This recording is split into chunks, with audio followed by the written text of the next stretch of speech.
and just all of these hotkeys, for example, they save so much time. Oh yeah, that something was so tedious and made me lose so much time even in CNC Math Editor Remastered. Always changing by the mouse, not able to use any hotkey. Yeah, the remastered map editor is not very great, to be honest. Also, newer goods has released an improved version of it. Oh yeah, yeah. From Danku share the news about the Near Gods Math Editor updates.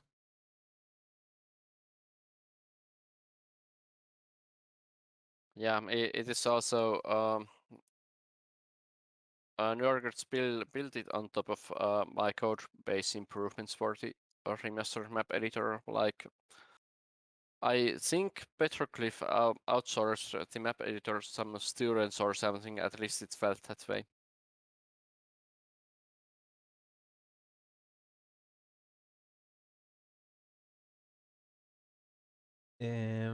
I think everyone is for using the DTA chat, right? Or the official string chat we will be using for this showcase of the Math Editor.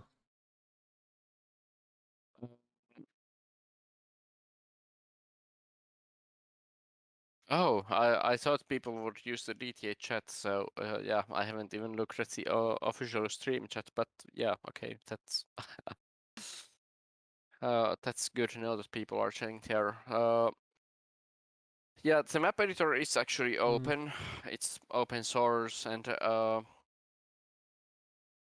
one guy called Skip Sion is already using it partially for his Yuri's Revenge mod, but the editor does not support terrain hate yet.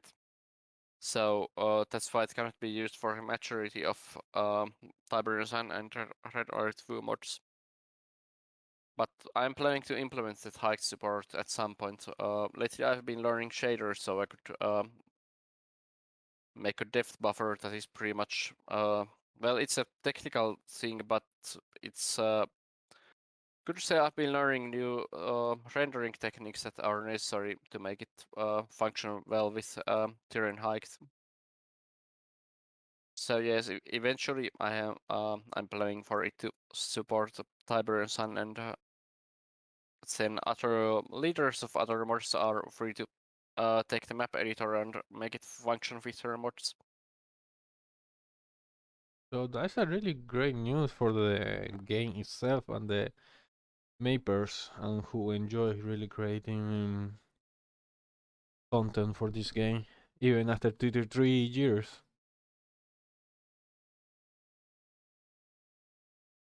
Yeah, I hope so. There are also other there is one another new map editor in development by the Chinese modding community, but well, there have been a bunch of map editor projects in the community over the years, but none of them have been very finished,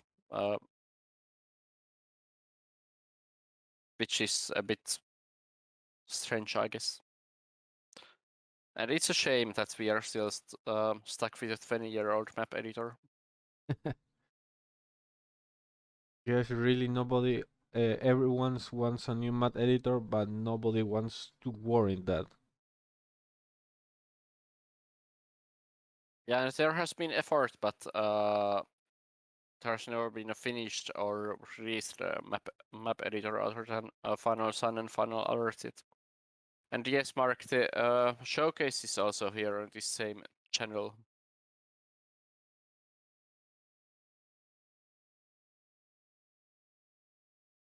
Well, yeah, hopefully the Tempest Rising and other future RTS games will be good. So then again, I have to say that there is some strength to these old games. For example, it is very hard to mod newer games because just thinking of the visuals, like if we had DTA in the remastered engine instead, all our custom units would have to be made in that 4K detail level, and it would be much harder than making sprites for these graphics that have much less detail.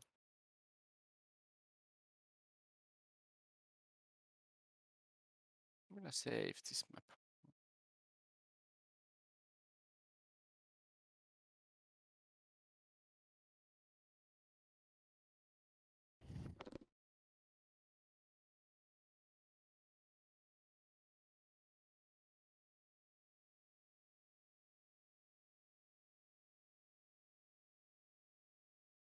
So when you start creating a new map, how do you take the idea of design, or you create a draft map in your head or on a paper, or just start from zero when you create a? It depends. If I sometimes I have a plan, and like I have drawn some image, or if I'm recreating a map from Tiberian Sun, then I can make a plan and create a map based on it. But often I also just start placing things down and see how things go from there. It usually results in somewhat natural layouts when I do it that way, and asymmetric balance too,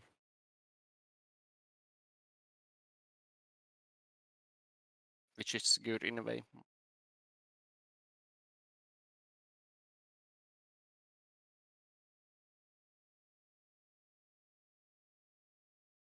Yeah, because right now seeing you making this map in some minutes is really impressive. Yeah, I do think it's possible to work very quickly with this editor and also the DTA terrain. I'm thinking that I want to open some naval route here, so instead of this being just wasted space, you could like use ships, move them across the top of the map like there would be a river route that the ships could also reach down here. Open for some naval combat. Yeah. So I'm gonna try out that.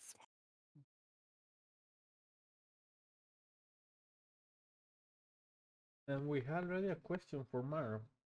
It is possible to create a HAL map that mirror it to the other HAL, and there is any helping lines configurable? I've been thinking that of a feature for placing down markers and maybe lines, but no, I don't think it will ever be possible to just create half a map and then mirror it because well, it would require the editor to know which tile that you have placed, like how it would be mirrored, and so and that it would take a lot of work, and also it might be impossible unless the like each theorem piece had a mirror piece created for it, which I don't think is often the case. So in reality, it is possible, but it will be take from a programmer perspective and an artistic perspective to mirror all the tiles in plus create that feature.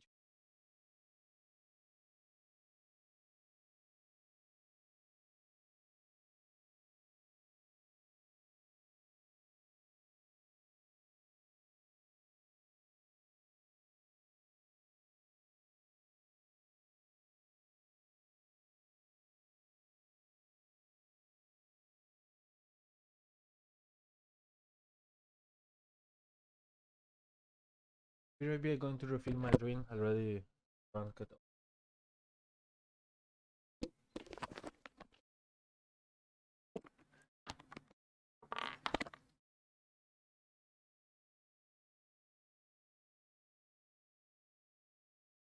Actually, let's place this variation instead.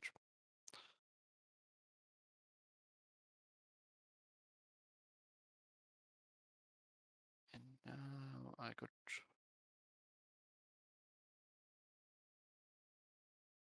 Actually want to sketch it a bit. Like I can select water and then up the brush size and then just place it down.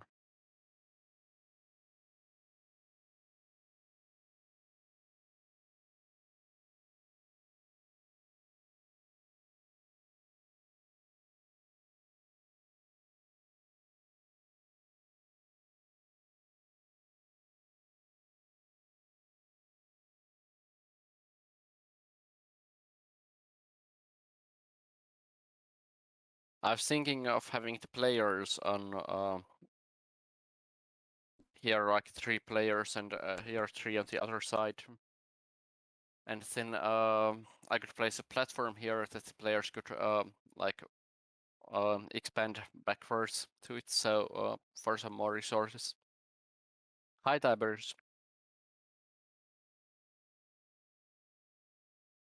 And yeah, you can see the cell coordinates on the top right. And then it's a bit of an advanced thing, so I think a mirroring feature would be helpful, but you can figure out from the cell coordinates to create reference points, as Crimson pointed out.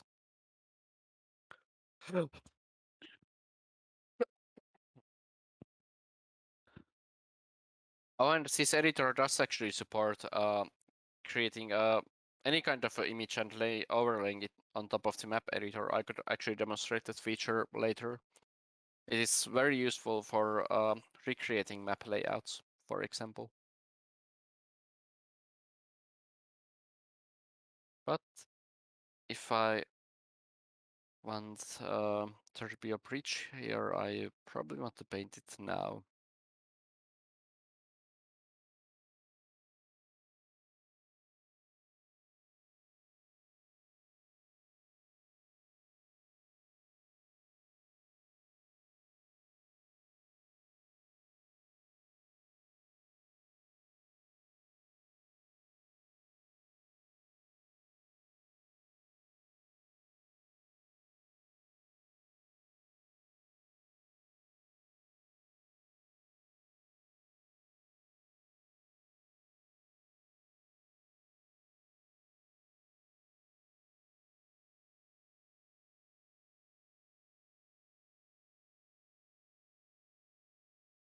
Oh, the all illustrated.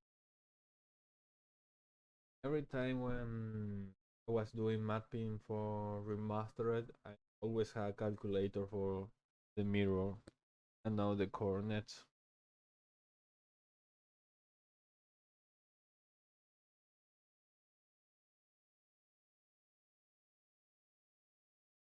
Okay, so here we have platform tiles and water platform. Yeah, these are what I was looking for. Here. Actually, that doesn't look right.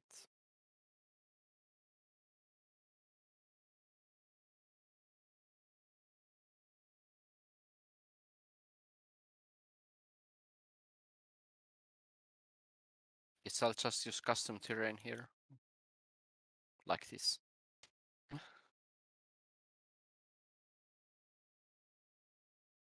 Where I copy pasted those tiles from the bridge pieces here, so I could create a smooth transition.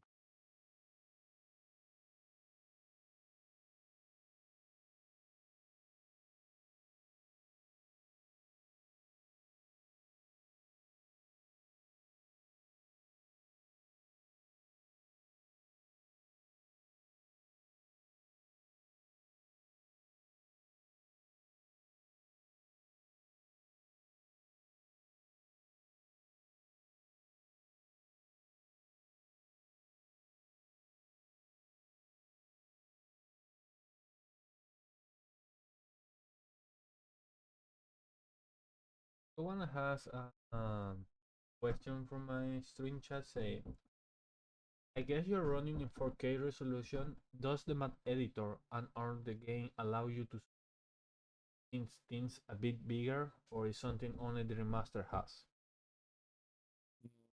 you do they mean that does the editor have a zoom feature, or did I get it right? Yeah, I think so. That in regards of there is and say yes, he say yes. Uh, Not at the moment, but it is definitely possible to implement that, and I've been thinking that it could be useful down the road. So yeah, it is something that I'm considering and might implement in the future.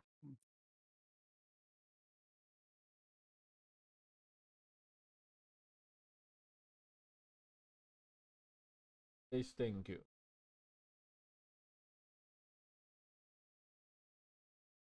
You're welcome.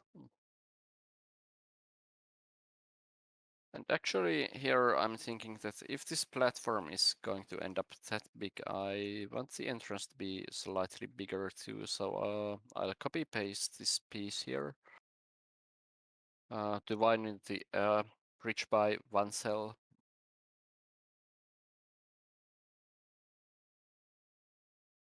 And then I'll put some platform left there too. Okay, that's good for now. On this side, I want the bridge to end in a cliff, so I'll put this kind of a tile here.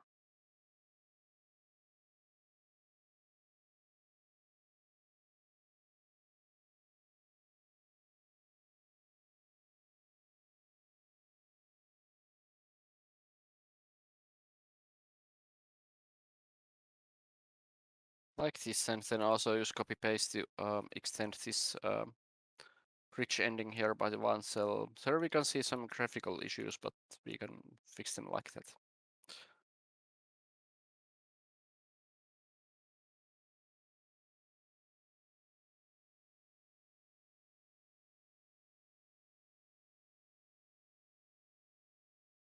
And here is also, if we had placed just regularly placed a cliff there, it would have overwritten part of the bridge. So we had to copy paste the terrain to fix it.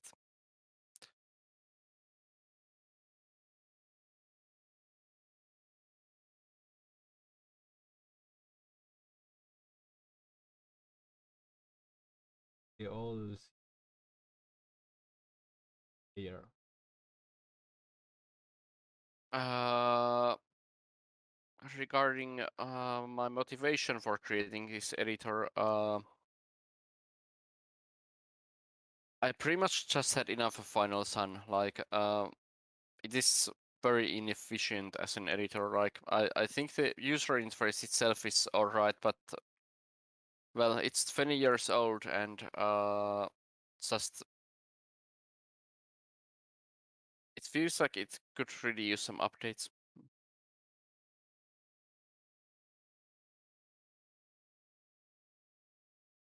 How much time you were working on a math editor?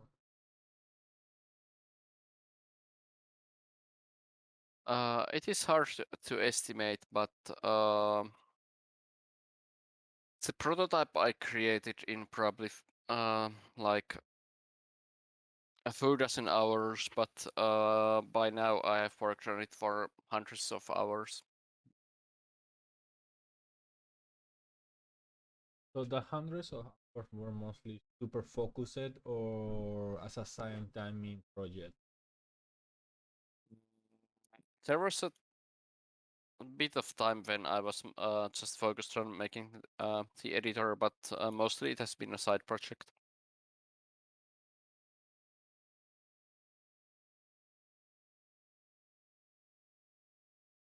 Tiberius is having some microphone issues, it seems.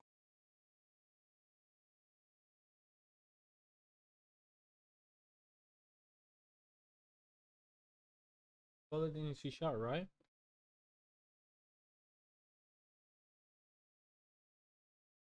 Yes, it is coded in C sharp, and the editor is open source.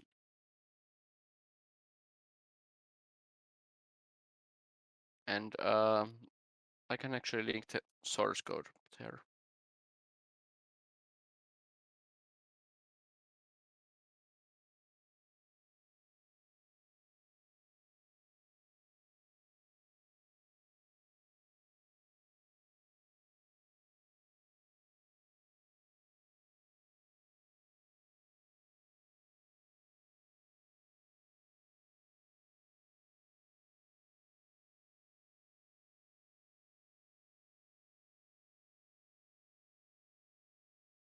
Goodness.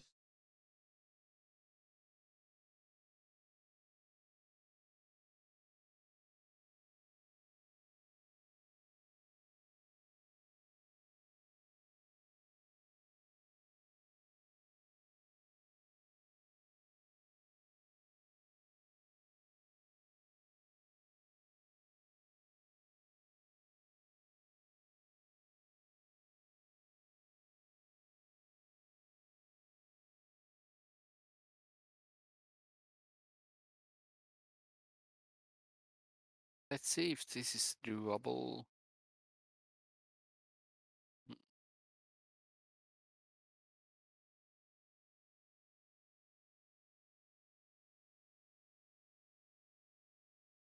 At least not like that.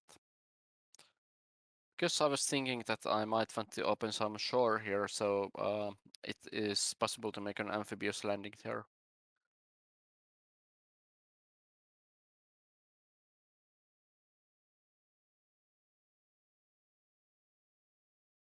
On sneak attack. Yeah, exactly. But does our terrain allow for it?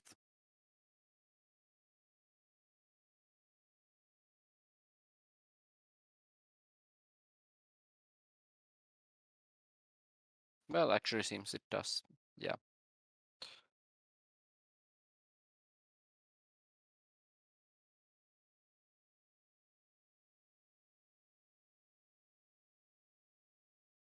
Can you hear us now, Tiberius?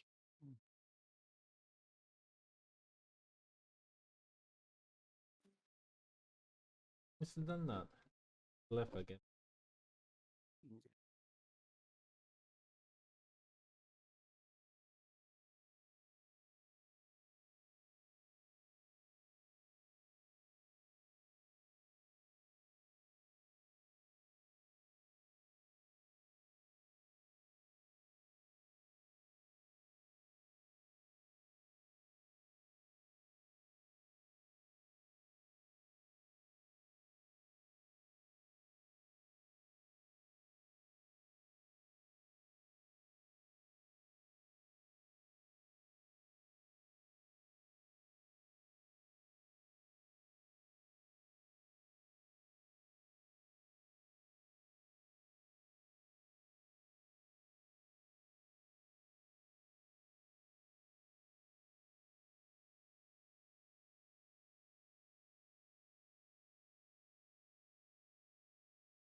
Okay, does it work now?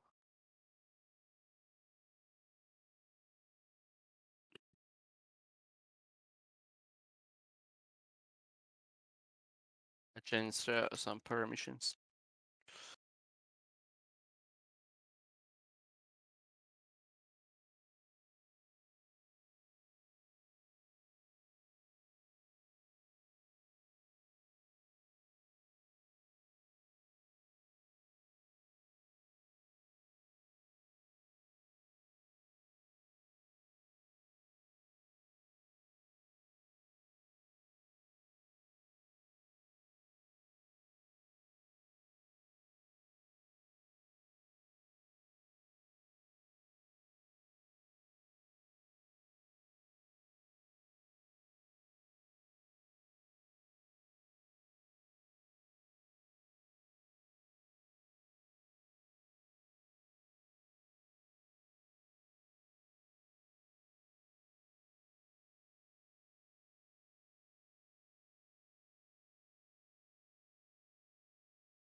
Hi, Fefe. Hi.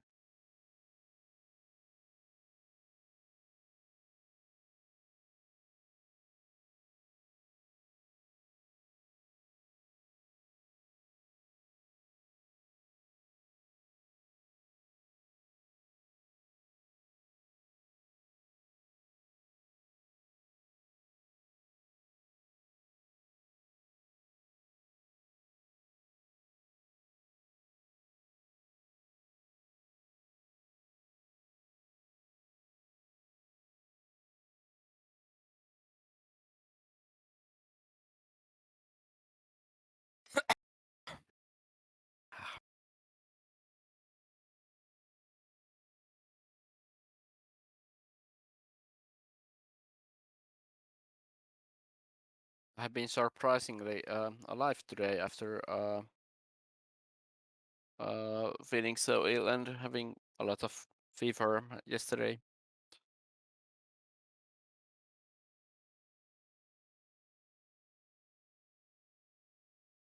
Think you are doing very well for having a super figure. That just conveniently happens in your anniversary stream. Yeah, I started getting the first symptoms on Friday, so just exactly 2 days before this anniversary event.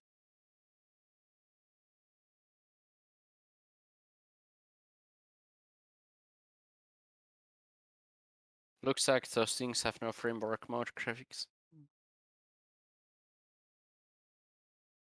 Right now, seeing you mapping the most exciting feature I really enjoy, it is the field water. I don't know how many times in my navy or maths I wasted painting one by one all the tiles. Is it on the remastered map editor or? Yeah, I never mastered it. Never mastered it. You need to paint one by one. That sounds painful. Yes, it is.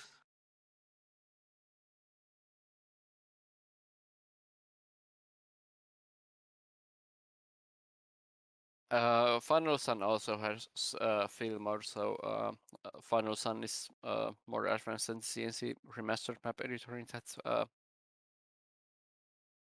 uh, um, in that particular sense.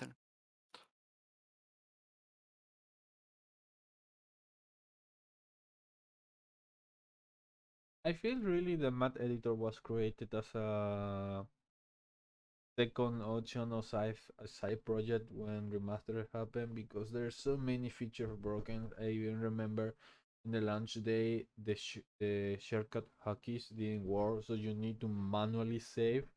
Auto save didn't work too. I remember working in a math for 1 hour. It crashed. All the progress I did was slow. Ouch. Yeah, I've been planning an autosave feature for this map editor too, but haven't got around to writing it just yet.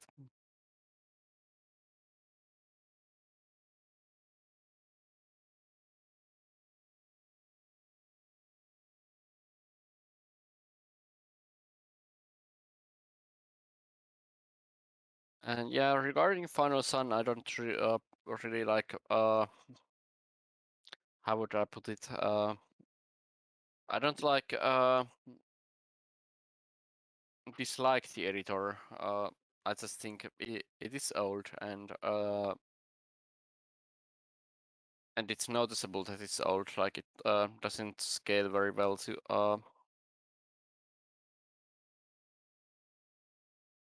what you expect from a modern map editor. Like well, here is this trigger window. Here we have events and actions. You can see everything of a single trigger, all the information here at once. But Final Sun has this tabbed, which made sense back in 20 years ago when people had smaller resolution monitors, but it doesn't make sense nowadays.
One of the marvelous things about mapping, at least for me, I don't know how it is for everyone, is super relaxing.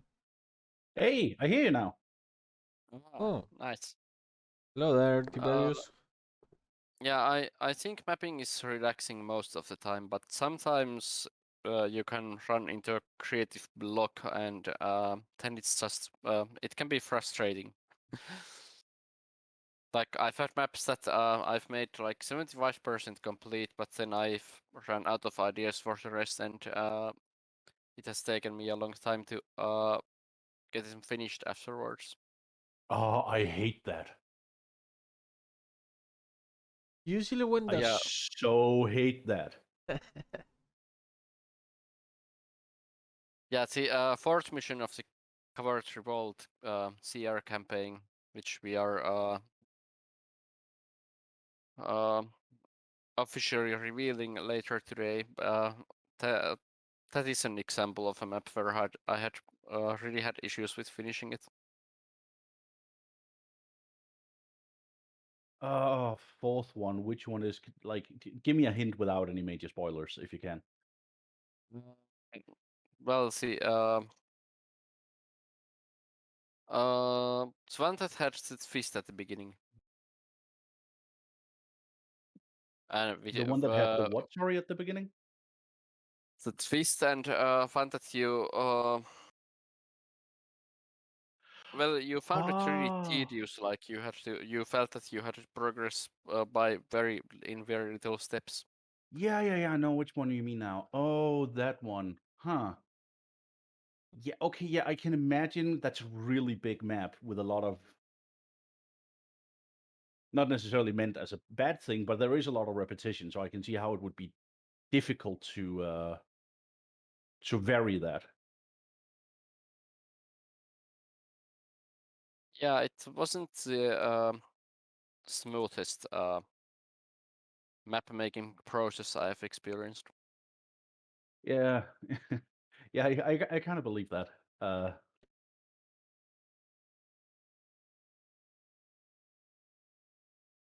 So I'm sure someone will have asked this at some point, but I don't know, maybe not. You do plan to add hide support at some point to this editor, if I recall. Yeah, correct. I've been learning some new, could say, graphics rendering techniques, so I'm able to do that smoothly. Oh, okay. So you've actually had to do a bit of research for it. That's interesting. Yeah, shader programming, basically how to implement something called depth buffer that basically stores the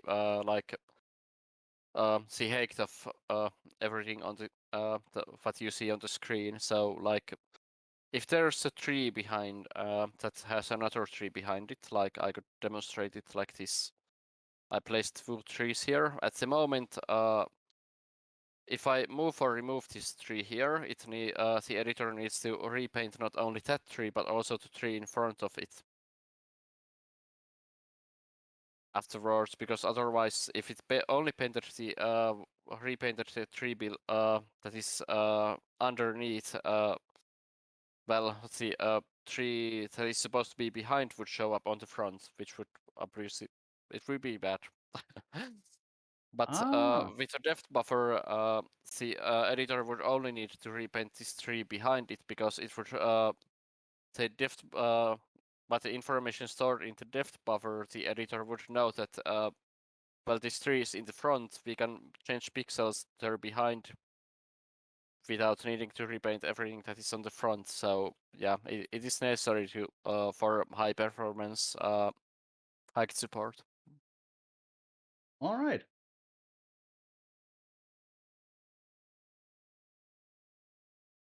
But yeah, I hadn't done any shader programming prior to that, so it has taken me a bit of time and probably will still take some more. But I am working on it, yeah. Yeah, well, that's quite understandable if you're actually having to widen your skill set to implement it. Yeah. That I actually thought it would be more. Yeah, I guess I just thought it would be easier than that. But obviously, I have no idea about this stuff. So that's kind of interesting. Is that something Yeah. you welcome, like having to actually broaden your skills in order to get that done, Yeah, or shader programming is like well, it is very useful in the context of game programming in general. So it is actually a good addition to my skill set in general. So I would say it's a good thing that it's pushing me to finally learn. It's something that I've been thinking for like 4 years or so that I would like to learn it, but it is not very easy. all But right. I have finally gotten the hang of it, at least somewhat. Okay, silver lining. Well, that's nice. Okay, good. Well, GPU programming itself is really a lot of things we learn too. Yeah, I have found out that well, there's a lot of undocumented stuff, and the documentation that exists, it's well, it's a bit all over the place. Like you might find something on Microsoft's page, you might find something on Nvidia's page, and so on. Like, and then it also depends on the game engine a bit. It is easy to run into game engine specific tutorials, and then when you try to implement it with your own engine, like everything looks correct, but it just doesn't work, and it is hard to figure out why. Okay, that sounds super frustrating. It really Yeah, it is. is a bit so. Wow. Because shaders can be applied to three kinds of the GPU brands. To the NVIDIA, they have their own shaders. AMD have their own shader methods. Even Intel with their CPUs have their own shader methods too. And even you can create your own shader language for programming, like for example, straight in C, C Sharp, or C++. Everything can be software rendered like the old Quake engine. So I'm thinking that I might have made this map a bit small, but maybe I'll just have to optimize it a bit.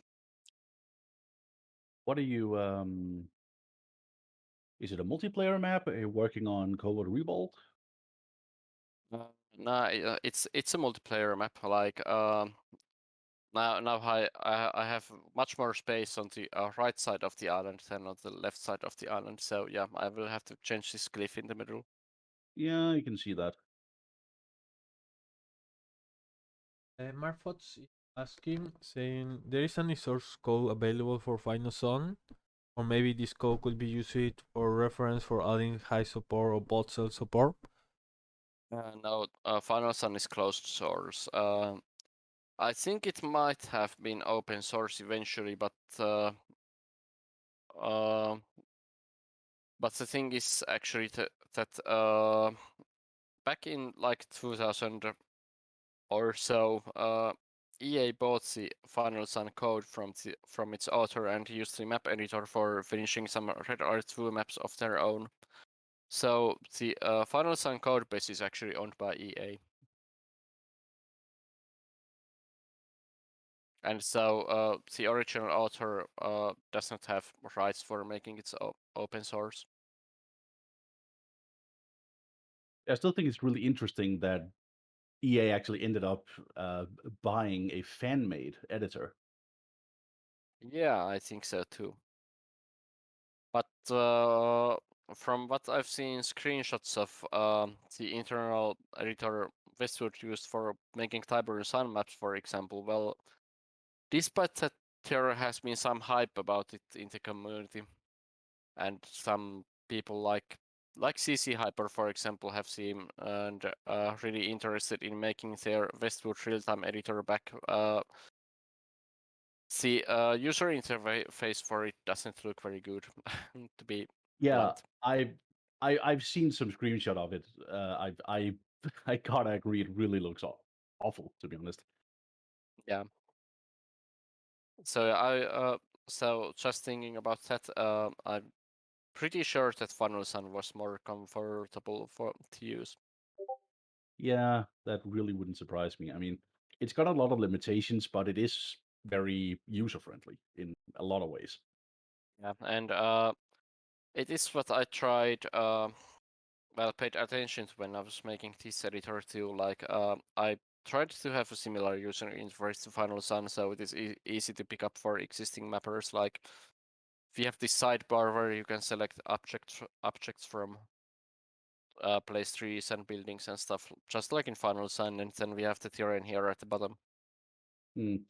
I think one thing I've noticed with your new editor is that things are very, very sort of tucked away. I think that's might be why I have trouble finding things when I open it, is that if you look at Final Sun, you immediately see a menu taking up the entire left side. There's a big top bar and a big menu at the bottom, where here things are very, very tightly packed into a compact space. Um, which means there's a lot more scrolling and there's a lot more, you kind of have to know where everything is. It doesn't really pop at you the same way that it does in Final Sun. That is interesting to hear because, well, I haven't specifically tried hiding stuff here. No, And I believe that, because why would you? But I think you've made an effort to tidy things up and make them more neat looking, but I think in that process you may have actually made it harder to find things, and especially for newcomers to find out where everything is. yeah, I just think I'm mostly using a similar layout to Final Sun. The difference is that, for example, here we have a list instead of a drop down for the terrain tile sets. And then the sidebar, instead of having a tree view of like in Final Sun Fair, you have everything. You instead have these categories, and you must select the building category prior to. So the editor lists the buildings here and so on. Like, you cannot with both trees and buildings at once, like you can in Final Sun.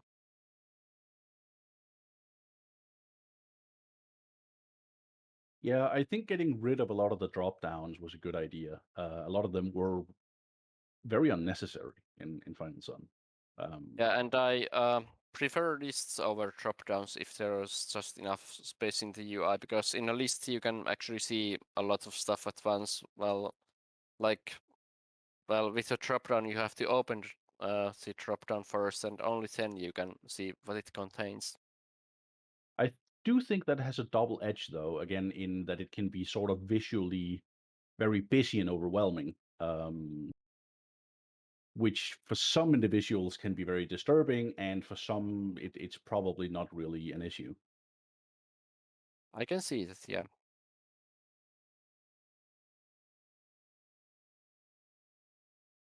Here we can also, I added this line where it shows that well, the top 3 cells in the Tiberian Sun map are unpassable, so I highlighted it with that sort of transparent line. Oh, that's actually very nice. Yeah, because I know for a fact that's a big source of confusion for new mappers. Yeah, it is, and well, I would try if I would say that I haven't also placed some Tiberium, for example, here, and then you cannot harvest it in game.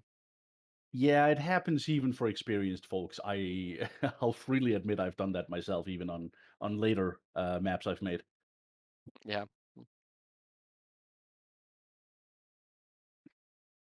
So I think that's a really good addition.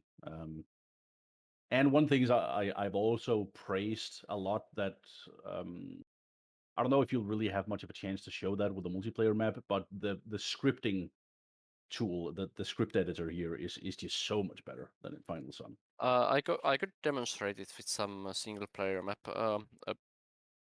like the well, soon. like before we move on to a showcase. I think that would be a good idea because, to me at least, that's one of the major selling points of this editor is how much better the scripting process is. Because at least for me, that's one of the things I get very, very tired of scripting very fast in Final Sun. It's so tedious. Yeah, I've actually been a bit afraid that if I ever want to make a map for another Tiberian Sun mod one day, that I may using Final Sun again would feel horrible. Height support.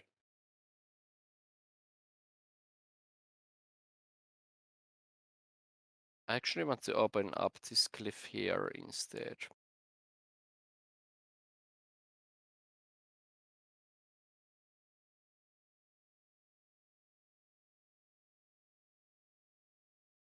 But yeah, the the obvious answer to that is the sooner the sooner the height support, the better. Yeah, there does seem to be demand for it. Oh, very much so. I must admit that I share your concern. That's why I'm honestly a little reluctant to fully commit to this editor before it has height support, just because I'm stuck with Final Sun for a lot of my work still. So I really think that might actually be shooting myself in the foot. Yeah, that does make sense. Mark Fox says that I moved to hear my stream chat because Discord has some issues with him too, and is asking if there is a donation page for specific for helping the high support. Sorry, I couldn't understand you. It's asking there is a donation page for you for helping in the development of the high support. I think you recently opened a Patreon, didn't you? Yeah, I have a Patreon account for for everything. Well, if someone wants to support me making all sorts of stuff for Classic CNC. Since the source code is on GitHub, if there's anyone with programming experience who wants to contribute, it is also possible to send pull requests there for Hiked and Voxel support, but I'm not really expecting anyone to do it because the number of programmers in the community is limited, and especially people who do graphics programming on the level that is necessary for this editor. But yeah, if you want to provide some extra incentive for developing this editor, you can support me on Patreon.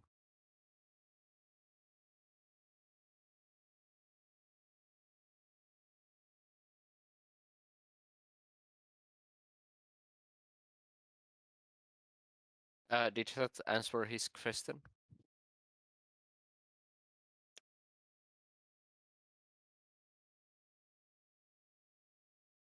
Oh, where did you posted your Patreon page? I remember you posted some time ago.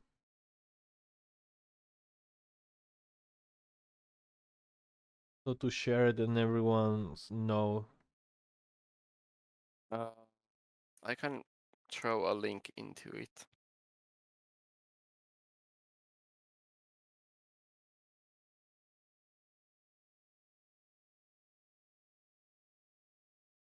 There on the official stream chat.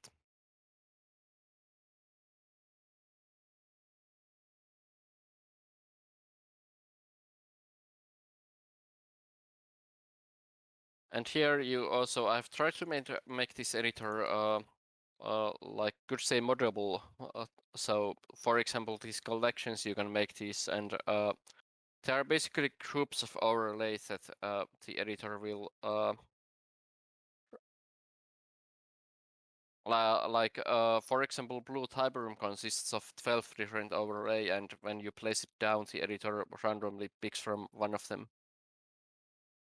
So it's easy to make, for example, different resource categories with this.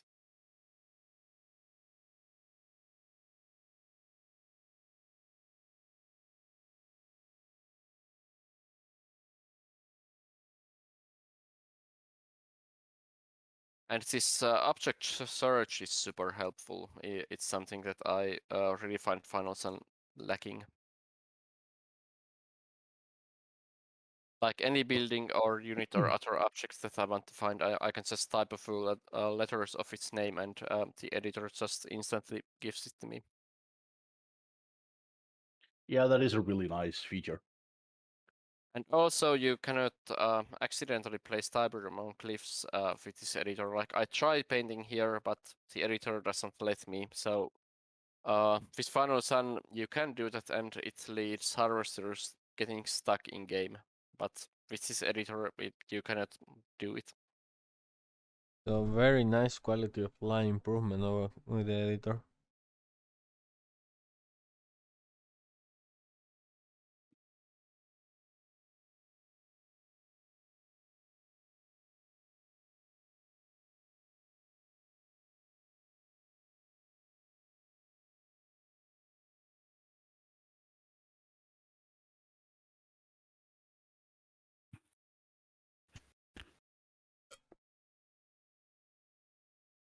So I think I apply some blue Tiberium there, and then this is a feature that many are probably interested in.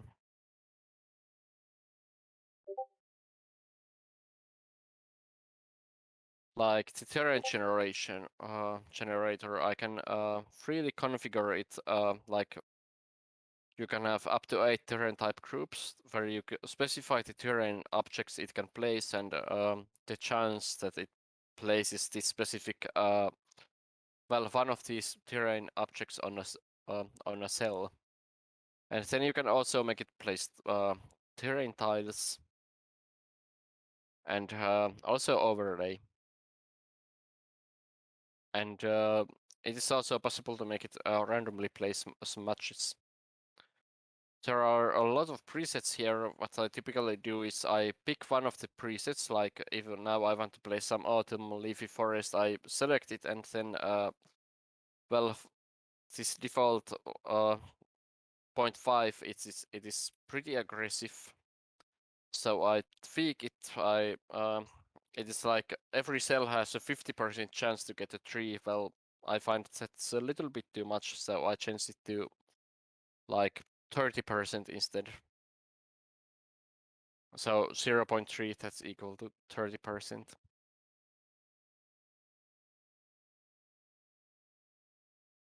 Yeah, I think these presets are going to help people a lot in getting into using this feature. I would say not just that, but making alive or feel alive the match, because one of the things really that takes more of the time when mapping, especially for single player content, is the smaller details that are the most time consuming. Like, for example, making a small forest, making that forest be believable, working on some grass or and other details as really time consuming.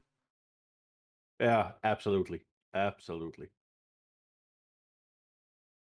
Like just what you did there, that probably would have taken like 10, 20 minutes before. Yeah, like just doing even that in like here, it was only 6 clicks, and I could I placed all that down. In Final Sun, it would have taken at least a couple of minutes. Yeah. Well, I will say putting all that in a couple of minutes, making looks good, it will take even the double.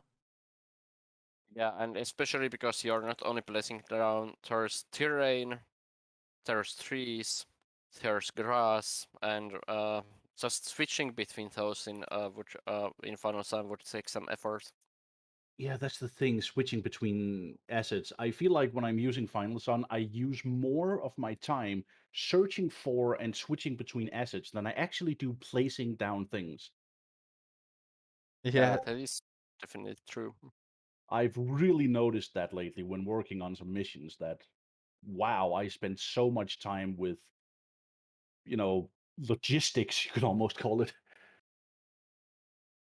Yeah, and of course also here, if you are not entirely happy with how the terrain generation turned out, you can just undo it and then redo it again.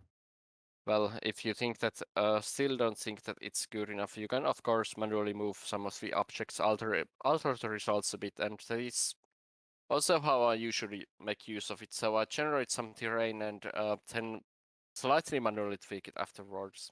Like here we can see that it placed 3 of these one tree type next to one another, so I'll just delete one of them and move them around a bit so it looks better. But still it saves well, massive amounts of time. That's an understatement.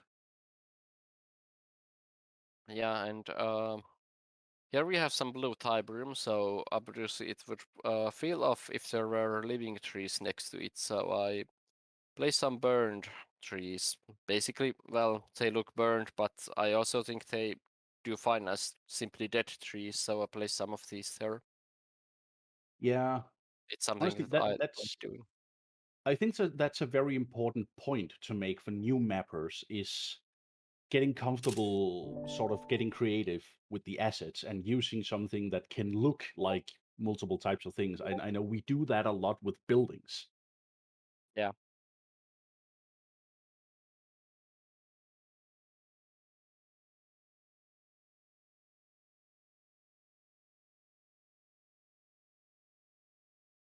And I think of some. I think we'll want to place some oil refineries here, so they are capturable for the players.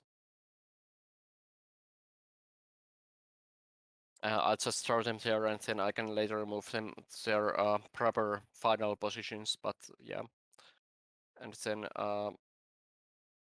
also yeah, about asset switching, I also feel that this object search makes it so much faster to find specific objects. Honestly, it's just as much the visual representation of the asset you have. It's so much easier to spot that than looking for a specific text line in a sea of text. Yeah, that is true as well. Some editors, like if I remember correctly, Open Array Map editor, they only display the visual, they don't display the text, but that's also gets, well, I also think that's suboptimal. Like, Yeah, of I course, having personally both. want to have both. Yeah,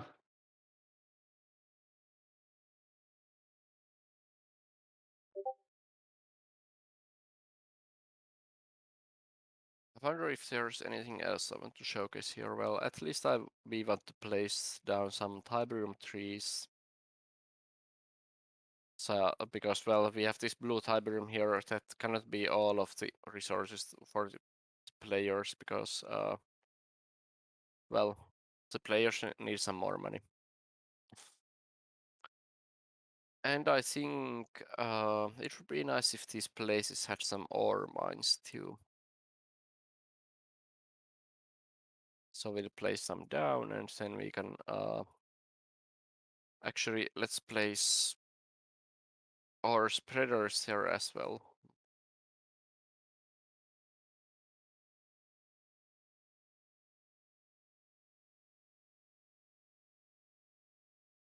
Yeah, like this. nice. And then we can put some overlay here as well for the actual ore that you can then harvest. I know before we publish maps, we tend to sort of randomize this overlay a little bit, so it looks more natural. Does your editor do that automatically, or is there a way to make it do that? this editor does it automatically. You don't need to think about it with this editor. I had actually forgotten that we used to do that. Yeah, I thought I noticed that. Oh yeah, Beta used to do that manually. Yeah, and then I want to have some more rougher looking ground under the ore. So here I'll pick dirt plus pebbles rough ground. Well, here this also contains small rocks, but we don't want to place small rocks under the ore because those are impassable. So I'll just select none for remove the tileset from there, and that only leaves pebbles and dirt left here. I'm not sure if the text is readable for you, but I hope so. And then apply. And then I can generate some terrain here as well. And well, the editor then places pebbles and dirt flat over there under the ore, like this. And now here we have some nicely detailed ore fields.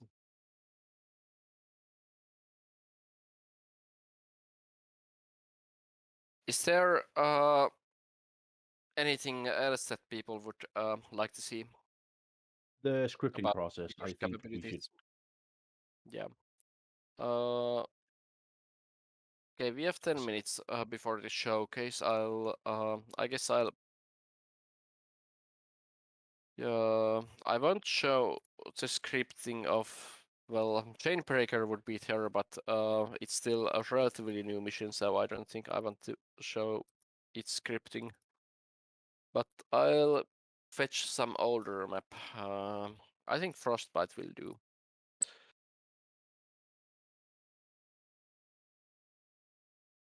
Okay, so we'll open and let's load Frostbite and check out the scripting dialect for it. About Pole, well, the map is obviously not finished, but well, I was planning on having the flanking roads from the water roads, so that you can flank by making amphibious assaults.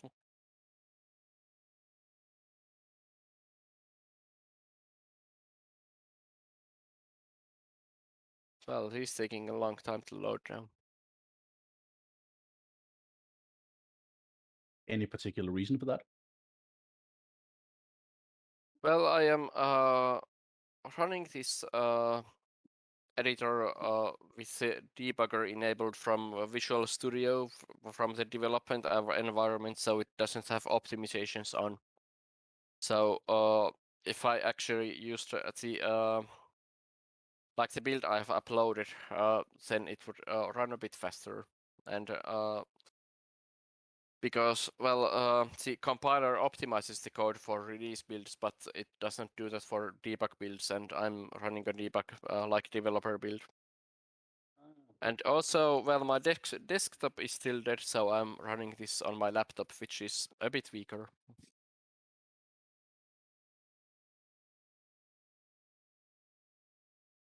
Okay, so here we can see the trigger window. How well is it visible for you guys? Looks okay. The text might be a little blurry.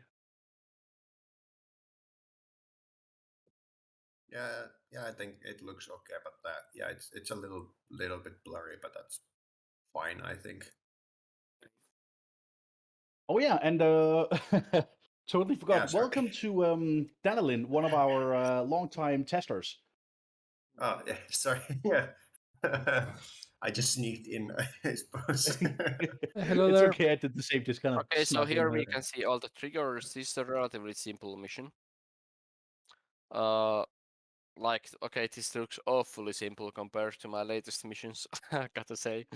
But well, here we have the triggers. We can just select them as in Final Sun, but Final Sun has them in a drop down.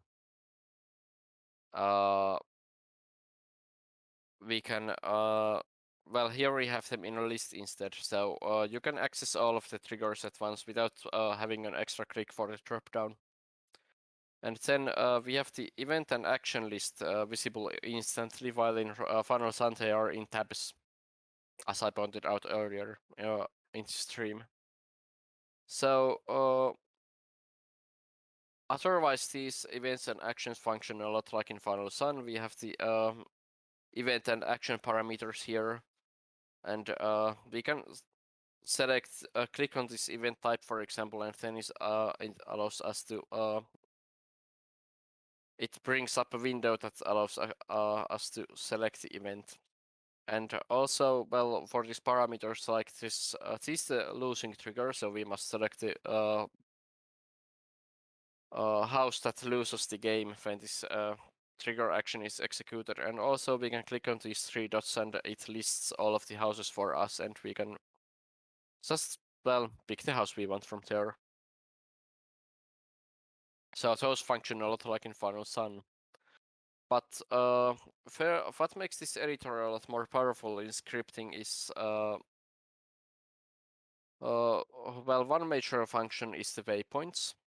Like, for example, here we have waypoint 3. The text might be a bit blurry for you, but when we hover over any waypoint, we can see its usages in at the top right, where it shows the tile coordinates, tiles, terrain type, and also usages of the waypoint. So if any trigger refers to a waypoint, or it might be a script, a theme, whatever, we can see it on the upper right when we hover over the waypoint. And this is something that is not in Final Sun. Like if you have a map, a mission where you use, for example, 90 waypoints in Final Sun, it can be very hard to figure out what waypoint is used for what. But with this editor, it is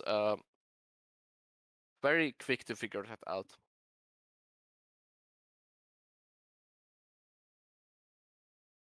So here we can see that this waypoint 3 is used by a trigger named Outpost Reinforcements and a team called 4 Tesla Tanks at 3. So we can verify it by going here to Outpost Reinforcements, and yeah, this actually spawns a team at waypoint 3 as this info panel on the top right shows. And another feature is this that we can thief any attached objects that are. We have this advanced menu here, and then we can place click on thief attached objects, and then it displays everything that the trigger is attached to. And here we can see that this specific trigger, named Outpost Reinforcements, is referenced to by the following other trigger named Outpost Radar Destroyed. And then we can well, select that trigger, and we see that this trigger actually disables the other trigger. And then if we are wondering, here we have a destroyed by anything condition, so this is attached to some building on the map, but we don't know which one. Well, we could manually go over each building and check what they are attached to, but that would be tedious, so we can here again click thief attached objects, and well, the editor tells us that this specific trigger is linked to a forward command center at 6929, which is this building here. And then we can also see that well, again on the top right, that this is pointing to a, well, this building has an attached tag. It is attached to tag Outpost Radar Destroyed. And others, do you have anything else in mind that would be useful to show? No, I was just going to say, frankly, once you've worked with this, an editor not having this feature of being able to track what's attached to what and what the waypoints are like coded to do, what they're attached to, like any editor not having that seems absurd. Once you've worked with this, like I can't even describe the difference Especially if you're making a big complex mission, it's really just a whole other. Yeah, and especially if you have made that mission and then you want to make some updates to it, like a year afterwards, it is very painful in Final Sun. But with his editor, it is a lot clearer what's like how the trigger flow works in the mission. Yeah, having to reverse engineer your own work in Final Sun is one of the single most tedious things I've ever had to do. Yeah, I can imagine. So that's really one of the major reasons I can't wait for this to apply to every type of mod. I really We also have some other quality of life improvements here. Like if we want to attach a trigger to a building, we can here click on Advanced and click on Attach to Objects, and then we get a cursor that allows just attaching the trigger to objects. While in Final Sun, you would have to double click on the building and then change this attached tag over here. But that is more tedious to do. Yeah, say you Never have tried an this. objective like where you have to say level an entire base or destroy a city or kill a lot of soldiers all over the map, and you have to attach it to each single one. Very time consuming, very annoying, and very easy when you have to do it like that to miss one. Yeah. But with this editor, that is a lot quicker because it happens with only one click instead of having to open the properties window for each object separately. Have you shown how easy it is to uh, to face a unit a specific way? That's also something I feel like I spent way too much time doing in Final Sun. All right. So yeah, in Final Sun you have to double click on a unit, and then there's a facing field that you can change. But it is numerical. There is no, yeah, like you have no idea of which number is which facing, and so until you have like manually learned them all. And even then it is slow, like if you have 5 units that you want to change all to face like directly north, you must manually open the properties and change the facing for each one. But with this Yeah. editor, if we want all of these heavy tanks to face north for some reason, we have this tracking rotation system. So I can just do this, and now they are all facing north. Yeah, try doing an entire city full of cars the old way. Just ugh. It is very tedious. Yeah. And Final Sun also only supports the 8 primary facings, but in DTA units have 32 facings. Like it could say that unit movement in DTA is a bit smoother because of that. And TD and area units also have 32 facings instead of only 8 like TS units. And this editor allows us to use all the 32 facings we have instead of only 8. So we can like use these kinds of odd facings where it's not exactly south, it's not directly southwest, but it's something between them. Yeah, that can make it easier to make things look natural. Yeah. And regarding Paul's question, actually, that is a good one. I'll probably disable the medium tank for this mission. Oh yeah, Because this mission wasn't right. designed with that in mind. yeah. Yeah, You good had point. a radar down. I mean, you already had a medium tanks, and this mission is not available. I Yeah. have a question from Mar. They question: it makes sense to create the cliff and the other Tiberian stuff in Final Sun, and then create the details and scripts in DTA editor, or will DTA editor break the data or the higher ground data? I have not tested it myself, but one guy in the community, Skip Science, a leader of the global crisis mod, he told me that it is possible to make a map with Final Sun or Final Alert, and then use this map editor to script it. And this editor, he said that this editor won't break the height of the terrain. What one can So do I if you have want not to try tested it. it myself, but I have heard that it works. What you can do if you want to try that yourself is make a backup of your map and then try loading the file into this editor and see what the results are. Obviously, the editor must first be configured to load files from final files from your mod instead of DTA files, but that is actually easy to do. I can actually show off some inis where you can configure the editor.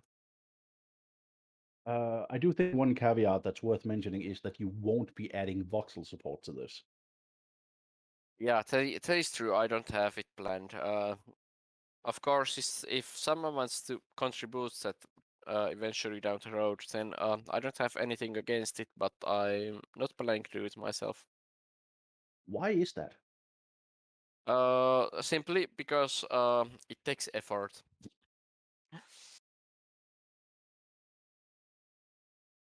And Yeah. from what I have understood, it is a significant effort, and probably one that, well, as my main interest lies in DTA, it's not that useful for myself personally. So, and well, lack of voxel support won't prevent the editor from working with Tiberian Sun, although it will some of the units will not show up with full graphics, but it will still be possible to use it, and it will display the majority of things just as they should. All right. You had one final thing you wanted to show? Right, I have actually have a couple of things.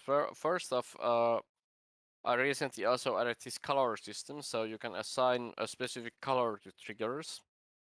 And it is purely a visual thing, but it makes it possible to like color code your triggers. Say that you want to say that you have multiple loose conditions in a mission. You can color them all red, for example, so they are easily distinguished in the trigger list. Or if there's enemy reinforcements, you might want to mark those as orange or something like that. I have found that it has helped me at times when I've been working on some new missions. Oh, that's actually very nice. And also, I want to mention the this house list, and specifically the colors. Like in Final Sun, when you change the color of some house, well, Final Sun doesn't handle house colors very well. It can only remap to a few specific colors, but this editor can actually handle any of the remap colors, and it shows them exactly the same as the game displays them in game. So yeah, let's see. Colors work better here in this editor. Also, we have some advanced options here, like we can there's well, Tiberius can probably support me on this, that making the AI repair its base in Final Sun is tedious. Oh, Because by yes. default, AI does not repair its buildings in single-player missions. You must manually activate this AI Yes, repair. on each individual building. Yeah, and it takes a while. But here, I added some buttons that allow you to do it with just one click. Like, I can click here, enable building repair, then click yes, and it toggles the AI repairable flag for all of the buildings for the specific house. And we can disable it too if we change our mind later. Be right back. Okay. And yeah, Paul, I think I locked the medium tank behind the command center.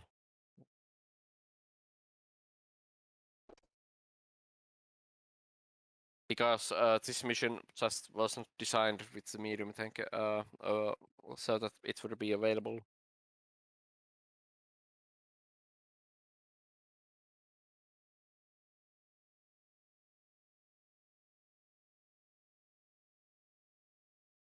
So that's all about the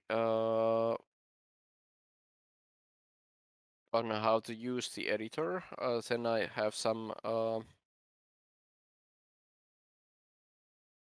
I could stream this. Well, I guess I'll actually stream my whole window, or my screen. All right, so I guess we're moving into onto you showcasing your latest project now. Now just let me quickly show off these ini files. Like in the map editor directory, there is this config window, and then we have like the game you has rules point ini and AI point ini and Firestorm point ini and so on. We also have a lot of ini files here in the editor's config folder, and then if you want to make the editor work with your mod, you can just open these up and modify them as you please. Like actions point ini lists all trigger actions.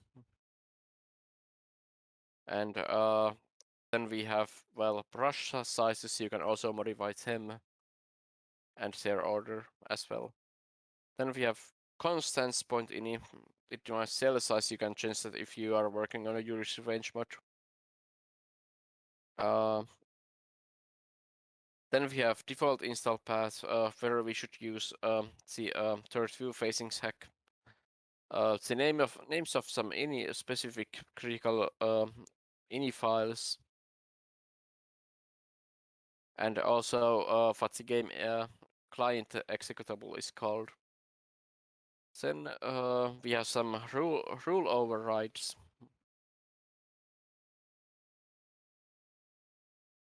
Then we have events. Then we have file manager configuration that specifies which mix files the map editor loads. So either way, the point is that all of these are easily accessible in the editor, and so it is relatively easy to make the editor work with any mod or project, even if it had a different file structure from that of DTA. And you can also customize the theaters here.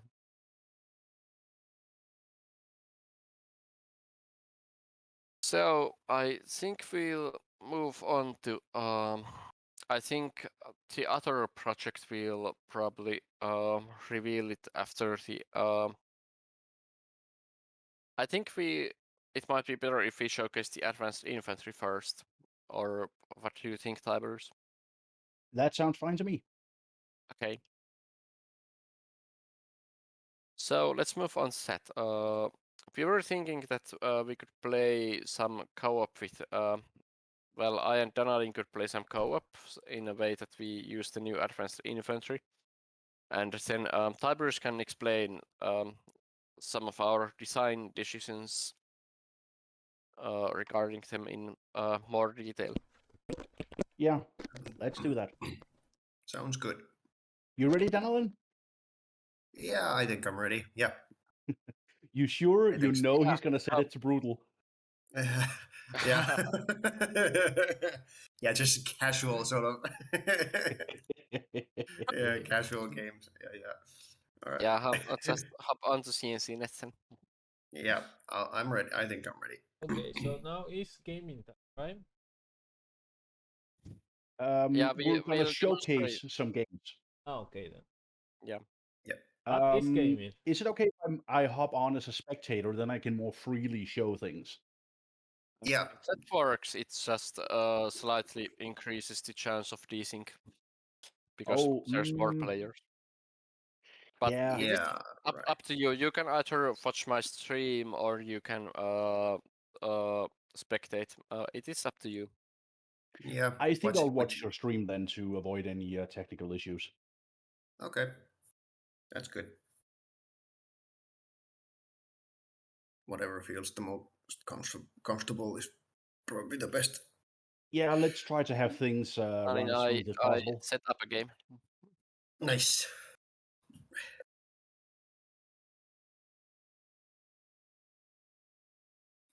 Ugh. All right. Cool. So what difficulty are we playing against? Just Uh, Just go I straight was to. thinking, well, it might be fine if we, for example, pick hard, but also have some more starting resources, for example. Yeah. Yeah, that sounds like a good idea. So you can get into showing the units. Yeah. And of course, I'll be the allies. This might be a nice and compact map for this. Yeah, I think so. Yeah, actually, yeah, good point. I'll also enable fast resource growth, so we really don't have to Yeah. focus too much on the economy side of things. Yeah, so that we can just kind of freely showcase the Yeah. infantry.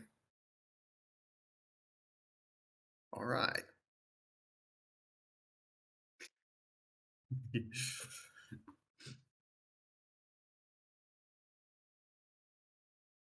Are you here, Bangos? Yeah, I'm here. Yeah. How many watchers are in your stream? I'm curious.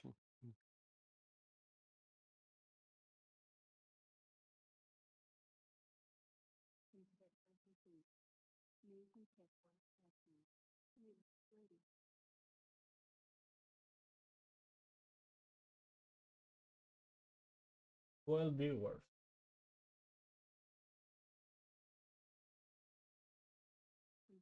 What people watching the stream here? 12, you say? Yes, 12.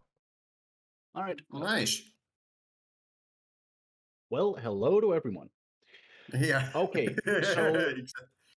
I guess I might as well off the bat just start explaining why we did all this and what the point was. Yeah, sounds good. Okay, so to start from the beginning, infantry in DTA, as a consequence of how it was in the older games, infantry is not hugely strong. It can be very useful, but it's mostly sort of a supportive secondary thing. Your main power really comes from your vehicle because infantry dies very quickly. So we couldn't really do away with that without hurting the classic feel of the game, especially not for the early game infantry. But we also wanted to add more tactical flexibility to the game, and especially because, as those of you who play may well know, vehicles and infantry are on a separate queue system, so you can build them at the same time. So having infantry be more useful would open up many new possibilities for players and make the game more dynamic, more going on, basically. And we also wanted to spice up the late game a little bit. It's also, we want to retain that classic feel, especially with the early units. The rosters are pretty much what they always were, just with some balance upgrades, of course. But we allow ourselves more creative freedom as the game gets into the more as we get into the more high tech stuff. We've made some custom additions to the factions. So yeah, all in all, that just felt like a good way to expand upon the game. Another reason is that we sort of noticed internally that there was a bit of a discrepancy between the factions. So we've always had the Tesla trooper or the shock trooper for the Soviets, very iconic unit, with the very interesting ability that it can't be run over by vehicles. One problem being that there's no real visual indication for that, but I'll get back to that. And not having the Chem Warrior, which was really just a slightly stronger flame infantry with green fire. Iconic, not very interesting. So we saw a lot of potential for not only, okay, what if we gave GI and the Allies something, a strong late game infantry that could sort of bolster them and spice things up, but also do something more interesting with the existing ones. and overall create sort of a system where when you get into the late game, the power of infantry actually dramatically increases, and you get a whole new aspect to the use of infantry, which is they go from being sort of a support role to actually being able to provide you with frontline staying power. At least for the most part. The GDI one, as we'll see from Rampastring here, is a bit of an exception. Another problem that we wanted to solve was visual consistency. Like I mentioned, the Tesla trooper, the shock trooper, he can't be run over, but he looks like any other infantry. So there's just no instinctual way for players to know that. So we thought, okay, what if we not only make the old ones more interesting and give them shiny new graphics to make them really stand out as being special, and then we'll add something new to GDI and the allies to boost their rosters a bit. GI especially having a very basic unit lineup for the most part. So for I'd say about a year, is that about right, Ramps?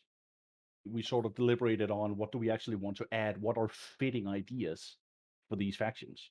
Pretty much, yeah. It was, I think it was even a couple of years, but we of course had, we were working on multiple things during that time, so it wasn't only the advanced infantry.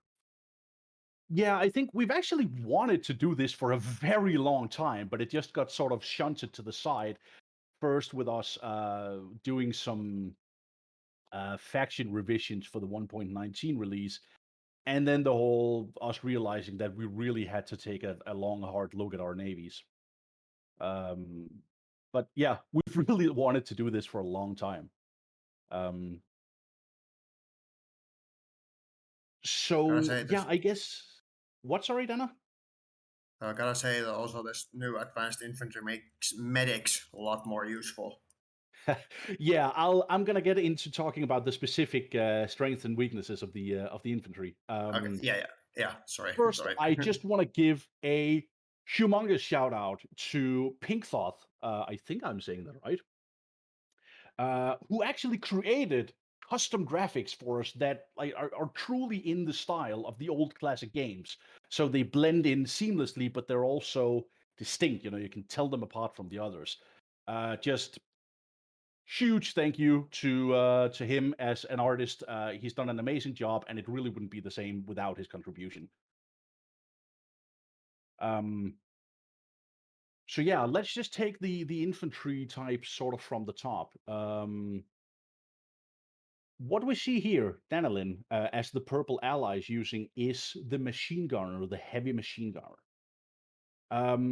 As I mentioned earlier, we largely wanted to introduce the idea of infantry actually having some staying power and having some some raw brute strength. Apparently, we wanted to add heavy infantry as more of a concept in the game. So the heavy machine gunner basically came out of an idea of, okay, what would make sense for the allies in that respect?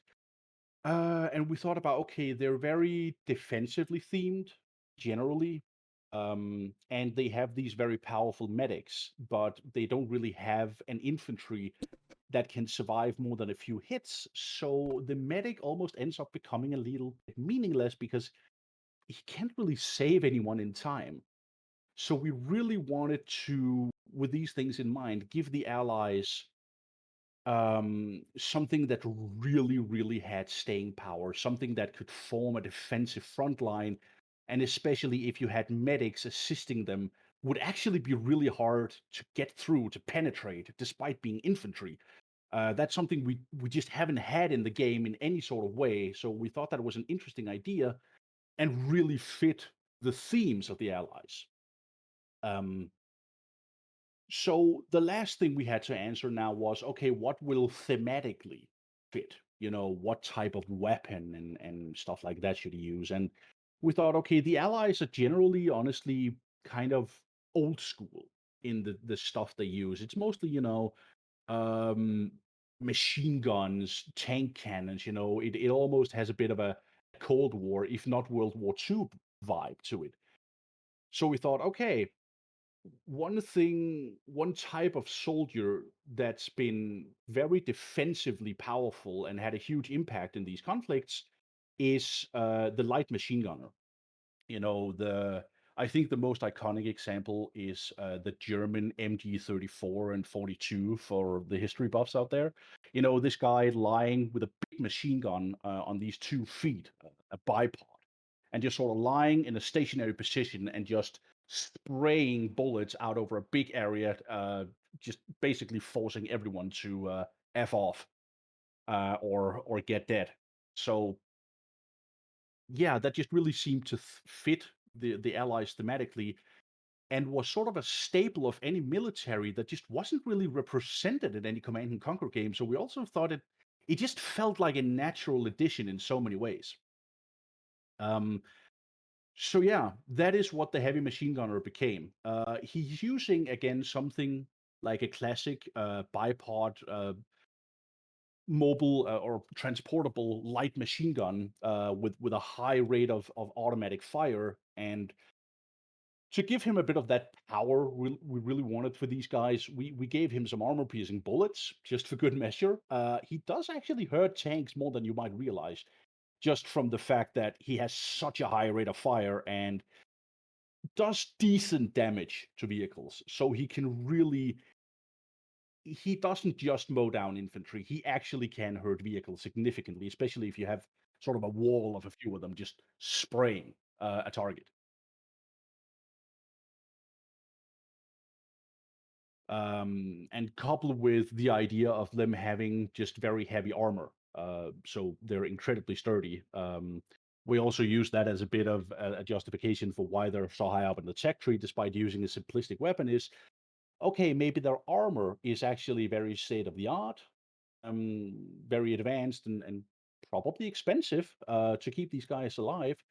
Again, the history nerds out there will know that in real world conflicts, there has been experiments with straight up giving these stationary machine gunners armor, like almost medieval type stuff. So again,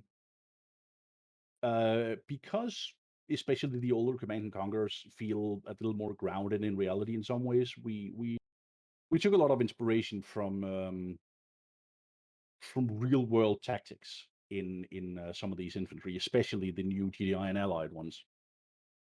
So what we ended up with for the Allied heavy machine gunner was a very, very powerful guy that, again, just like the shock trooper, you can't run him over. He's just too bulky for that with his advanced heavy armor and his big gun. Does a lot of damage, and he does continuous damage. Like there's basically no end to the hurt. It's just a constant hail of bullets. So he's very hard to remove from an area by force, at least without artillery support. If you have sort of a line of him supported by medics, he's really sort of a turret in infantry form in a way. You know, it's you don't want to dive head first into range of him. You really, really don't. His main weakness is that all this heavy gear obviously makes him very slow, as you can probably see from these guys sort of locking their guns around. If we take a look at Danilin here. So this in turn gives you a bit of an incentive to use the APCs more, because if you can do that to transport him fast around, you can get him into some positions where the enemy might not want him. During testing of this concept, we had a few instances of someone actually driving them into an enemy base with an APC and setting up sort of a defensive position inside the enemy base. And boy, that is a painful thing to have to remove from your base. Believe you me. I guess it almost harkens So made back to the AI do that. what? Sorry. We also made the AI do that, and it has killed me a couple of times. Oh yeah, okay. You've actually programmed the AI to. Yeah, I think I've seen those waves as well, where it'll come at you with an APC full of those guys. Yeah, just Oh, when they come pouring out, if it's in a sensitive spot, you're in trouble. So yeah, the heavy machine gunner, new addition to the allied roster, has quickly become one of my personal favorite units in the game, to be honest. I think he's just fun to use.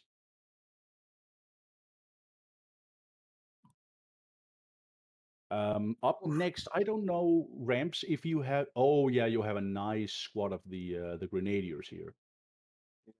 Yep. Thus the All right. AI has been sending a lot of artillery my way, so that has been diminishing their usefulness. Yeah. One thing to keep in mind is we do want things to still make sense, I suppose. So artillery is still very dangerous, even to these advanced infantry. They might survive a couple of hits, unlike the basic infantry, but you still shouldn't leave them in harm's way if there's a lot of artillery on the field. They're just not built for that. Because one of the things that can be a weakness, but also a strength of them, is that they have the same armor type as all other infantry. So they're sort of soft targets, but they just have a very high health score. And what this means is it's almost really impossible to kill them with tank fire. That is just so horribly inefficient. Because again, they're soft targets, which, as we all know, tanks are sort of garbage against. But they also have very high health to boot. So yeah, one of the interesting things tactically about them is that you really need specialized anti-infantry weaponry to get rid of them. And you can't just run them over. You can't just kill them quickly with enough tank fire, at least not unless you have like 40, 50 tanks, and even then it's not a good solution. So yeah, I feel that's really been sort of a simple but very effective way to spice up the game. And something we've just not had is something with this non-armor type, but with this manner of health. Oof. Yeah, a V2 rocket to the face does still hurt. Even Yeah, it does not instantly kill the machine gunners though, but the GDI grenade launchers are softer and more of a kiting unit.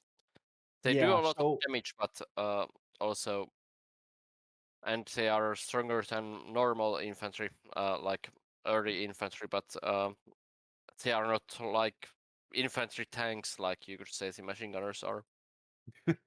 yeah, he really is a, a one-man tank. Yeah, so the GDI grenade launcher. The idea with that was that the GDI already have a lot of brute strength, especially in the late game when they get their mammoth tanks.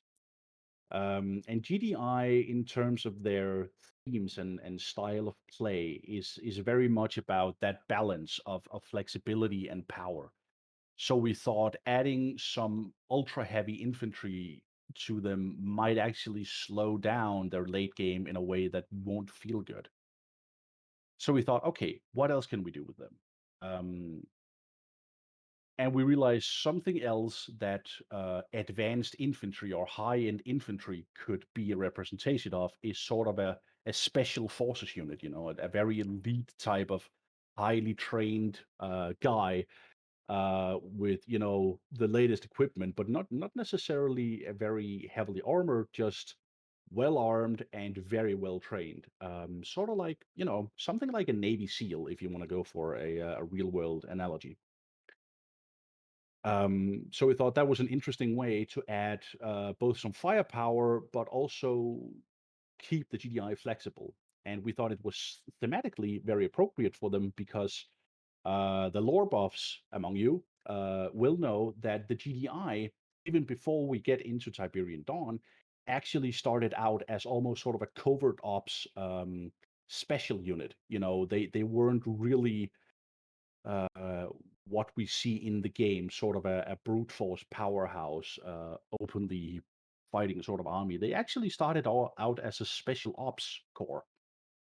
So we thought, let's harken back to that with something that is flexible and has that sort of special ops vibe.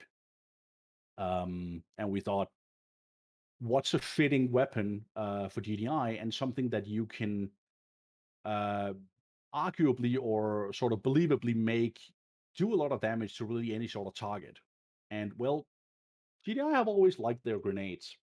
And another thing that's bugged some of us a little bit since playing the classics is why when they have grenade infantry, like dedicated grenade infantry, why do they not use actual grenade launchers? Because those have existed again since the mid 20th century. So let's add that.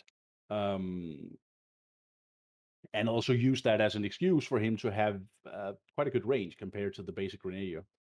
So yeah, what you end up with is an infantry that's faster than other infantry, again, because he has his special training.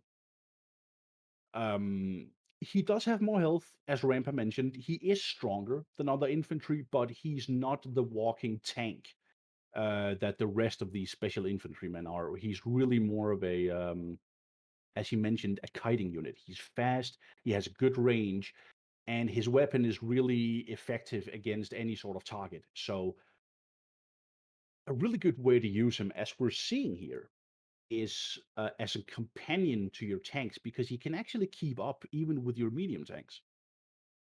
So he can really get in there and provide a big damage boost if you want to do a fast attack.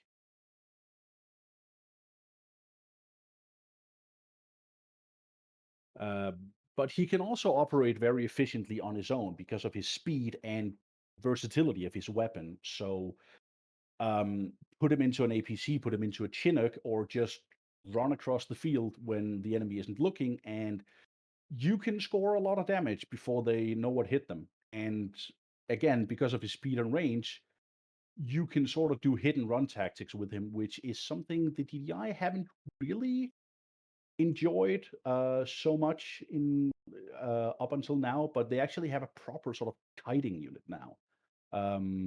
I guess you could say the MLRS is also a kiter. It certainly can be, but they have an infantry option now that allows them to kite with high damage, which also is something we only really saw in Volkov as an epic unit. But now you have sort of a regular infantry that can fill this role and can sort of be used to create havoc in multiple places on the map. Anything to add so far, Rampa? I think the analysis has been pretty spot on, except that, regarding the general role of infantry in DTA, it has been a bit defensive in the late game because, like our rocket infantry are very strong at countering tanks, but they are simply too slow and they have too little HP, so that it has not been practically viable to attack with them. Like we have had our infantry has been useful, but there have been only limited use for them in late game. Of course, I never meant to imply that infantry isn't good in DTA. Just that, as I said, it's fragile and, as you said, slow. So it's mostly been used for sort of an emergency option, or when you're near your base to add some damage to your tank columns. We have noticed that, for example, pairing rocket infantry with tanks is more efficient than just having tanks. But yeah, the advanced infantry also adds to the usefulness of regular infantry because they are uncrushable. So, for example, if you have a lone bunch of rocket infantry around and there comes an enemy tank army, they are vulnerable to crushing. The enemy tanks can just crush the infantry, but what we found with a shock trooper already is that it's uncrushable, like it was in Red or the Aftermath already. That you could pair the shock trooper with your other infantry, and the shock troopers actually prevent the enemy from crushing your other infantry. And these other advanced infantry can be used for the same purpose to basically make infantry groups uncrushable.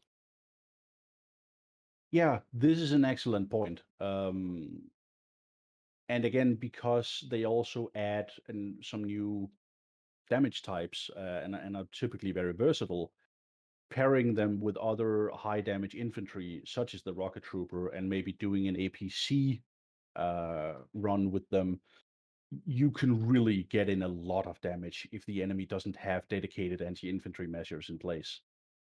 Which in turn makes those units have more of a role into the late game, because especially the recon units and the fact of how effective something like a flame tank is against infantry hasn't been largely significant, just because infantry had such a low health setting that you really didn't need most of the time sort of much of a dedicated answer to them, especially if you were bringing any amount of artillery, then that was enough to just sort of sort them out by its own. But with this patch, you're really going to have to think about, especially into the late game, bringing something and setting something up in your base that can specifically counter these high-end infantry. Yeah. Chrysanthemum says, you could say the grenade launcher also wears some kind of simple exoskeleton that boosts out his movement. Military exoskeleton were experimented with in early 2000, maybe in the 90s. Plus, TD concept art featured a bunch of infantry with such mechanic frames.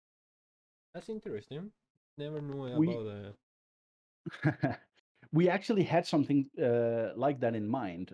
One problem we ran into was that was very difficult to visually represent at DTA scale. So we kind of thought, okay, if you want to sort of, I guess, headcanon that he's wearing gear like this, it totally makes sense. But you can also just chalk it up to very elite training on his part, which of course also explains his cost. Even though he's wearing fairly simple gear, training a man like this takes a considerable amount of resources.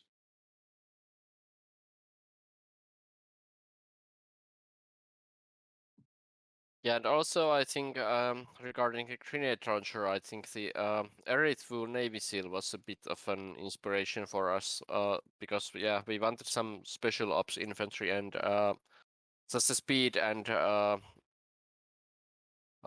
relatively powerful weaponry against all targets. It seemed fitting and both thematically and for the gameplay-wise for our GDR faction design. Absolutely. And again, it's also a matter of, it's something that wasn't really represented in the game in any way, but it's sort of a classic military gaming full of cool kind of thing. There's a certain cool factor to it, and we wanted to have that in the game, and it felt right for GDI. I think probably also with the association with the Commando, especially if you've played something like Renegade, they have these sort of badass special forces characters that you see in these games. So it also kind of played into that a little bit, I think, that we went with these spec up guys for GDI.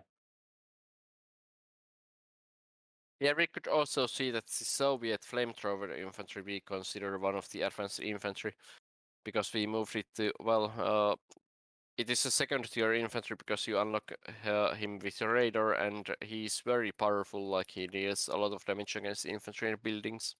And also, you cannot ignore him even with vehicles. Yeah, I think that sort of segues us into what have we actually done with the classic infantry, because I think that's equally interesting in that we wanted to introduce this whole new gameplay aspect, but to do that, we really had to make significant changes to the existing ones as well. And typically, we only really make drastic changes to the classic units when it's absolutely necessary, either to achieve a workable balance or because we feel that there's a big gain in expanding the gameplay we can extract from it without hurting the core feel of the game. And this was one such instance. So we really wanted to take what they were, what they did, what their theme was, what they were known for, and just enhance that. So in no way have we changed them so drastically that they're a different unit. We've just sort of taken what they already were and cranked that up to 11, if that makes sense. So for the Soviet shock trooper and the flame trooper, because again, you do unlock him a bit later, we mostly found that simple stat buffs were enough. Already iconic units that did what they were supposed to, they just didn't see much use from being too weak, especially from their cost.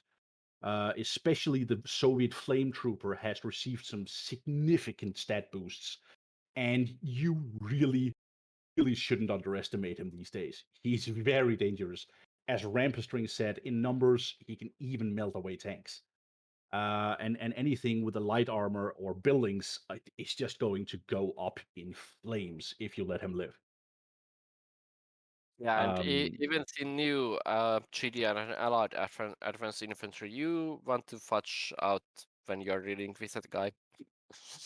Yeah, and I think that's an important note is that the Soviets, their artillery is very, very powerful, but slow firing. And the shock trooper, while able to kill infantry, has a very short range, whereas something like the machine gunner and the grenadier actually has a fairly long range. So part of buffing the flame trooper so much was actually also to make the balance work and not have the Soviets get completely run over by these new advanced infantry because uh, again classically the Soviets are just very very tank heavy, which has worked with the classic balance, but they really need an answer to something like this when we introduced it. So it just made sense and came together nicely. Part of it is also that it provides them a better sort of mobile answer to getting harassed by light vehicles because he's actually so strong. His damage is high enough, while his cost is still fairly low, that you can actually use him as what you might call a soft counter to enemy recon squads. Bikes, buggies, Humvees, stuff like that. They shouldn't assume that they will automatically defeat these flamethrowers because they're infantry, because in turn the flamethrowers absolutely melt anything that isn't heavily armored. So that can help you defend from getting harassed to death while your slow powerhouse units do the heavy lifting, and it creates some interesting fights where it really comes down to numbers, player skill, and micromanagement of your units, who comes out on top. Here we can see Danalin actually wielding a pretty scary combination. He has medics and the heavy machine gunners, which already they are very powerful together because the machine gunners already have a lot of strength. Apparently not enough to survive a nuke, but well, See, yeah, that's The timing on that. expected. That Yeah, timing expected. AI was perfect. yeah, but anyway, medics can increase their survivability further a lot, and then Danalin also has the enforcer, so at any point he could deploy that enforcer into a barracks. The enforcer Right. is a mobile unit that can be deployed into a barracks, and then so at any point he could bring the enforcer to a front line, deploy it, and then push more machine gunners out of the enforcer. True. Yeah, and with their combined, like how defensively powerful they are, the enforcer just have. I think it has the most health in the entire game. Yeah, it has. Yeah, I think it. Right. Especially That's in deployed form. Yeah, couple that with being surrounded by machine gunners, being healed by medics. You've basically almost got an immovable object at that point. It's yeah. really if you don't have a strong artillery lineup or a super weapon, you're in big trouble if he hunkers down like that in a critical point. So the Allies have just become absolutely menacing at taking and holding ground like that. Yeah, most definitely. So yeah, it really just synergizes so strongly with their existing roster in many ways, both with the medic and the enforcer. So I think that's why I've come to love the heavy machine gunner so much. He just feels like such a natural, really fitting addition. Yeah, Addition, sorry. Yeah, and it is also nice because that he adds further usefulness to the APC, because that is the thing that is pretty rarely used in Command & Conquer, despite being a unit in all of the games. Yeah, but of course it makes sense when the infantry is very fragile and you can only transport like 5 of them at a time. It's just not worth the hassle of loading in and unloading the APCs. So that was a very deliberate design choice as well, and part of why we wanted to add this play element was also that we wanted the concept of mechanizing infantry and being rewarded for the micro burden that is. We wanted that to have a payoff. So yeah, that's a very deliberate part, a very deliberate choice, and part of adding to this new gameplay element.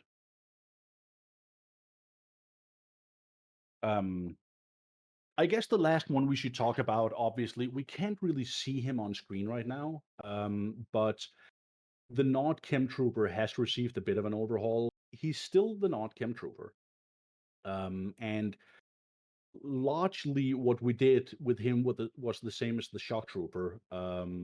We just took what he was and made him a lot stronger. But what we wanted with him was really also move away from this idea that he's just a green flame infantry with slightly better stats. We really wanted him to be more of a unique unit. So what we did was simply lean into what we already felt was working and was adding something new and interesting to the game, was this idea of having very, very heavy infantry. So what you'll see now with the Chem Trooper, I don't know if we can show him in the next game maybe, is that he's received an upgrade to his hazmat suit. So he's now wearing a much more bulky armored hazmat suit. He's still immune to Tiberium poisoning, which can be a big bonus. But to add to that, he, like the other advanced infantry, except for the GDI Grenadier, but like the Shock Trooper and the Heavy Machine Gunner, he also can't be crushed. So that coupled with us allowing him to do so much more damage to vehicles, because we thought, Tiberium spray, how can we make that stand out from, the flamethrower? Okay, let's give it corrosive properties so you can actually melt away even heavy armor. So what he really does now is he has the short range that he always did, and he's actually slower than he was before, which might initially seem like a downgrade. But the thing with him is, you can't just run him over when he gets into that close range.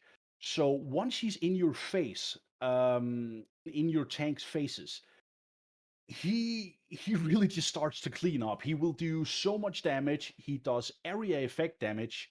He's very bulky, very, very high health. So he really forms a nasty combination with your APCs, especially the cloaked one. I would say that the Chem Trooper is probably the most successful one we've added or reworked in this case at incentivizing APC use, because if you can do a play where you can use an APC to rush him just straight into the enemy formation, he can cause absolute havoc because he'll just get in everyone's faces and just start melting through your army. I've lost a couple of tank armies to that myself. Yeah, I've been moving a tank group around the map, and then someone has come with a stealth APC full of those chem troopers, and well, My tank group hasn't existed after that. I still remember last Humperdew did that to you when we were testing these infantry. That was beautiful, I gotta say. So yeah, it just no, but Yeah. I really think it just adds so much new potential to the tactics and the way you can use your units in the game. It's such a satisfying combo to use, Definitely, and most definitely. it adds a whole new meta game of like you've got to protect your tank columns from being bomb rushed by these chem troopers, because the thing with them also is the best answer to these advanced infantry is typically shelling them with artillery before they can get into range. But an APC with its heavy armor will protect him from that, get him into where he needs to be, and once he's in that almost sort of up close melee range of your units, you risk friendly fire if you start shelling him. So he's just an absolute menace if you manage your army properly and can pull this combo move off.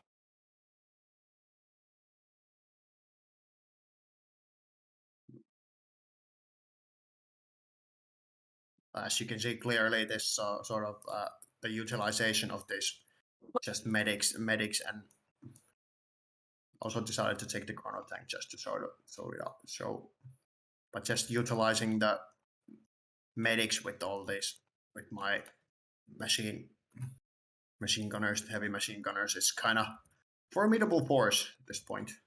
I think the really cool thing about that also is that the Allies have typically been a bit of a one-trick pony until now. They've just been kind of speed slash cheese. There hasn't really been of course they could fight directly, but and they got a lot better at it with the addition of the tank destroyer and the enforcer. There's no doubt about that. But I think it's Yeah. really interesting to have a lot of this brute force actually lie in your infantry divisions. So more than ever now, you can actually do as a powerful slow push with the allies Yeah. if you back up these machine gunners with medics and Yeah, most definitely. and have That's the them. combo we talked about previously. A deployed enforcer that allows Daladin to push out more machine gunners just directly into the enemy base. Yep. Yeah, just and here we saw them actually survive a couple of V2 rockets. Yeah. Yeah. And here I'm trying to use these grenade launchers by themselves to show off their anti-building damage, which is pretty crazy. One thing to Yeah. keep in mind is that as they are grenadiers and we want to keep the classic feel and logic, it will explode on death. Yeah. But this does also Yeah. provide a bit of a balancing aspect in that we found having them en masse without this, because they can sort of kite units to death, their damage just got super out of hand if there wasn't something to keep them in check. So you should use caution when using large divisions of them, because they can it can literally blow up in your face. Yeah, Yes. yeah. So it's best to use them in smaller groups, or if you have a larger group of them, have them a bit split up, or you can also micro them. Like if you see that one of them is going to die, so you move him elsewhere so that he's not next to the other ones. But what I really like is that that also ends up actually enhancing that special ops feel, because you wouldn't really expect a unit like that to operate in big clustered armies, but be more of a spread out, independently operating sort of small unit tactics. Yeah, that is true. So I think it just all comes together beautifully. Honestly, I think everyone on the team is honestly very, very happy with the result of this little experiment that we started with the advanced infantry and have now decided to implement. Yeah, we wanted to do it for so long, and I think it turned out so well. I think so too. I think it's turned out to be We really, show really off the good. Crow tanks, the teleport mode. Like you could switch it to teleport mode and move it to my base and then back to the front line, just for show. Yeah. Okay, so now it's in teleport mode. Now he's teleporting it And there it's moving. It basically uses the subterranean logic from Tiberian Sun for this. Yep. But it's much faster than the Devil's Tongue in TS. And Yep. now it's in my base, and then it can teleport back. You could like if your crown tank is damaged, you could teleport it back home, repair it on a repair facility, and then teleport it back to the front line. But this after teleporting, it must transform back to combat mode. Like there are two modes for the crown tank. There's a teleport mode and combat mode, and while it's in teleport mode, it cannot attack at all. And once it has transferred from teleport mode to combat mode, it has this bar that must recharge so it can teleport again. So you cannot like abuse the teleport, so you cannot send it to an enemy base and instantly retreat from there, but instead when it teleports somewhere, it stays there for about 1 minute or so, and so it must commit to a fight.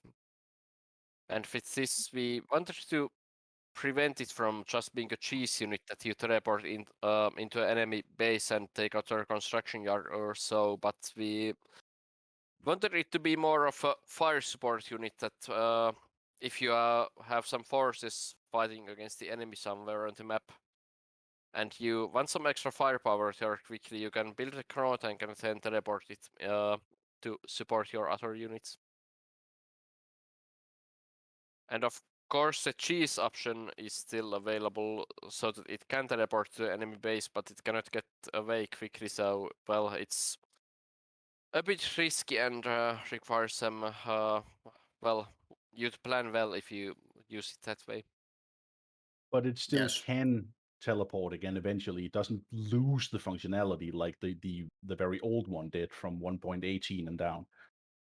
For Yeah. this to work, I actually pretty much Yuri's Revenge has this logic. I think it was called simple deployer, that a unit can transform to other unit when it deploys. Instead of deploying into a building, I basically had to re-implement it into a Tiberian Sun engine for this to work.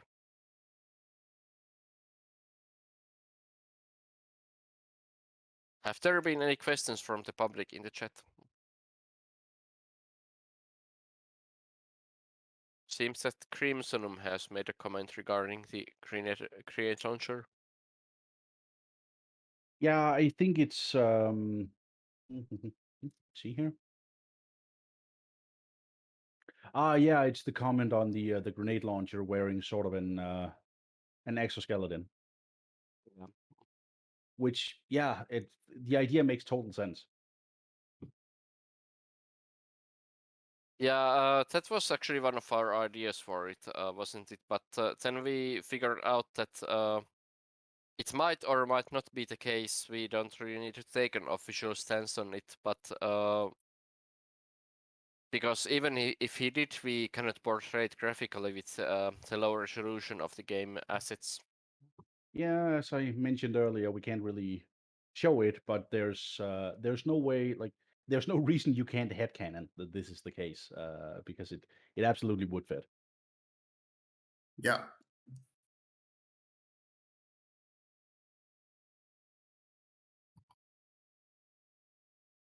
Love it how medics can just sort of heal each other or keep each other's alive.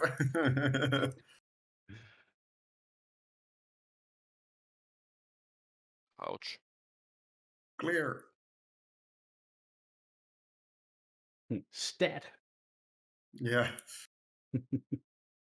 No, but it really does feel good to have the medics actually be have a significant Viable. role. Yeah, definitely. Here you can see how quickly my 4 creator on church just take down that 4 factory. Yeah, they really are in many ways the iconic grenade infantry, just sort of on meth from another galaxy. Yeah. And also, well, to avoid them making the regular grenadier like useless in the pointless in the late game, they are actually a bit slower than the regular grenadier. is, and of course the regular Grenadier is cheaper, so if you are low on money, then it might often be a better idea to build it than the Grenade Launcher. Yeah.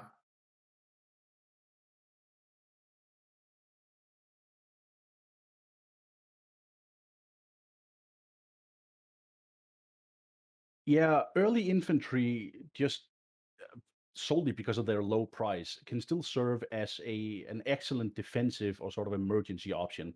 The new infantry have a price that match their strength. So while they might not be quite as expensive as the highest tiers of tanks, they still are very much high-end late game units with a price to match. So both in terms of that, it felt fitting to us, especially because a lot of them use sort of high-tech gear, but it's also a Yeah. way to keep the early infantry relevant as an emergency option, which they're still great at. Yeah. Yeah. Oof. Oof. It was really a Very. long Yeah. game, and really, Yeah, it but was. I have to say that it turned out harder than I expected, probably because we were focused on showcasing more than just like trying to kill the AI as quickly as possible. yeah, Yeah. Uh, but it was really a good showcase about the weakness and major strong points. It's like grenade launchers from GDI were super good unit, killing the medium tanks and mammoth from GDI, but start losing when they bring the MLRS and the V2. So really to showcase they're strong, but they're very hard countable with artillery.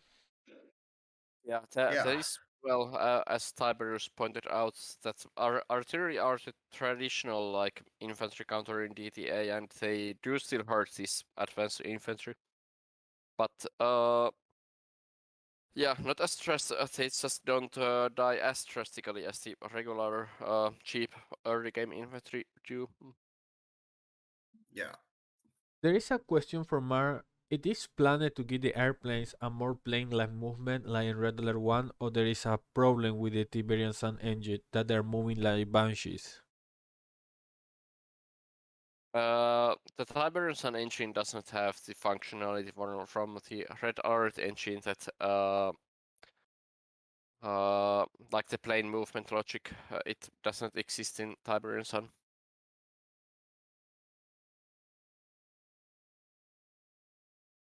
Oof. So Tense if you game. want it ported in, bribe Rampa. Indeed. Yeah, I haven't checked whether it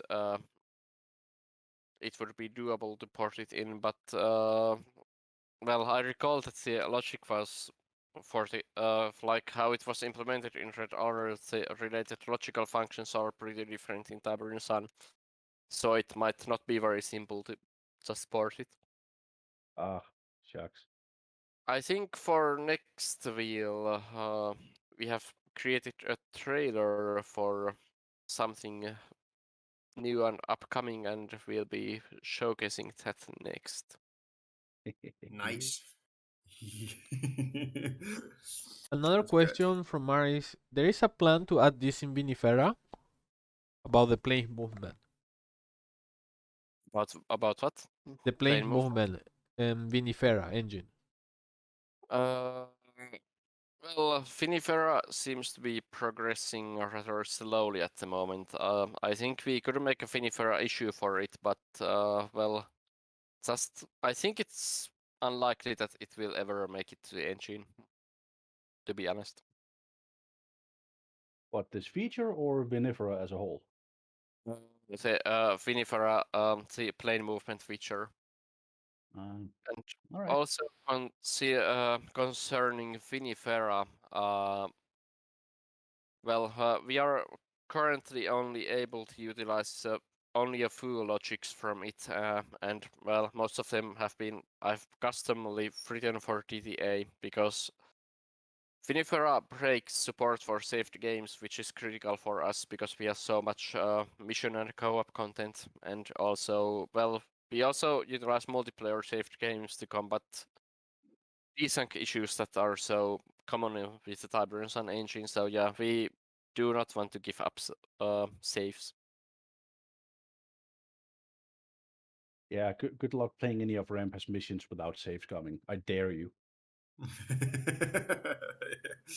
But okay, here it goes. And about that, if you're going to showcase this trailer, you need to change the Discord stream because you're screen sharing. Screen sharing in Discord, there's no sound. So the entire game was without sound. There's no sound. Yes. Oh, Yeah. I wish someone told me that earlier.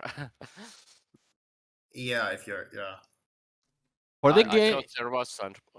but the game was fine because both you were everyone talking, so the main focus was about the talking. So, and in the background was the Yeah. game. yeah. But yeah, that's good to know. I didn't realize that there is no sound when sharing your screen directly. Yes, Don't that's worry, I can babble enough that it doesn't matter. Yeah. Yeah, I like- hope so. Well, anyway, here is let's put it on and yeah, let's stay silent for this 4.5 minutes. Yeah. You can give your comments afterwards.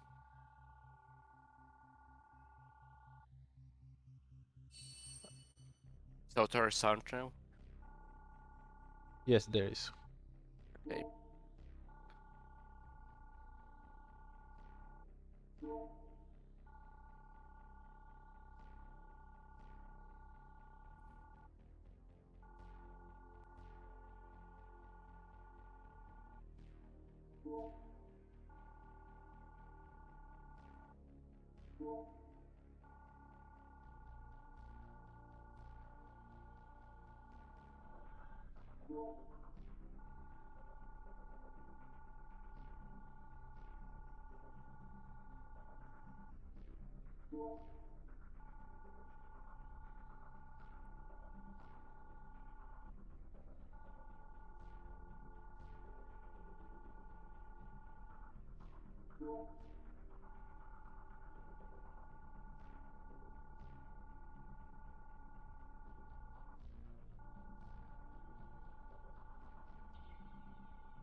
So, All right, folks. Any questions? Finally, some mango any color in a comments or campaign. questions, or how did it seem like? I had I think comments. that looked awesome. Gotta say the music is just really spot on, and I love the fact that there was this the chrono tank teleporting sound at the end. So it nailed it. I think it nailed it. The ending really well. Yeah, I actually coded a new feature into client for his that the client can show these kind of visual novel style cutscenes that you can like let's say I wanted to create something like the original games have the FMVs, but we do not have the resources for actual full motion videos like the original games do. So instead we have cutscenes made of scenes with images and text that you can where each time you click it progresses to the next scene. So it's a bit like a visual. Instead of having FMVs, we have the breathings and such as these kind of like small visual novels. I'm a little surprised that you didn't show that character. You know who I'm talking about. Yeah, Well, it's still a work in progress. I'm unsure about that character. So yeah, but I displayed the first cutscene of the campaign. well, that's a really Yeah. that really is a bit information about a new character. I had two comments in my stream from Mars saying that in the trailer the test was too fast, please, so people wasn't able to read. But when will be available, everyone will able to control at their own speed, right? Yeah, of course. The text progresses each time you click with the mouse, so yeah, you can freely check them out at your own pace. And it is asking, is this going to be a new add-on or is a mod inside a mod? Just a new campaign, right? Yeah, yes, it is a new campaign, and while other GTA campaigns are they are relatively small, like 8 missions, this will be could say a full-length campaign. Like my current plan has about 22 missions, but like one of our previous campaigns, this will also have multiple endings and multiple parts, so a single playthrough won't be so many missions, but a single playthrough will range from like 11 missions to 15 or so, but over 20 missions in total. With story cutscenes for each, and I could say it's a pretty ambitious project and much larger than any campaign we have done before, and possibly larger than any other campaign made in the Tiberian Sun modding community so far. Yeah, a very ambitious project. That really sounds good. Will be the expected ultimate difficulty in this campaign, or will be a blending between each mission? Uh, uh, well, for difficulty scaling, I have paid well, it has traditionally been a weakness in our campaigns. Like a lot of people has said that our missions and campaigns are too hard.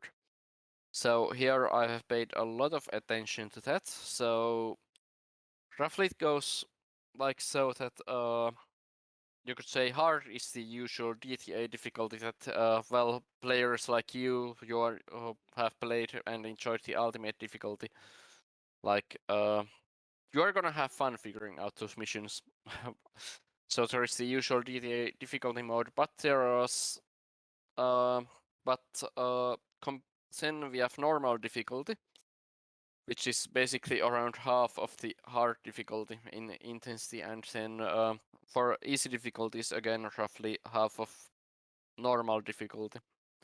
So there is a lot of scaling involved, and I've tried to make the like the start of the campaign is relatively easy, but yes, you will see very challenging missions when as the campaign progresses. But again, I'm trying to keep it, have it with good scaling. So, well, my aim is that anyone who has beat the original Westwood campaigns from Tiberian Sun and Red Alert should also be able to beat this campaign at least on easy. But yeah, you will also see ultimate challenge missions in the very final missions.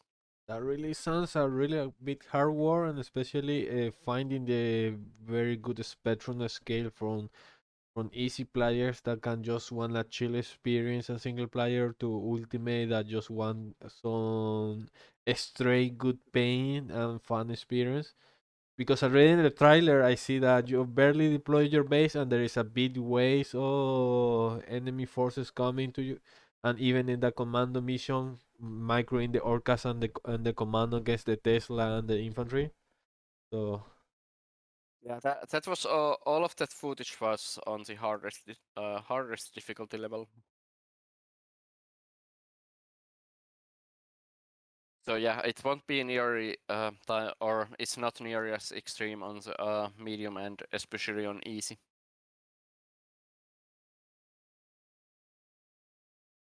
Yeah, as a tester, I can attest to there's a big difference.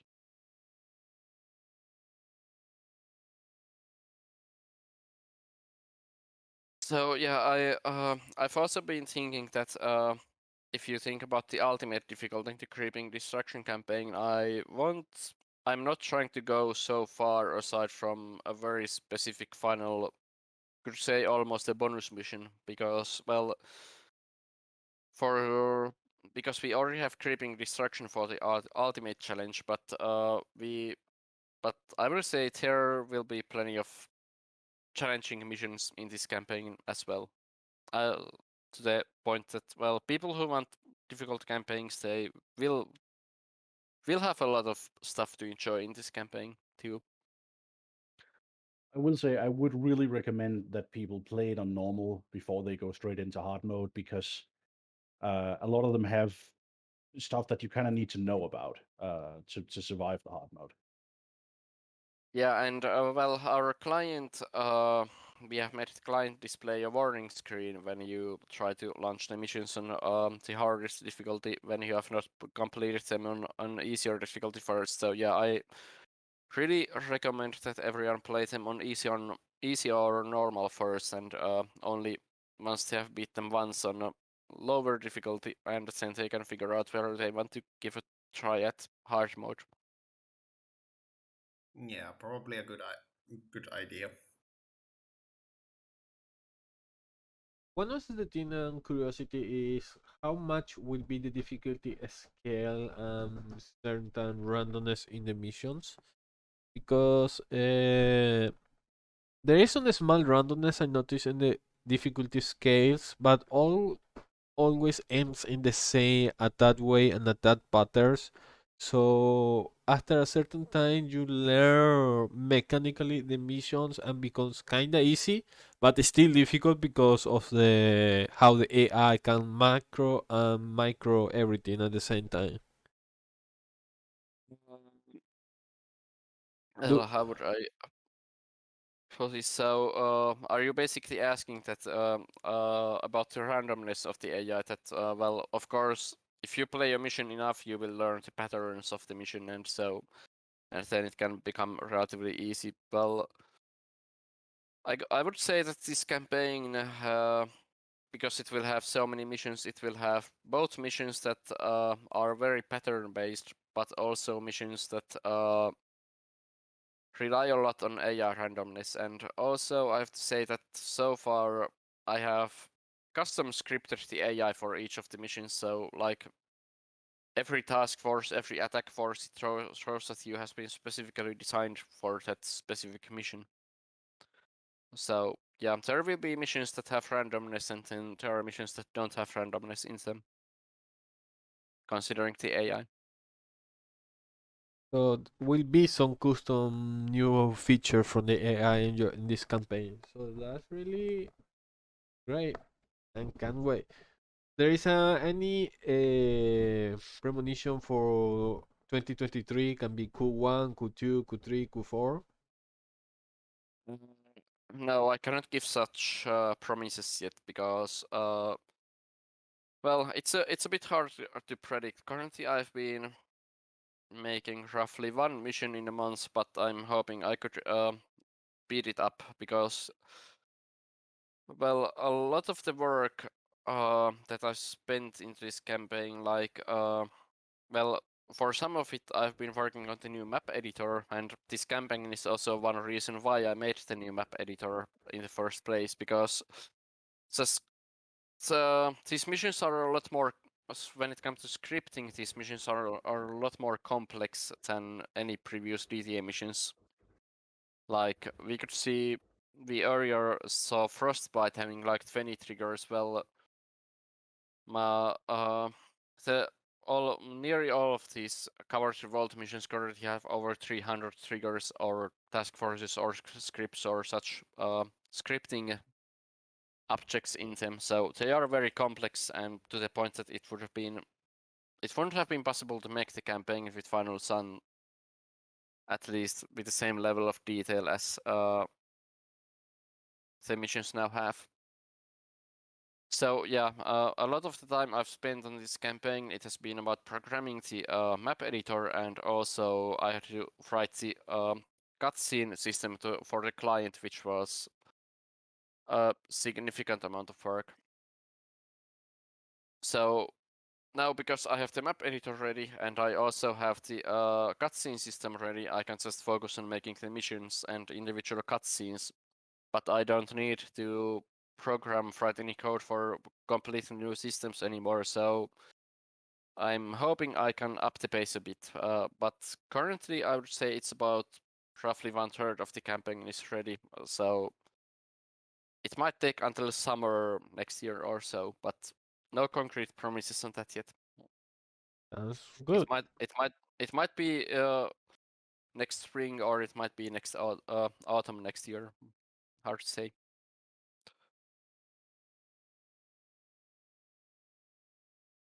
But of course, I have an incentive to bring it to the to you as soon as possible.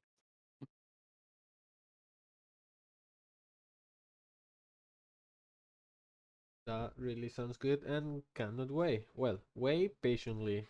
So take the time that is required.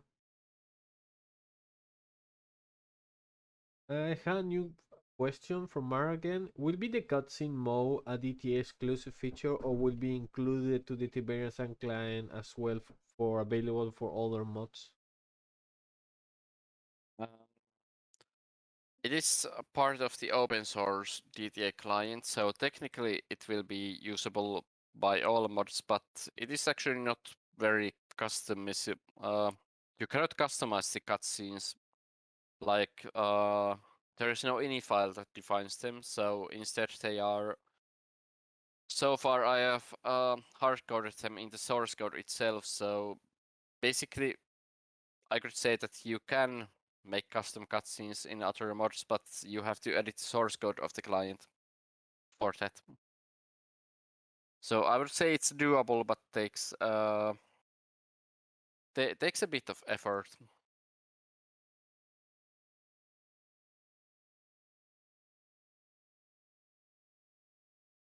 And the cutscenes, due to the complexity of the system, I was thinking of making it ini based or use another format that would allow people to customize it, the cutscenes, and make custom ones without modifying the source code. But the system is relatively, could say, powerful and complicated, so that it is hard to translate it into an ini based format, for example. So it's not that I would be purposely blocking the cutscene feature from other mods, but I haven't been able to invent a modder-ready, like I could say, modder-friendly way to express the cutscenes in other way than source code.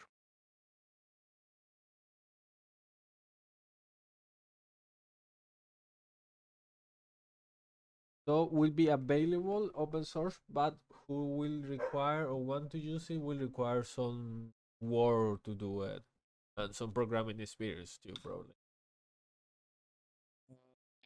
I would say yeah, custom making the cutscenes it will require not much, but a bit of programming experience. And well, you have to know C# as a language. But it's not a very difficult piece of code to understand, and you can just look at the DTA cutscenes as an example. So yeah, basically, I would say that when it comes to other mods, it depends on her willingness to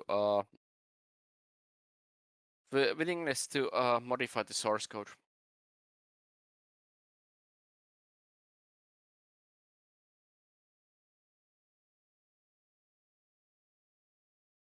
They stands and the cutscene mode has on SNET style. What Mars says. Sorry, what? The Mars says that thanks for the answer, and the cutscene has on SNES style, Super Nintendo styles, the old Super Nintendo. That wasn't intentional, but yeah, I tried to make them. Well, they do have this 8-bit style a bit because I thought that fits with the well, the CNC games themselves are old, so I thought such an relatively 8-bit style would fit. But it is also could say a mix like it is not per 8-bit, but it has these elements like the big font that is very crisp and clear, and but also the backgrounds are in full 32-bit color and relatively high resolution. Basically, I would say that I didn't try to go for a Nintendo feeling or SNES feeling, but I did go for a retro style. Yeah, and really landed very well. And even would say that it's kinda to the style of the original CNC, especially with a big European man. Yeah, that has been my aim to make it feel relatively natural to the players of the original games, and kind of reminiscent of the original games. So, kind of like it's a bit.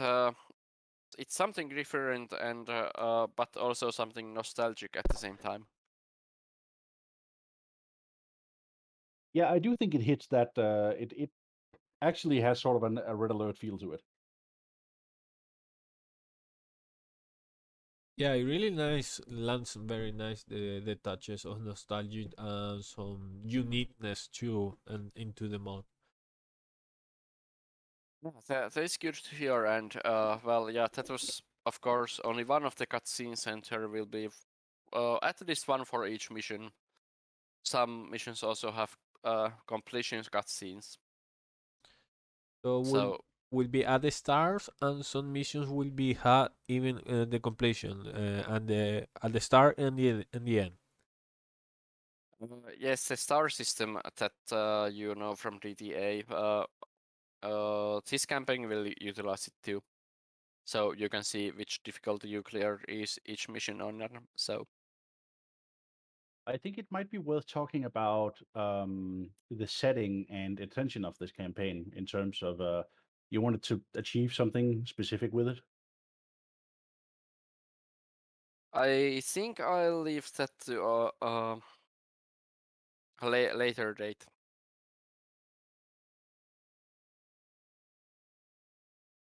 Well, I could say that I wanted to that one of the driving ideas behind this campaign was that I wanted a setting where I can utilize or fall factions of DTA. So if you think of the CNC timeline, well, like there was Red Alert and then there was Tiberian Dawn, and pretty much the Soviets got defeated. Then there were the Allies transformed into GDI, and then there's Nord. We have also had this. We do follow the official storyline also in DTA we haven't wanted to retcon the official CNC storyline. So what this has also meant for DTA is that if you check our single player missions and co-op missions, most of them are either, could say, Tiberian Dawn or Red Art style. Like if there's GDI, there's also Nord. If there's allies, there's also Soviets. There's very little mixing in the missions between the well, there is some, but not a lot of mixing in the factions. Like if it's a Soviet mission, then you are facing allies as the enemy. There is no Soviet mission where you'll be fighting against GDI or Nord, for example. So I wanted to create a setting where I can actually utilize all 4 factions of DTA, because I think when it comes to gameplay, our missions, due to the lore reasons that force missions to be either fitter at Art or Tiberian Dawn storylines, it leaves a lot of DTA's gameplay strengths on the table underutilized, I would say, because the 4 factions are important for our multiplayer, and I also thought it would be nice to have a campaign setting where that allows me to utilize also 4 factions. So for this I invented a setting that takes place in the CNC universe, but in a relatively remote area that hasn't been covered in any official CNC campaign. So I basically had in mind this setting of a kind of neglected ex-communist country where that hasn't been able to develop properly in the during the well, after Red Alert and during the First Tiberium War, and then because it is so neglected and underdeveloped, they still have Allied and Soviet military stuff in a significant way. And then, well, there's reasons why GD and Nord then, well, as it said in the briefing, an internal conflict springs up in this country, and the factions fight themselves with Allied and Soviet equipment, and then there's reasons why GD and Nord get interested in this conflict too, and they eventually join in, and the factions inside the country that utilize the Soviet and Allied equipment start modernization efforts, which allow them to upgrade their equipment so they can match the newer GDI and Nord designs. So yeah, I wanted a setting where I can utilize all 4 factions and so make a pretty diverse campaign.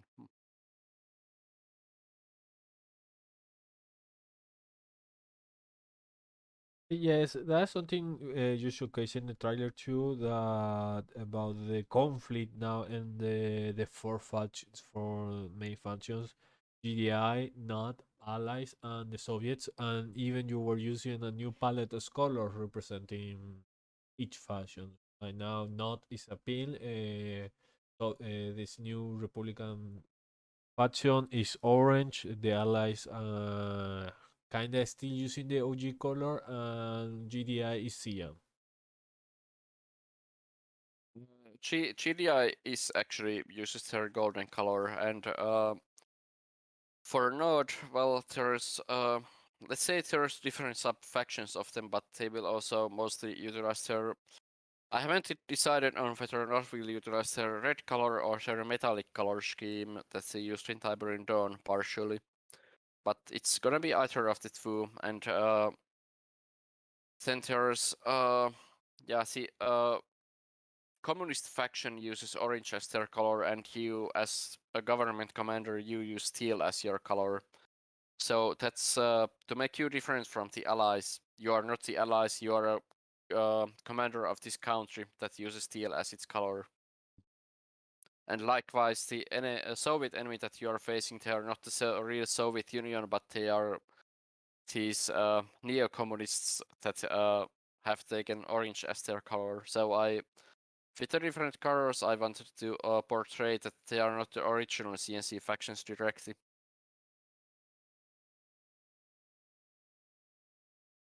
but could say derived factions in the storyline. Yes, as the first part you say, it is a new OG original story after the Allies' victory, so they're just a remnant of the URSS, this new Soviet faction, plus it making difference about the new history about the GDI allies and the faction you were playing corresponding and in part of the history you are creating. Yeah, could says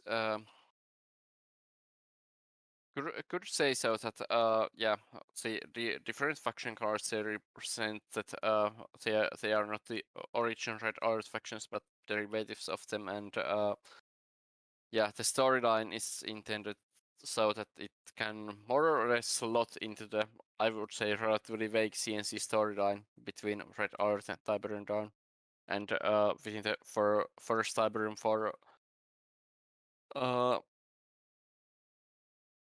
and maybe it's direct aftermath. So are there any further questions, or should we proceed into a game night? From here, my stream chat, no more questions. Everything was just replied. I don't know, in Discord, is there something? Is there anything there? I That's not cannot see further yet. questions on Discord either. Yeah, me neither. So I So guess we can proceed into a game night then. Yay. Yeah, thanks everyone for watching the stream so far. Is it okay if I go slip into a coma now? Yeah, it's okay. Yes, it's most definitely okay. Nothing to worry about. Yeah, I'm glad it turned out this well, because yeah, I was I had almost 39 degrees fever last night. But Yeah, today I've been feeling a lot better, so I've been able to talk more or less normally. Yeah, and glad I to hear that. basically haven't slept, so this could have been a bit of a shit show, but I think it went okay. Yeah, it Yeah. went with. Thanks for letting me be part of this, in a sense, at least, in the showcasing All the right, new Infantry. have fun, guys. This was great, and yeah, good luck in your games. Yeah, Yeah, thanks thanks. for participating and helping with the detailing the advanced infantry design. Yes, happy anniversary, guys. See ya. See Yeah. you. Yeah. Well, anyone is feel free to join the game night. One doesn't have what I will try in the chat. Feel free to join the Discord server too. Yeah, it's a free game night, so everyone is free to join.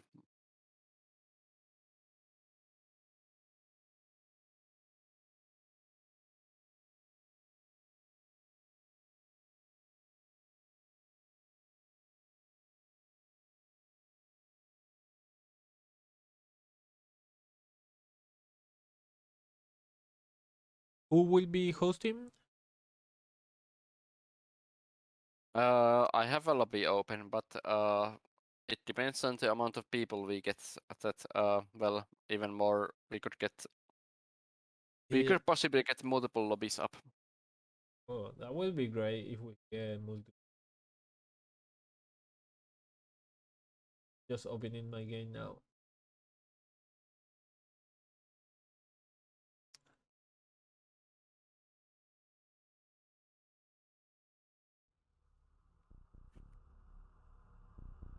All right.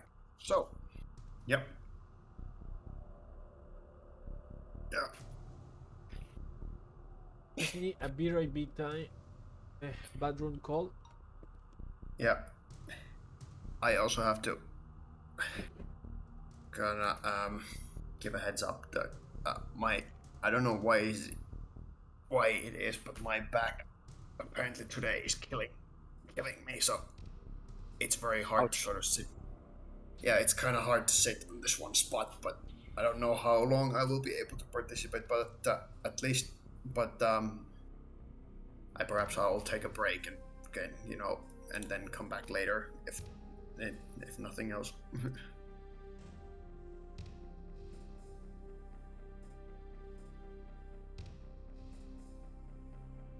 Yeah, there's been a lot of how would I say problems in the sense. Another dev didn't have enough sleep, and the other one is a feverish, and then everything else. So it's kind of like, but we managed to do it.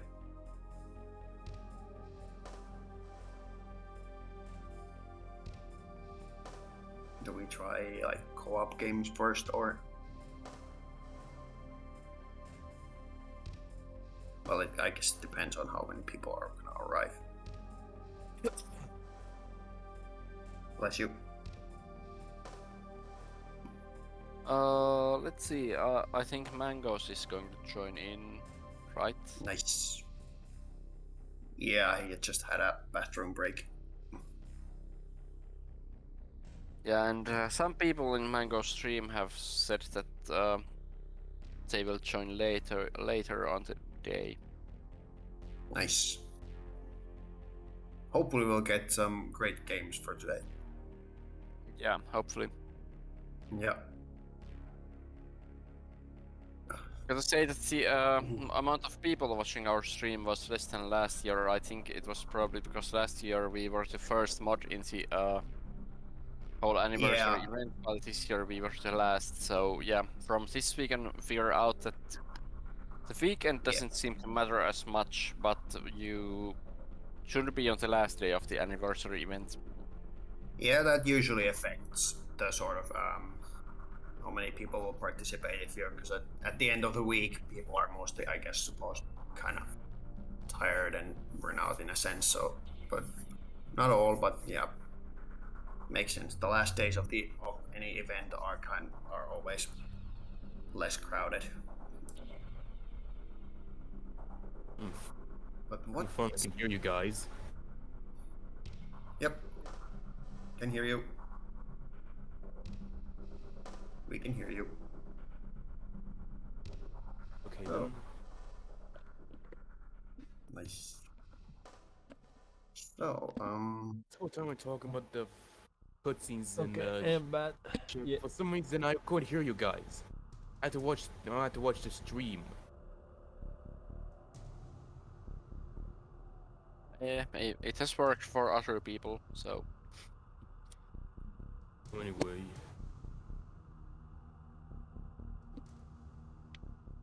But the lobby is still open, or I just came. the lobby is still open. Yep. Okay.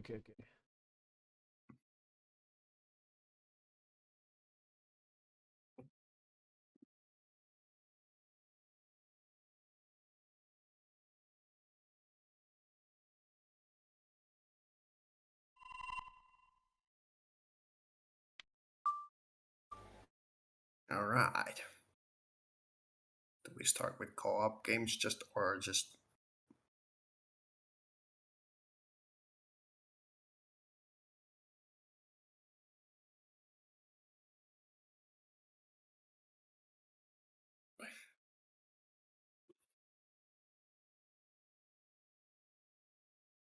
Wonder what faction I would like to play.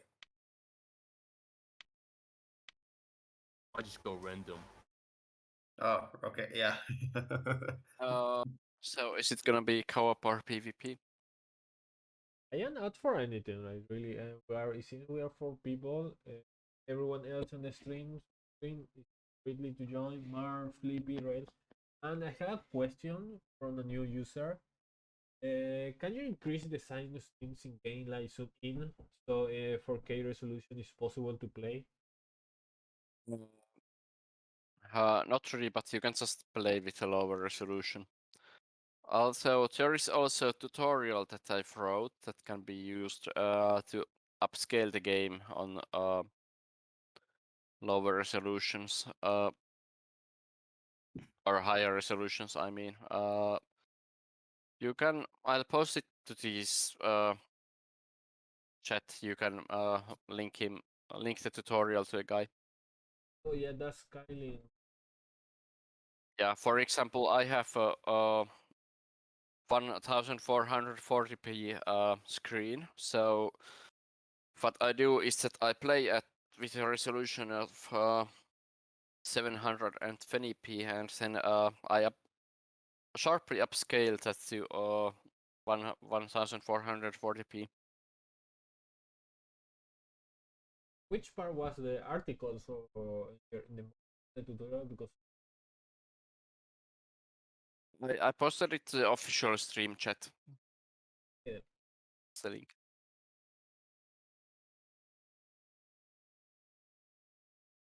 So, how about one of you guys give me a good PC in exchange for info about the next official CNC game?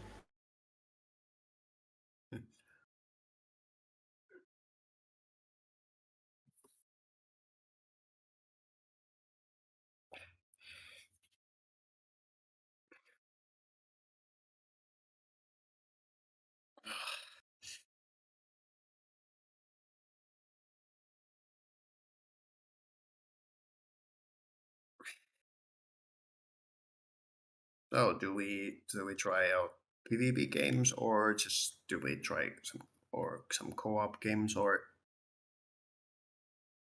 I'll be right back. yep.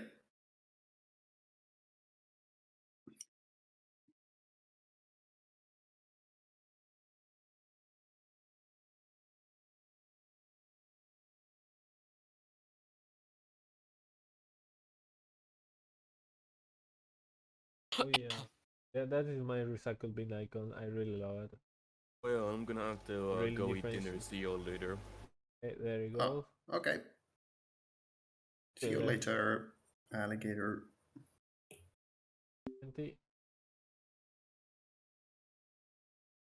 Tätä on Oh, yeah. olla ehkä vähän ikävä sanoa noin, mutta on. No, hänellä on tuppa olemaan hieman hidas tietokone, niin on tavallaan onnellinen, että hän lähti pois. Joo, kieltämättä se kuulostaa vähän ikävältä tavalla, niin kuin, joo, pelin kannalta se on ehkä pelin sujuvuuden kannalta. So there is Kyllä. So there is a three player free for all, or we go against. Since we are 3, I think that works well against the AI. Yeah, I don't think PvP again three free for all with 3 players is. Yeah, just because I think you guys are very much more experienced and better in game than I am, so I think it would be just. Yeah, and well, PvP with only 3 players is rather silly. It's a camping fest, basically. Yeah, I think we've already, like you said, you've said that many times, so I think we've proved that quite. Ooh.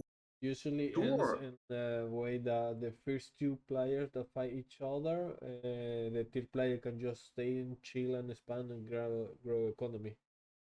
Yeah, exactly. Like Rampa Yeah, said, the first 2 players that attack each other are doomed to lose the game. Yeah, definitely. Yeah, the other one, the third player can just camp and just wait the others when the 2 others kill each other, and then like, haha, now it's my time to shine. Yeah. Is this a new map, by the way? Haven't seen this before. It has been in the game for a few months. Wow, but I've never seen this map, so wow, nice. Tour of Egypt, cool. So we pick our locations, or you going to pick? Because it's fully random. Or I forgot. Right. Sorry. Yeah, right. Yeah. Let's But it's see fine. as RNG. Reporting. Yeah. Actually, yeah. Let's restart. Okay. Yeah. And living.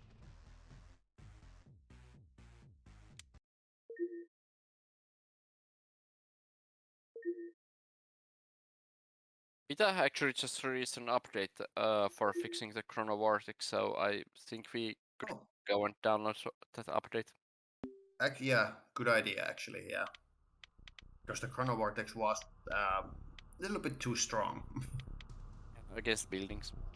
Yeah, against buildings. Yeah, most definitely. If it can destroy a full HP Conyard, then that's kind of even a nuke can't do that. I assume. No, it cannot.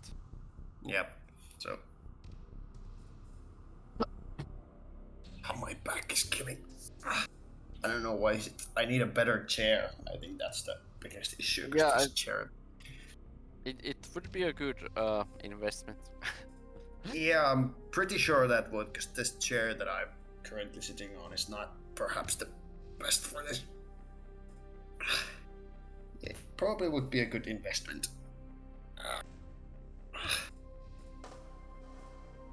I would say it's a must investment because majority of the time you will spend in that chair. So Yeah, actually, yeah, good point. It's a must investment. Good proper name. Anniversary game night. Cool. All right.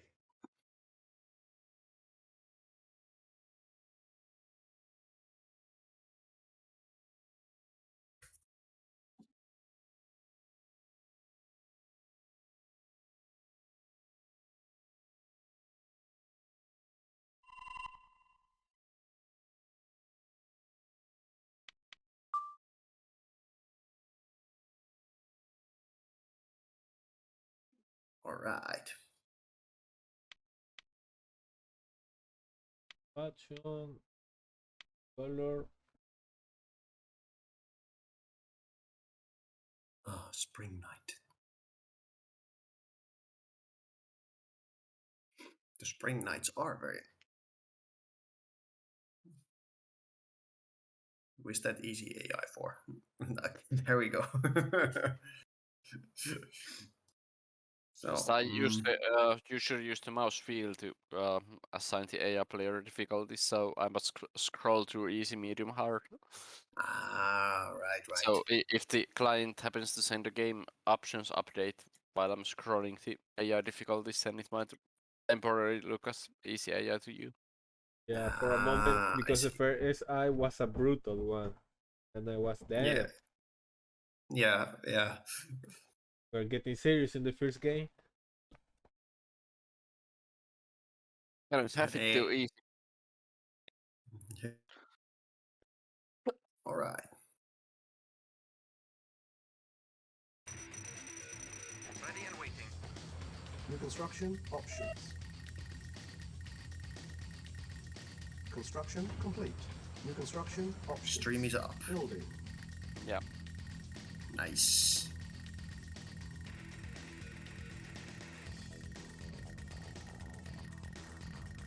I just did the mistake of going first. Routine is against Construction AI. complete. New Not construction bad options. against this map because we are able to scout for you. Construction Oh, complete. yeah, that's you. True. Cannot deploy here. Building. But out of sync already. Unit ready. What? Wow. Nah. Unit ready. Gosh darn it. Well, let's restart. Yeah.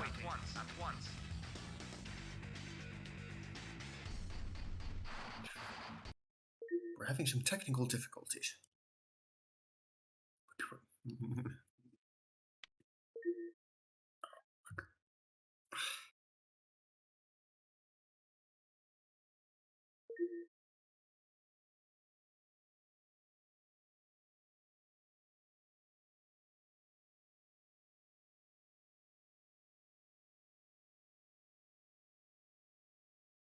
All right. Let's try again.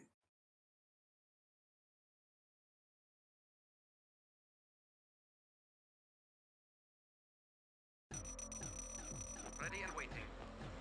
New construction options. Construction complete. Cannot deploy here. Building. Construction complete. New construction options. Training. Unit ready. Yes, sir. Unit ready. Yes, sir. Acknowledged. Reporting. Unit Of ready. course. Ready and waiting. As you wish. Yes, sir. Affirmative. Awaiting for Construction acknowledged. complete. New construction Ready and waiting.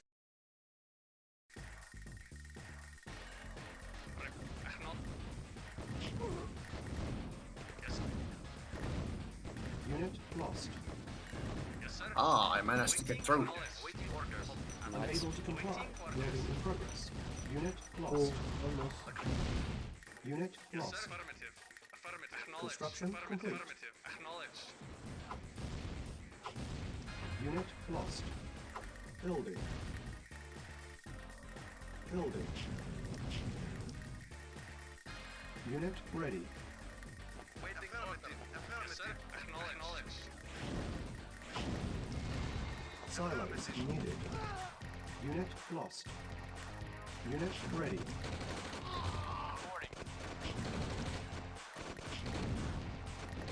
Unit ready. Construction complete. Cannot deploy here. Unit lost. Unit ready. Training. Unit ready. Unit ready. Waiting order. Construction complete. Ready and waiting. Unit lost. Building. Training. Unit Ready ready. and waiting. Unit ready. Construction complete. Unit lost. Unit ready. Acknowledged. Reporting. Unit ready. Unit lost. New construction options. Building. Training. Affirmative. Construction complete. Unit ready. Building. Waiting order. Affirmative. Unit ready. Unit ready. Orders. Ready and waiting. Reporting. Unit ready. Unit lost. Reporting. Construction complete. Unit lost. Cannot deploy here. Building. Unit ready. Uh-oh. Unit lost. Unit ready. The AI seems to be somewhat... Oh, stealth tanks, huh? Unit ready. Still can't. A lot of stealth tanks apparently. Construction complete. That's good to hear. Building. Good to see. Construction complete. Cannot deploy here. Unit ready. Can you see them if they're stealth tanks? Building. That is the philosophical question indeed. Unit ready. But if they're stealth, they're cloaked, and you already see them. Yes. In my side, I was able to destroy some of the stealth tank, but I don't know how. Construction Green complete. Knot is still pushing me with infantry, that's some odd. Cannot deploy here. New construction options.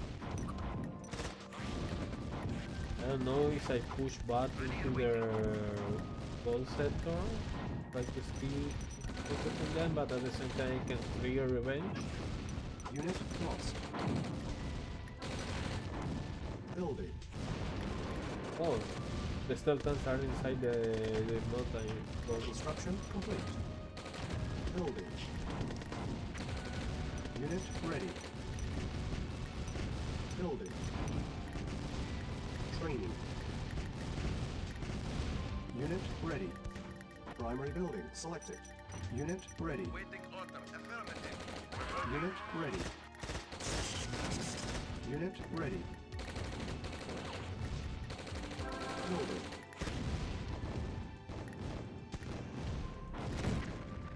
Unit Cyber ready. command. Unit lost.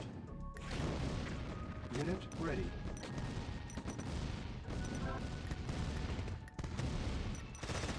Reporting. Affirmative. Unit ready. Building. Ooh, let me... Unit lost. take some XP from these. Unit lost. Yeah, feel free. Training. Cannot deploy here. Unit ready. Building. Unit ready. Insufficient funds. Unit ready.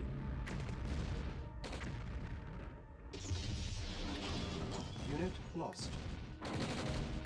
I don't know what is this one harvester doing in my place?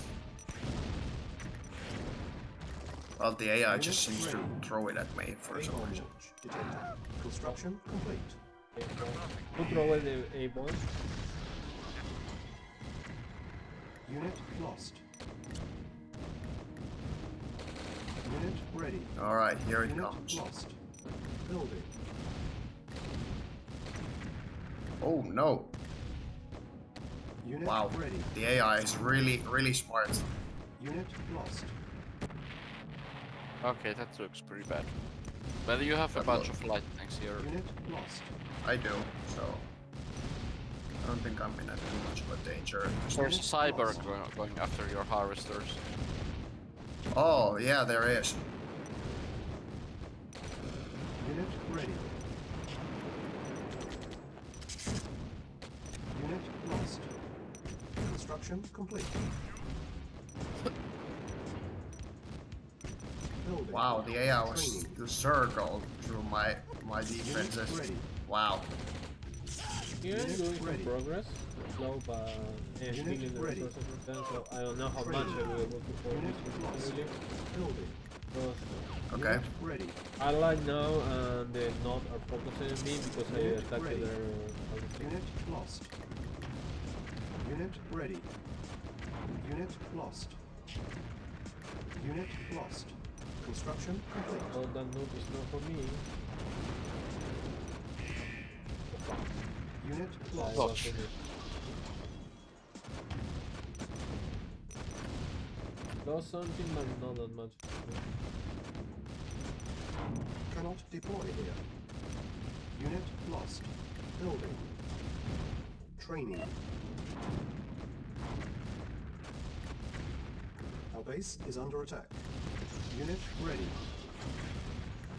Unit ready. Unit lost.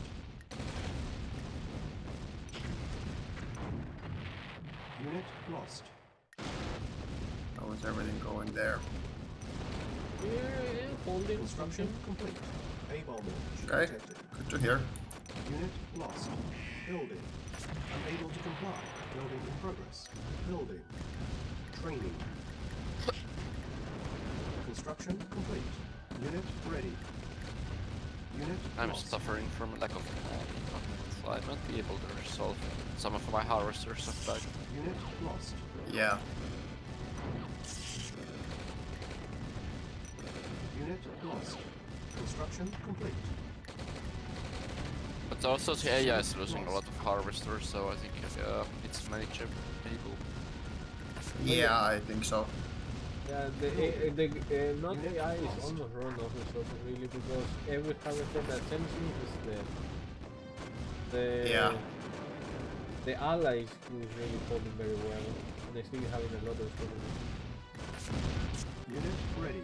Yeah. Wow, the AI is squashing trying to squash my infantry with its harvester. Who that hurt? But my elite minigunners were able to dodge that. So Yeah, that's a really quality of life that certain veterans give out to mine for. A-bomb launch detected. yeah, Notice coming. I want to look for units. A-bomb launch detected. I lost some of them. Oh my god! Oh no! Unit ready. What the fuck? Construction complete. Okay, now it's starting to attack. Primary which building means selected. I'm gonna need Training. nice. Building. Unit ready. Actually, no. I'm gonna Insufficient need. funds. Okay, so... Unit lost. A-bomb launch detected. For who is Construction that? complete. Those? Building. Ouch. Oh, for...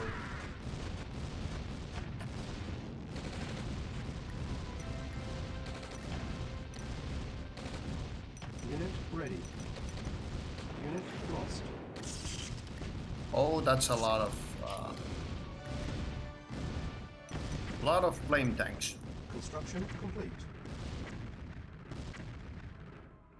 A lot of flame tanks. And a lot of stuff. Other stuff too. Unit ready. Oh, that chrono tank. Oh, Construction that chrono tank helps so much.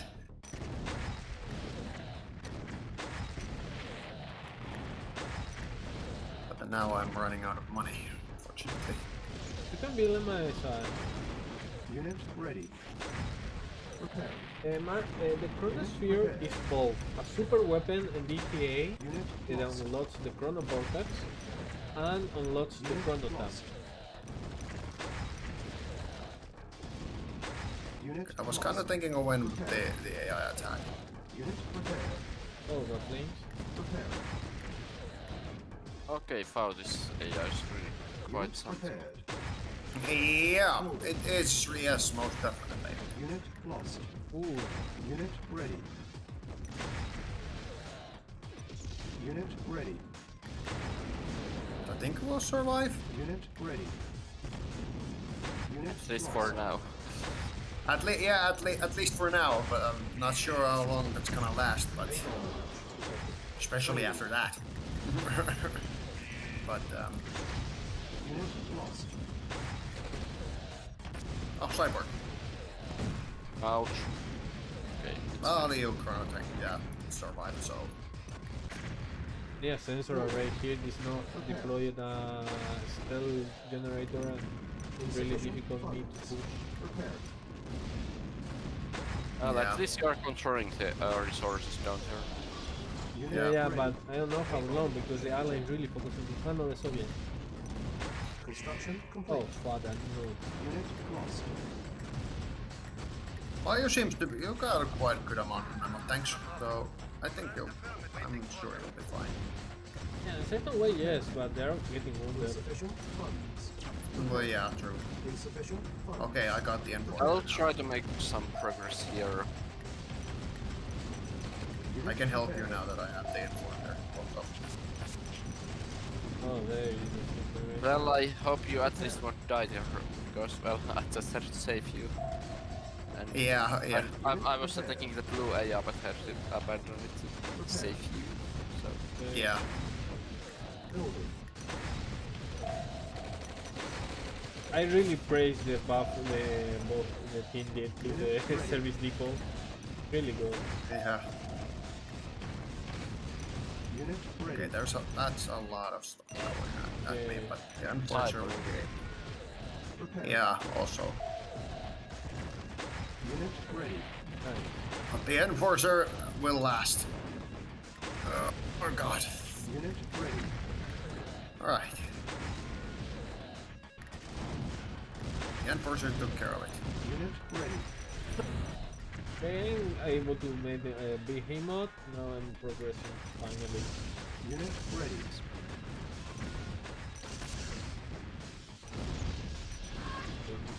There, here, the Volko, for the behemoth. A-bomb launch detected. Building. A-bomb launch detected. Really? Unit lost. Watch out, noob, he's coming. Unit prepared. Oh, he landed in my mano. you know, my chrono tank is Unit ready. just less than elite tank destroyer. Okay, goodbye, man. Well, the AI is really using its A-bomb launch advanced tactics here. Unit And lost. it's, Unit Oh. lost. It's flanking you, or yeah, it's flanking me here from here. Prepare. Unit ready. Unit prepared. What is doing man But it's behind? fine. I think, but I'll survive. I'm able to survive here. Yeah, there we go. Unit ready. Insufficient funds. Oh, cyborg. Oh god. Hello there. And an airstrike. Cool. Ooh. Oh, my mammoth. Just attack the cyborg with your tanks. Yeah. Unit lost. I sometimes never Unit going to ready. understand the unit that just go suicidal. And I lost my Unit conyard. Let's build another one. Oh.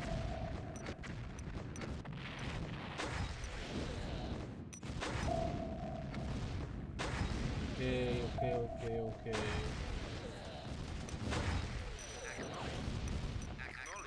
Preparing. Done. Unit prepared. Well, at least that's XP for my. Okay, finally able to Torture. push through here. Prepared. Your sensor array, come Unit here. prepared.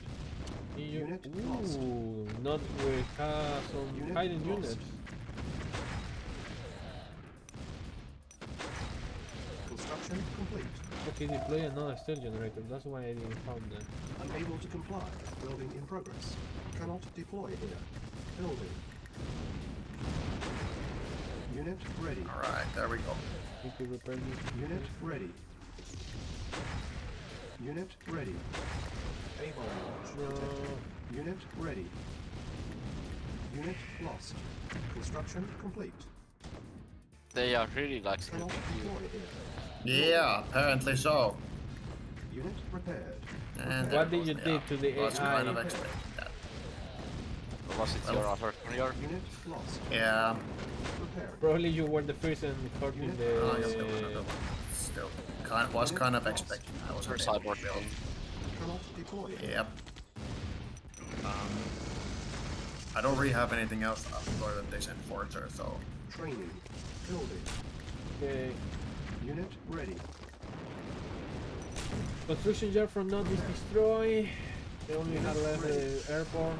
Okay, I think that should handle Unit it. ready. Oh, Yeah, I Soviet is think coming so. on my side. nope, it's still there.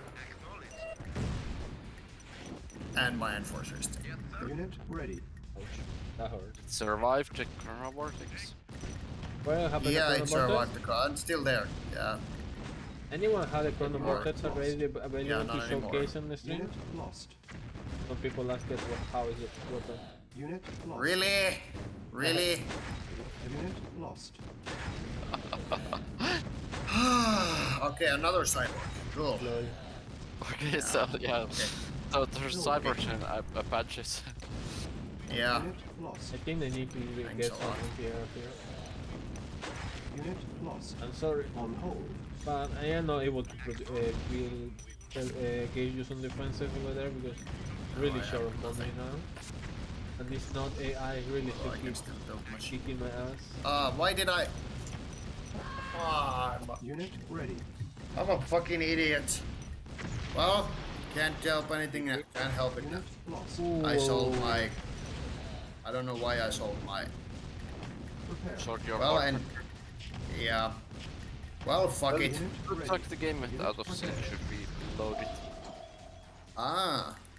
Okay. Well, we can do that. I suppose. Yeah, we went off Yeah, the scene. I let's think load. they went off the scene Okay. again. And they destroyed Yeah. my city. I mean I can still. I was still able to produce machine gunners and and medics and stuff. So I guess I could have technically continue. It's Just build really 1,000 medics. kinda sad. Really, only against the AI is where you get this crash or sync player off of sim.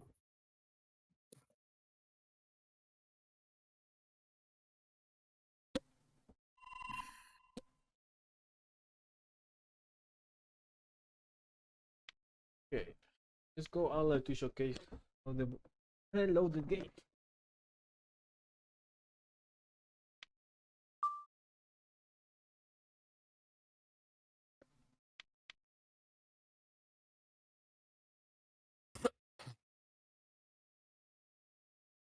we go.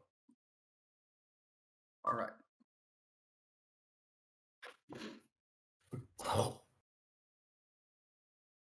Yeah, that AI really seems to be interested in nuking me and stuff. He had. Yeah, it's those constant heavy attacks. Yeah, Did you attack the Cyborgs harvester from- first, for I think there was example? 3 cyborgs in conjunction, or something like that.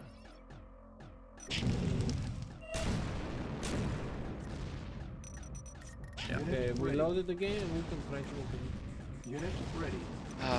Bring your construction yard. What? Unit What? on hold. We'll probably have to try an earlier save. We Yeah. went off likely. the scene again.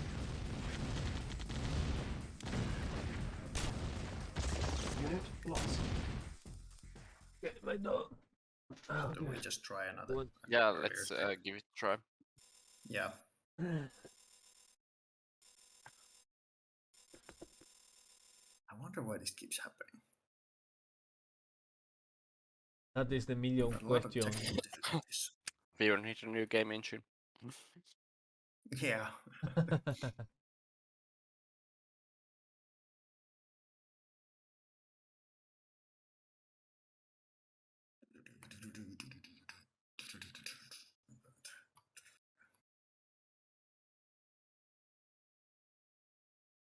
There we go. Okay, I see the game, Johnny.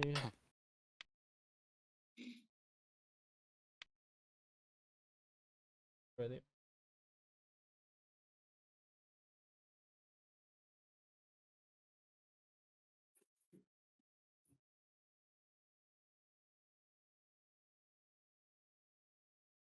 Oh, this one is the right one.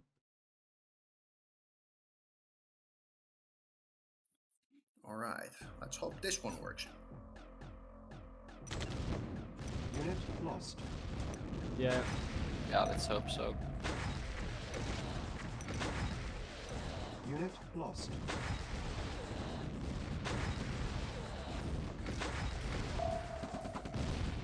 Building. Prepared. Natalie, do you still have NCV? Unit prepared. But you can send to my base where it's Construction more complete. safer. You don't lose it. If you rebuild it. Unit lost.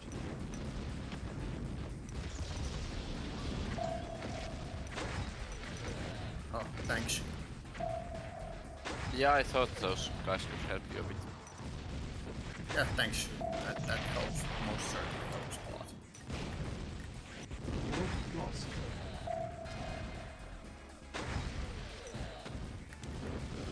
A-bomb detected.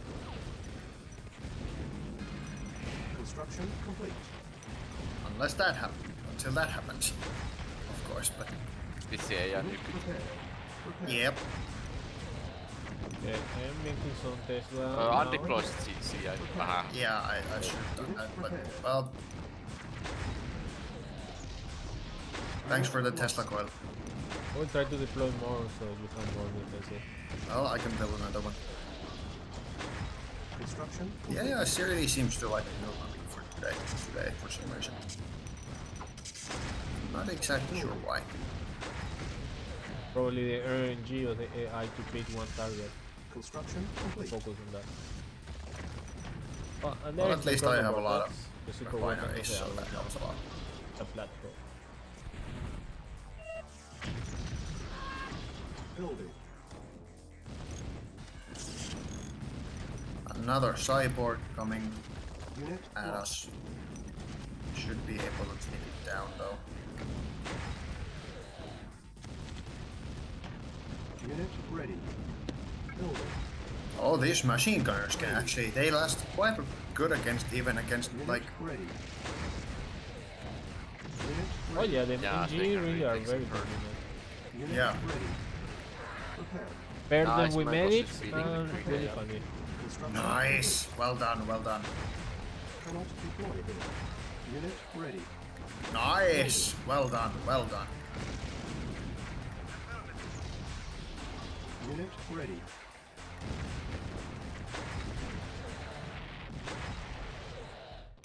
Unit ready. Construction complete. Repair. Unit ready. I'll say this enforcer deploying is really Unit helpful. lost. Yeah. It's just my vehicles were low health, but I could continue my attack after I built a couple of mechanics to the front line. Building. Yeah. Construction complete. Not is trying to take out my construction job with the Apaches. A launch detected. Building. Unit ready.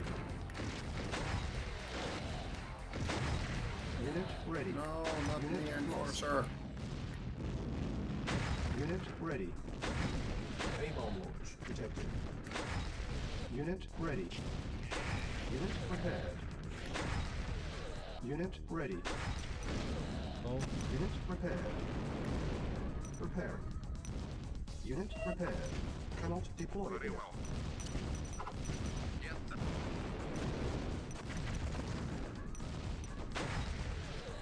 Okay, I might need some help for the attack that's coming in my way. That's your way. Well, it's not that bad. Of course, I can take care of On those. hold. Building. They're actually attacking my base instead. Oh, Repairing. oh yeah. well, let me It try took to a deal detour. with that. Unit prepared. I now have an elite enforcer, so The green flags are from the behemoth that reach elite veterancy. You should. What is thing with the behemoth when you reach elite maximum veterancy? Tiberium chemicals. Unit ready. nice. Rampastring. Okay. When the behemoth reach elite veterancy, the flame weapons becomes upgraded with Tiberium, right?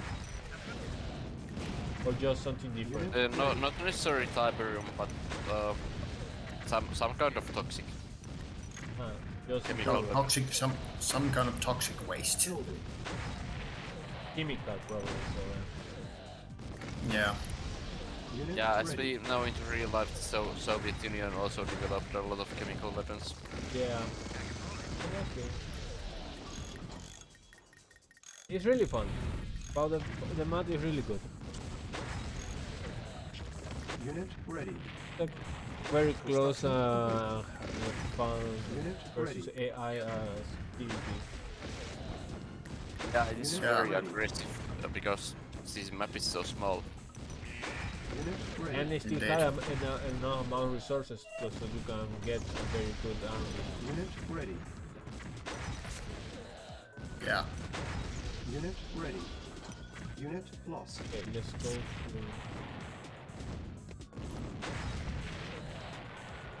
And I need my sensor array again. So there's some stuff.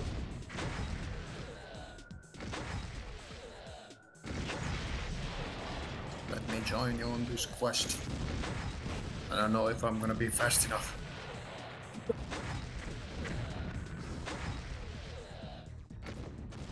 You will probably at least get taken down with one obelisk. Nice. At least.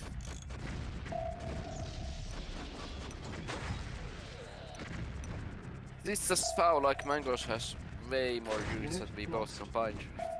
Yeah. Cannot deploy here. Building. Soviet role supreme. Yeah. It seems so, yeah. Seems like it. The amount of veterans I really have is impressive. I really don't have never this amount of veterans that much increase in AI versus AI. Construction complete. I really noticed Soviet. You need to play Unit them ready. like a mix of allies. You need to use all the units. You really need to be Unit combined. ready. That is a major strength about how many dinosaurs units they have, Unit ready. especially in beacons department. Yeah. Unit ready. Unit ready. Nice. Well done. Unit ready. Yeah, Well good done. game. Good Yeah. game. Aside Good from game. the sync errors, but I'm glad we. The save it yeah. autosave MVP. Yeah. Yeah, exactly. Yeah. True. Autosave is kind of MVP, yeah. But very nice game, yeah. Despite the sync errors. Very nice game. Apparently people playing some mental Omega here also. I think there are other people also. At least Chronoset and Crimson are there. Yeah, Crimson and Kronos. I'm not sure if they're playing the joining or. Ah, right. I guess he joined it just for the showcase on the trailer and the mapping tutorial, because after the QA of your trailer new campaign, he left. But he's in Yeah. the CNC Metal lobby now.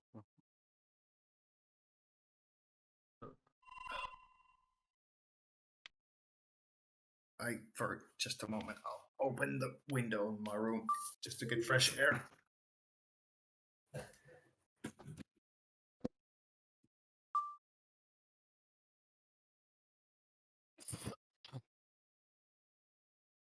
Nice. Hey yo.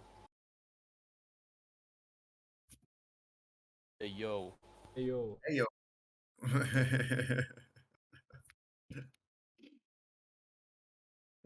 ready for some games. Let's try now allies. You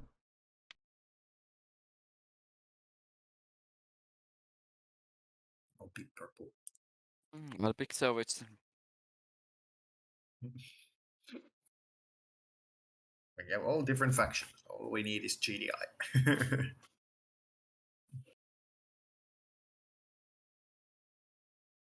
I gotta right. start. What? Alright then. Yeah. I need to learn to play with other factions more. I think I haven't played with GDI actually that much. right so. now for me the most difficult faction is the Node one. They have so much squishy units that is not really my style of gameplay. Yeah. It's a different sort of. It's a somewhat different faction compared, but it's nice. It has a lot of interesting units. My lot of interesting. 1v1 in the team game against Rampa really was difficult playing as game versus GDI. Yeah. So do we have co-op games or just do we try PvP games? It will depend on the host. I really don't mind for. Yeah. Yeah, there's just no way for us to get balanced teams here, I think. For PvP. Yeah. PvP is kind of dependent on the sort of balance. Yeah, of course, free for all is doable. Well, of course. Ooh, free. But co-op games are always nice. I like them. So we do constant or we do co-op mission? Ooh, co-op mission. There is only one co-op mission for 4 players. Or there are 2. Yeah. Experimental lab is that one. Yeah, Experiment Lab and Nuclear Winter. Yeah, Nuclear Winter also. Yeah. Mostly Do we try really this map? doing the codes are the most difficult one really. Yeah. Do we try with this map? Yeah. Also, well, her Dot Force the Noob has a pretty well, frankly, pretty bad PC. So large maps with lots of AIs would slow the game down. Yeah.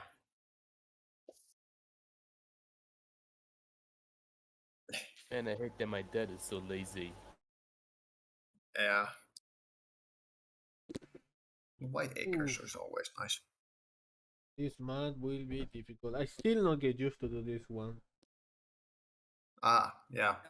I have to say that it has turned out to be surprisingly difficult. Yep.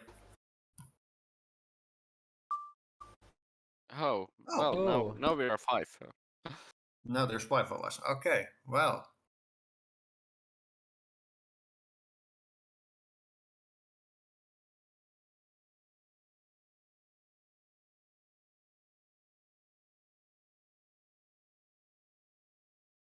How do we do?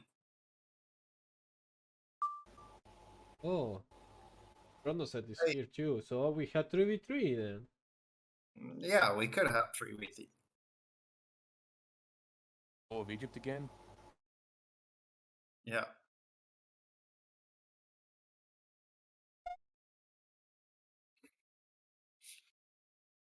What Just would be in the time. nice teams? Yeah. Welcome to the stream, That and could the be two. chat about the Yeah. stream of today is 23 anniversary That of could Tiberian work Sun. too, We're yeah, I suppose. showcasing Dan of Tiberia H mob. Here we are planning a PvP game. Team games are always nice.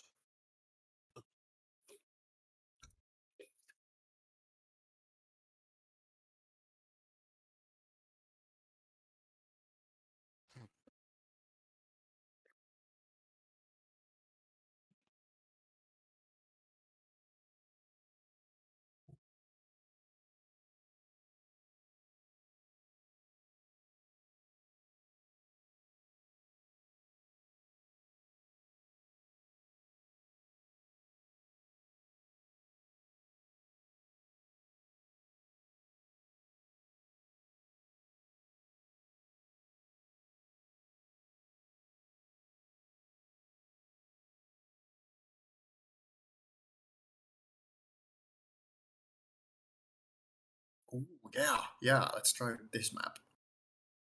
Oh, The question scouting will be becomes, really what difficult sort of- in this one. Oh, if that's fine, of course. That's Hello, I like hello. this one. Hello. Welcome aboard. So the question becomes, what sort of I'm teams do we sorry. have? Yeah, I had some sound issues with Discord. Oh, team Ah. 3 teams 2. Discord has been really like, I don't know what, funky lately, but I've had some issues while streaming and stuff in Yeah, Discord. I have this annoying issue where I have to manually set the audio device every time. Even though it's set to default in Discord, it won't detect my audio device. Oh, that's kind of, I've had that happen at times too. yeah, which is kind of annoying. Yeah, Yeah. I don't know why that keeps happening. All right. So these are the teams. Teams 2. Yeah, looks good. Looks good. Yeah. The funny team is C and C. Hello, by the way. 13. Oh, hello. Hello. Chrono and Glad Cream. we have so many C and players C. at the same time, like in the same voice chat. Yeah. It's awesome. Forgot most of you guys are European. I didn't expect it to start this early. Oh yeah, right, yeah. Yeah, the time differences are kind of Yeah, here is the morning. 9 in the morning here it is. Even if we say game night. Yeah, exactly. Yeah, it's a game night, so it's like It's 9 in the morning. Yeah. Yeah. And We should here have it's some. Yeah, we should have some Asian players here. Then it would be truly a night. yeah, true. What I found more funny is Team C with Green and Chrono. C. Yeah. What? Wait. What the fuck? Okay, wait. 2v2v2. Yes, it's 2 versus 2 versus 2. Yeah. Yeah, these kind of games are fun, in my opinion. Yeah. Yeah, they are most definitely. There's a more complex dynamic than in just 3 versus 3. Yeah. Yeah. I think it's a bit more balanced also, I suppose. It is the perfect spot New between team construction games and free for all. Building. Yeah. Construction complete. New construction options. Unable to comply. Building in progress. New construction options. Unit ready. Affirmative. Unit ready. Agreed. Unit ready. Reporting.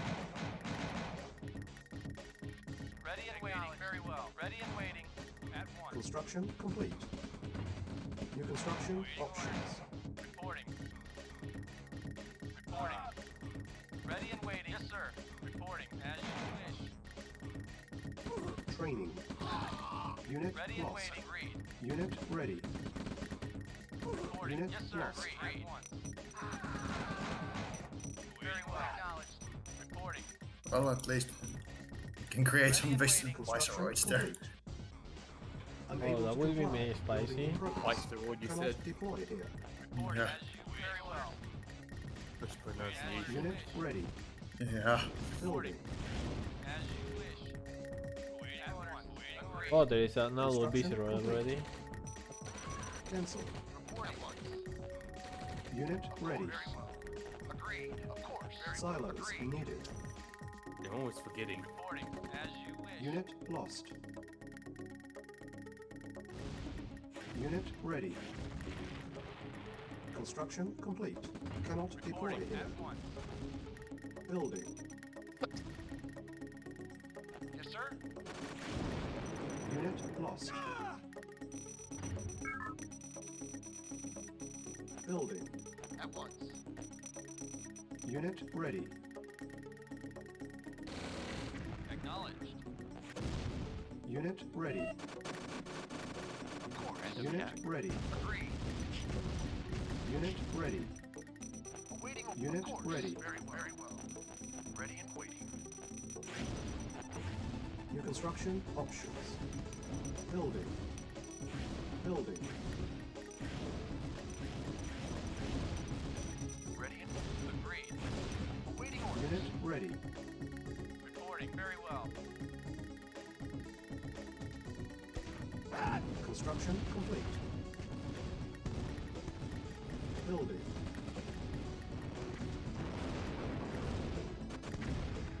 Agreed. Unit ready. Affirmative. Acknowledged. Reporting. Affirmative. Acknowledged. Affirmative. Unit ready. Yes, sir. Acknowledged.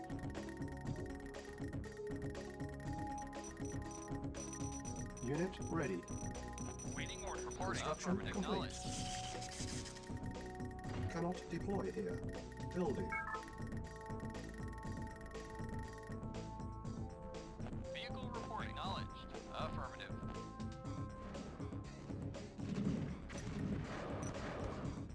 Waiting order. Course. Construction complete. Cannot deploy here. Oh no. On hold. It's gonna be one of those games where everyone just quietly builds Training. huge armies before doing anything. Acknowledged. Yeah. Ready. That's probably how it's Unit gonna go there. Waiting order. Affirmative. Reporting. At once.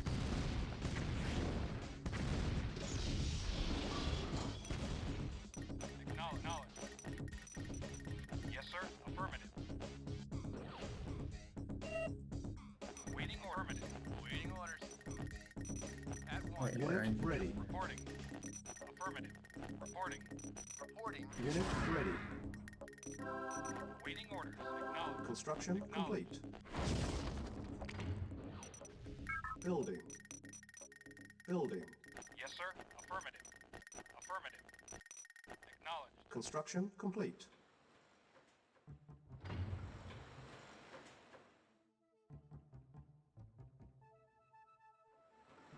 Vehicle reporting. Affirmative. Reporting.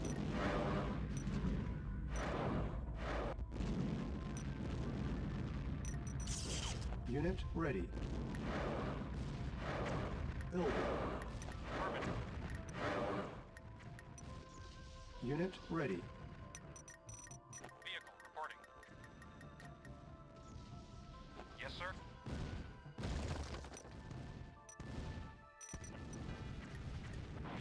Construction complete. Yes, sir. Yes. Acknowledged. New construction options. Building.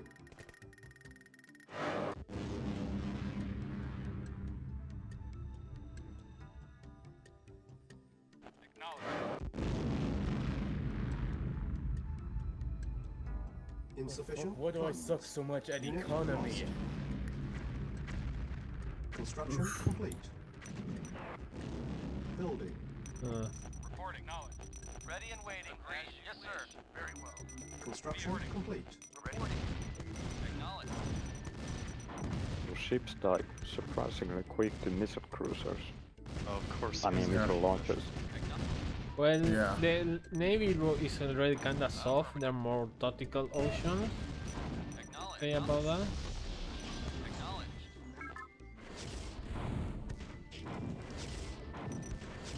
Building. Oh, As you wish. At once. Reporting. Unit Oh. lost. Thanks for the XP, Danari. Unit lost. No problem. Unit ready. Unit lost. Construction complete. Oh, whoa, whoa, whoa, whoa, whoa. Unit lost. Unit lost. Paying attention. Unit ready. Cannot Ready and deploy waiting. here. Unit ready. Unit lost. Unit ready. here I lost. Unit ready.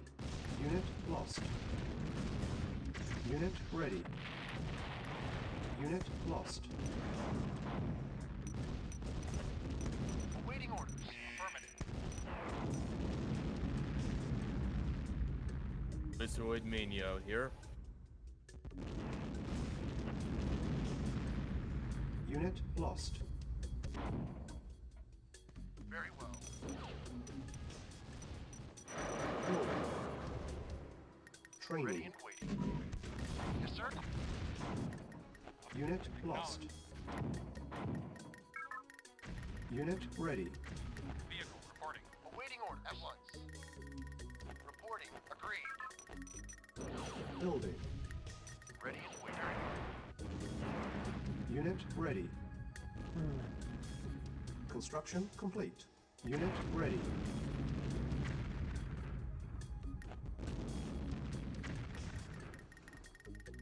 Unit ready. Preparing. Reporting.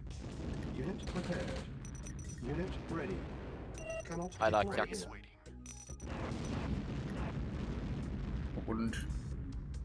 Unit ready. Building. Unit ready. Unit ready. Vehicle reporting.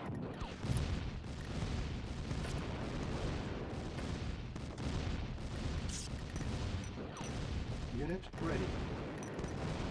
Ready as we wish. Acknowledged. Building. Ready and ready. Construction complete. Cannot deploy here. Building.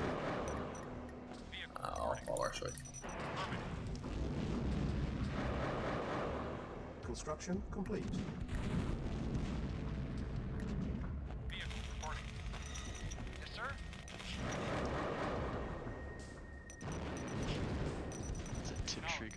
right in the middle. Cannot deploy here. Waiting orders. A-bomb launch detected. Building. At once. Building.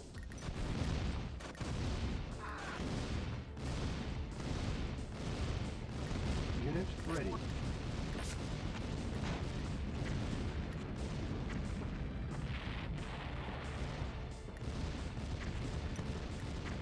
Unit ready. Me alone. Unit ready. Unit Oh, what the lost. hell? Unit lost. Reporting. My soldiers turned into a Visoid and killed half of them. Unit ready. Insufficient funds. Unit lost. Unit ready. Good game, good game. Unit lost. Of course.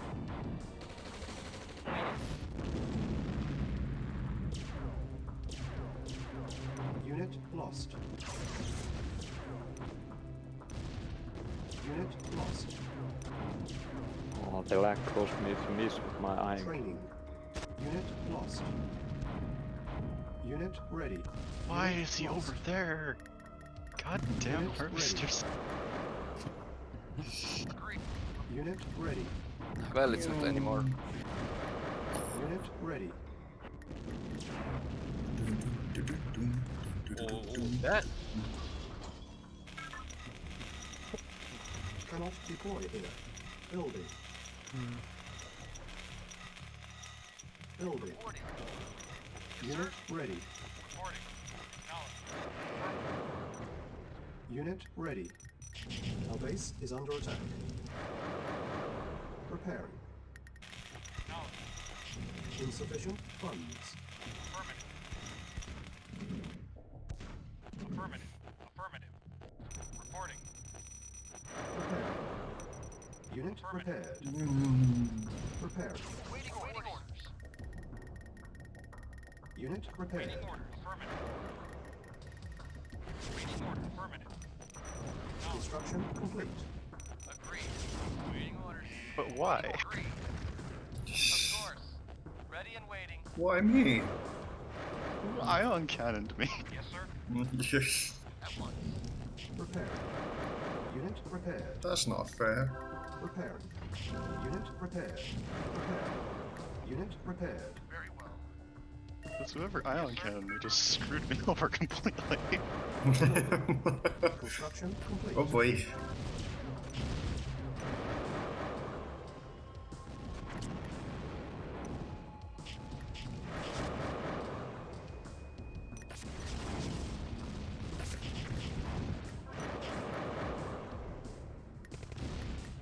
What the fuck am I Unit eating? lost.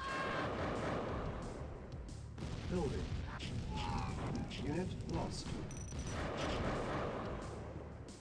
Affirmative. Building. Well, Crimson rescued you. Well, here I just lost. Getting double is really not possible. Unit lost. Yeah.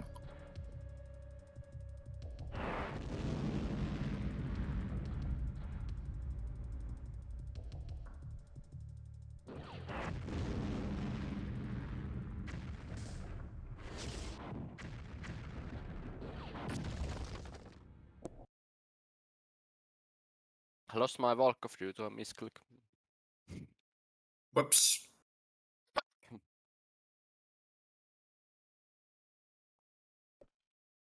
Ouch.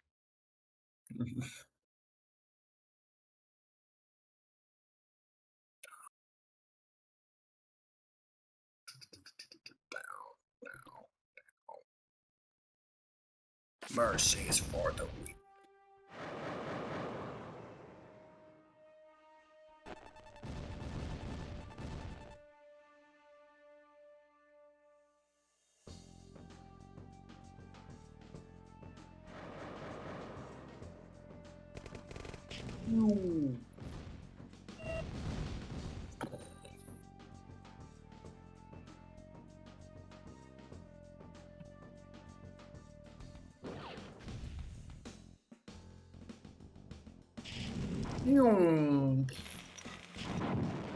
There we go. Oh, looks like Nice those A10s. things don't have any AA capability. A-bomb launch detected. The miserable ships. Apparently, yeah.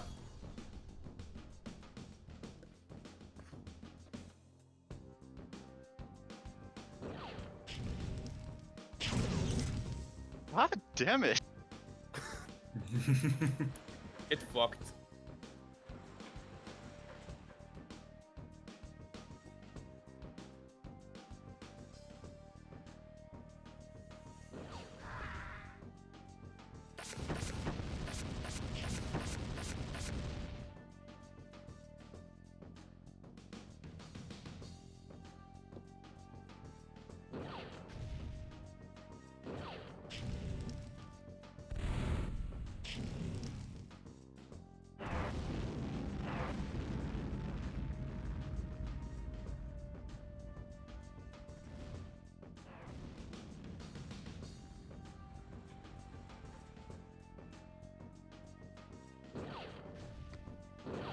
A-bomb launch detected.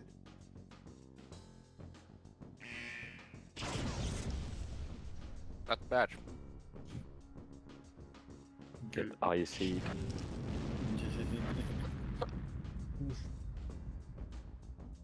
That A10 were kinda useless in the run.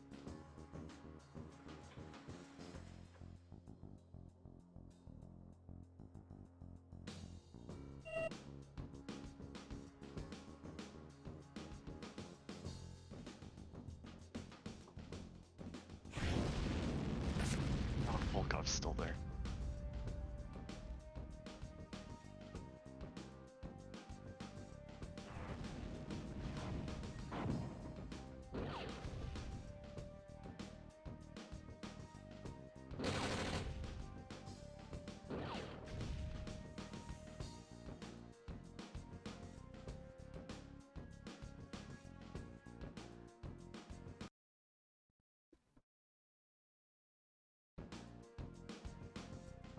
A-bomb launch detected. I was able to win against Fisherman.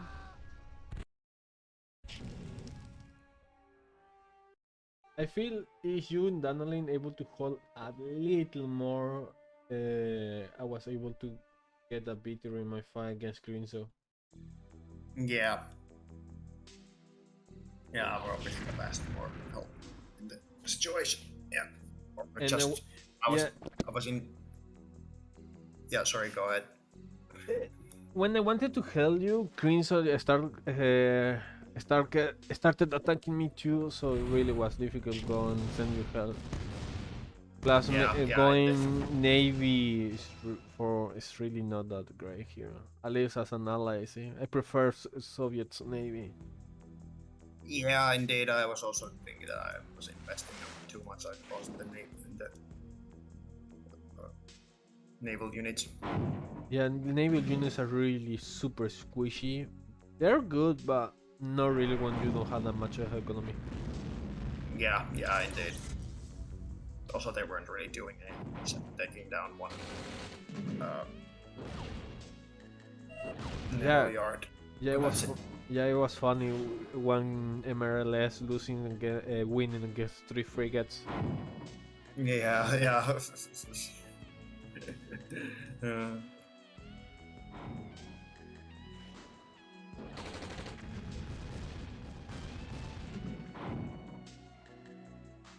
Only I could see the rest of the map. Oh, for fuck's sake. There is a reason there is a spread button. Yeah.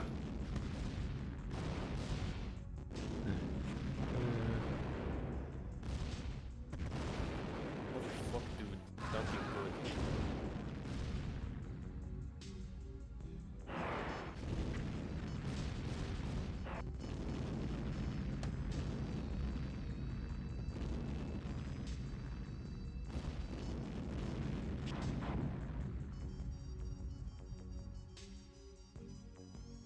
A-bomb launch detected. Well, that was a mistake.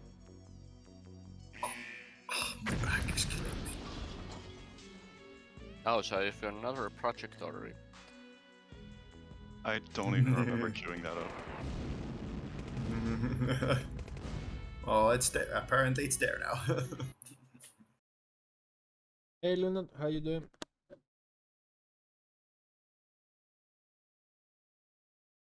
Care to join too in the game? I wish I didn't build that because I have no money now.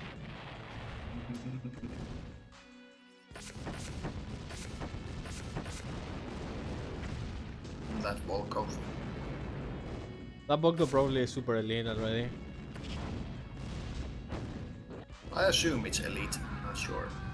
You know, I literally built the sub to bait aircraft.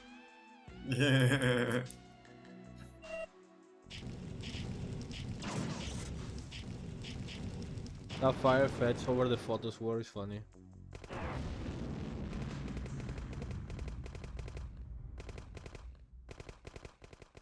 I somehow forgot this map is littered with Tiberium.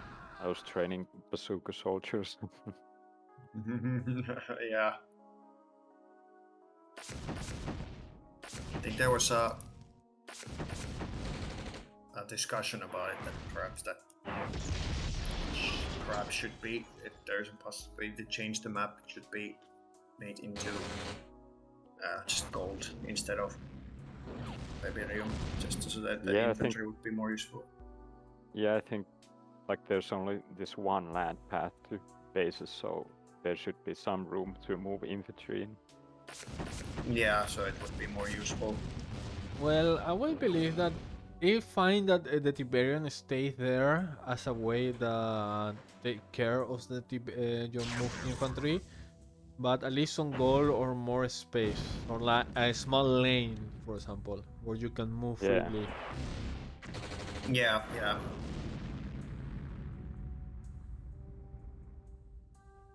A-bomb launch detected.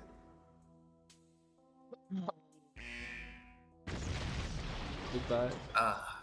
That new upgrade nuke is so good. Don't have any money already, and you're making it worse. Doesn't help that I'm getting double teamed over here.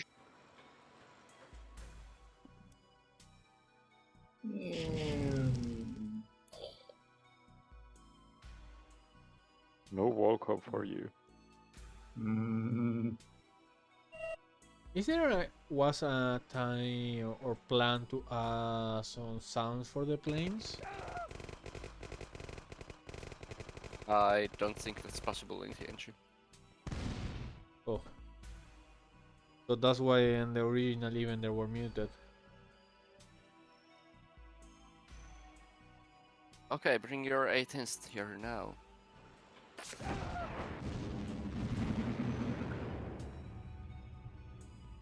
Then that it kind of were squishy.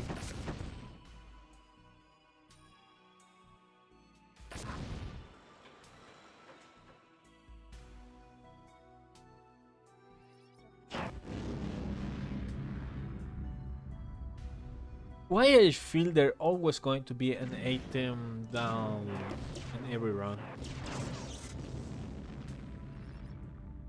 I feel that really they need to some kind of buff.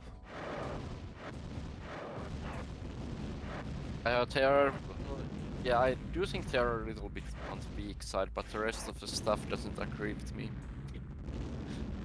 Like, I think A10s are super powerful when the enemy has no AA, but when the enemy has AA, it is hard to use them cost efficiently. Yeah, you need to take account that you're going to lose 1 or 2 life. So maybe supposedly A10 there were some guns in the sky. You might be able to. You can pair them with Orcas to bait the AA defenses into attacking the Orcas, so you can save the A10s. But Orcas, well, they also cost a fair bit. So yeah, so you're just increasing the price because you need to take account the prices of Orca making the helipad, and even if you lose the A10, it's double the price. So it doesn't have really a logical sense. So maybe increase the price of the A10 and increase the HP, so they're more tough but more pricey. I was just thinking they could be cheaper by a couple hundred Like- credits. And that's cheesy. I think they're at a good place or something. I feel in the damage department they're really good, but their survivability is the issue. They used to have more survivability, but then there was the issue that they were too strong. Because well, to prevent damage from them, you really had to have a lot of AA defenses.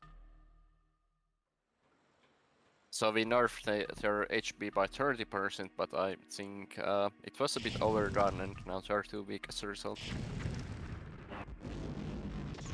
What I was surprised about in this game was that after Donalin and IC Mangoes died, neither Crimsonum nor Dot Force Noob expanded their places, while there would have been a lot of resources to harvest. True. True.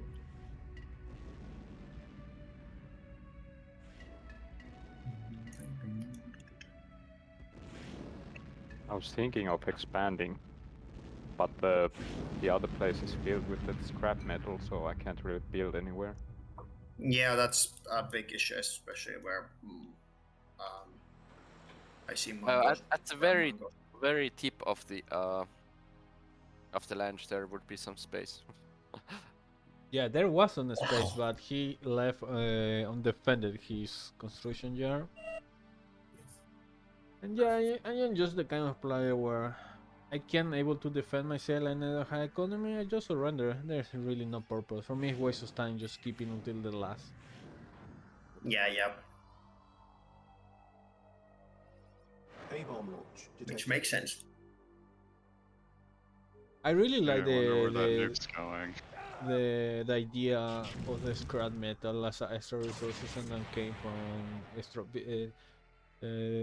destroyed vehicles and buildings.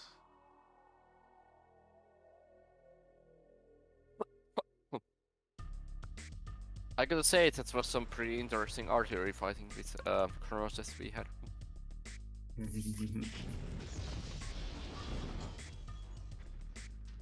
Yeah, it was great until I started getting ion cannon. I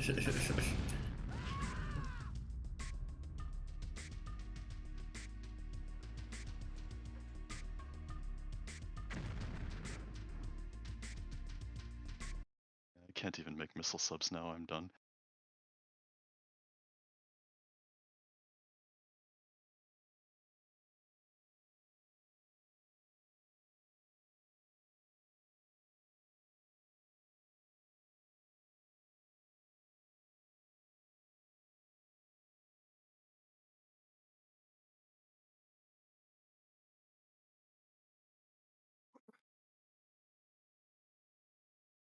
I think the biggest damning factor for A10s is comparing them with Yaks.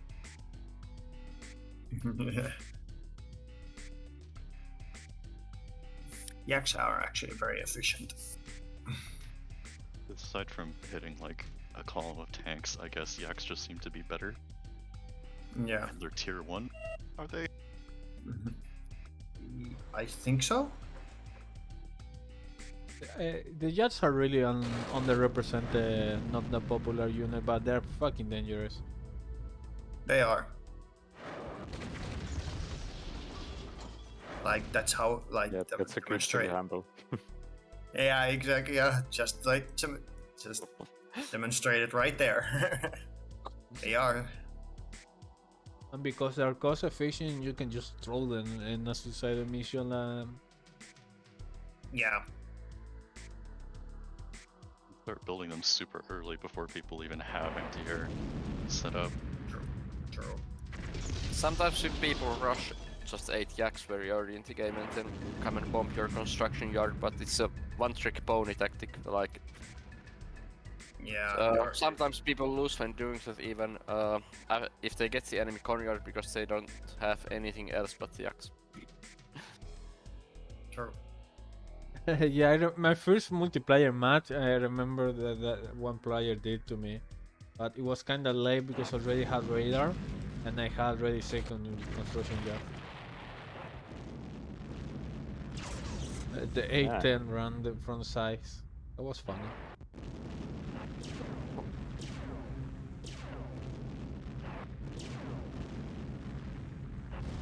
Interesting fight. I don't know how it's gonna play out.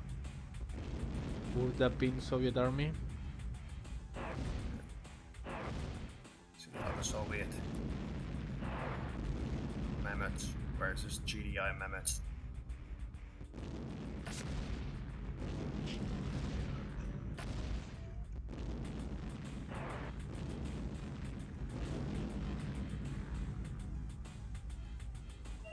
Well, I've got no vehicle factory A anymore. bomb launch detected. And here comes Rampastring to clean up the mess. So much scrap metal in my side. You know, I was starting to think the ion cannon was kind of weak with how powerful the nuke and chrono vortex are now. And then I just got destroyed by it today. It's like I changed my position. The ion cannons are really sniper towers, big ones, and I think they had a fast rate too, the faster rate. Yeah, see, Ion Cannon has power in that, well, it is instant, you cannot dodge it at all. Yeah, Plus and the if you aim it properly, you can get quite considerable amount of damage done with it. plus the AOE and the ion cannon Geronimo. and the weapon the super weapon with the highest higher fire rate, right? It Yeah, has, one- it recharges slightly faster than the nuke. Yeah, One shot from the behemoth killed all my infantry. yeah. The behemoth is kind of The update of the both the acceleration It- speed in the last patch to the behemoth is really nicely. yeah, Now it's more comfortable to use. yeah. It's the behemoths, you could split the infantry, but yeah, it's very much fries any infantry. Yeah. I think I have to take a break now. My back is literally killing me at the moment. So I need to. Yes. Sounds painful. Yeah, it is. Oh yeah, the chairs Wait. are the Yeah, most the chair, important things in this configuration. Yeah, indeed. So I will probably come back later. So, but I'm afraid I have to leave at the moment. But thanks for games. And do you Yeah. join Yeah. him? Are you gonna join in later, or?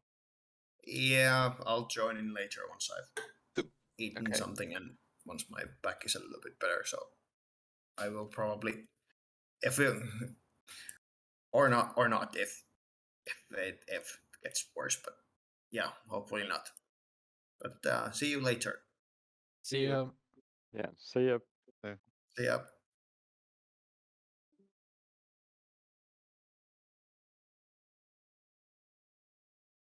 Wasn't there some talk about making the scrap metal so that you could build on top of it?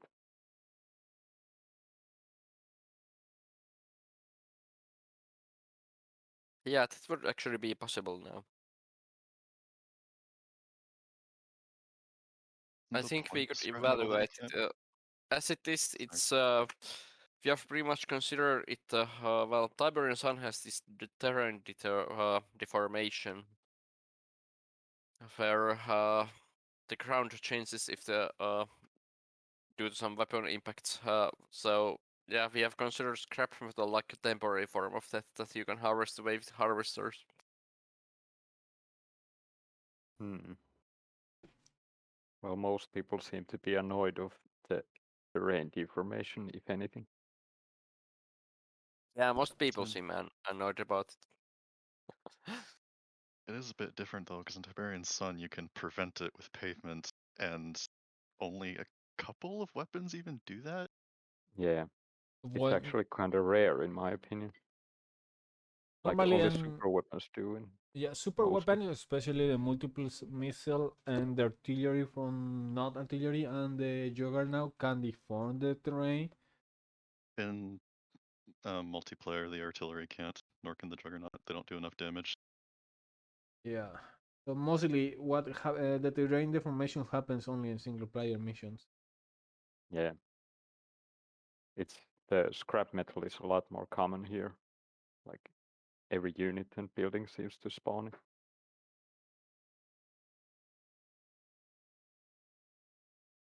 Okay. I'll be right back.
What are we doing? Waiting for Rampa, I guess. Yeah.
darkness, my old friend.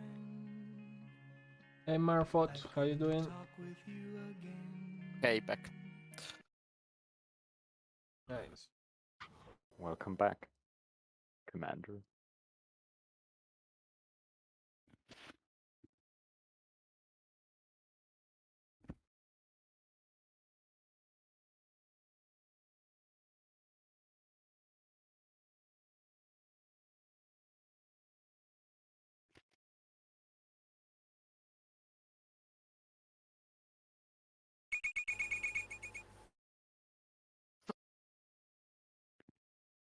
Wonder if Cherry has an unstable connection or something. We Yeah, will good find luck out. for mangoes.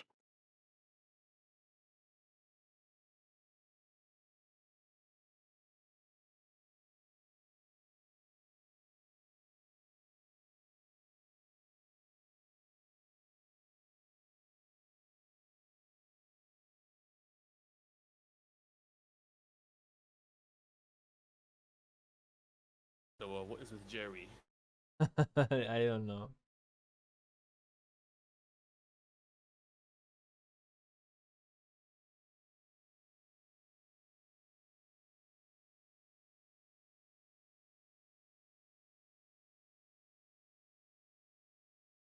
Well, looks like Cherry didn't load.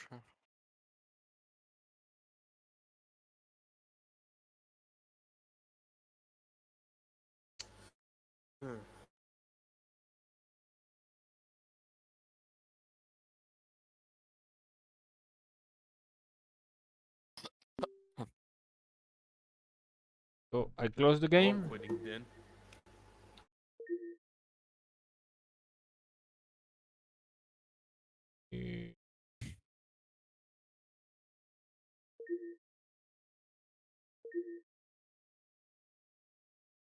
Guess we're doing free for all or co-op.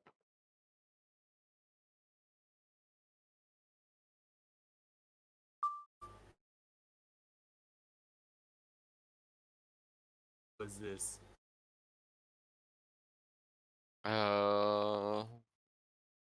Actually, nothing that's of importance. Why so many Soviets and 5 mission? Everything is 18 now. Everyone now is at 18 and everyone is Soviet.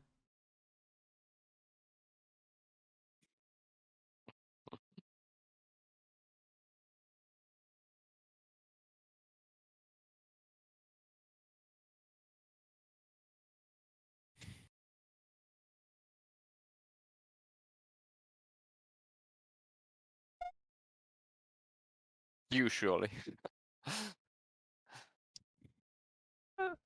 How promising.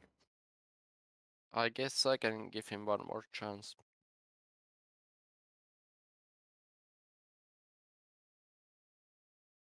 Alright. We played with him the other day and it wasn't an issue, right? I really don't remember. Jerry.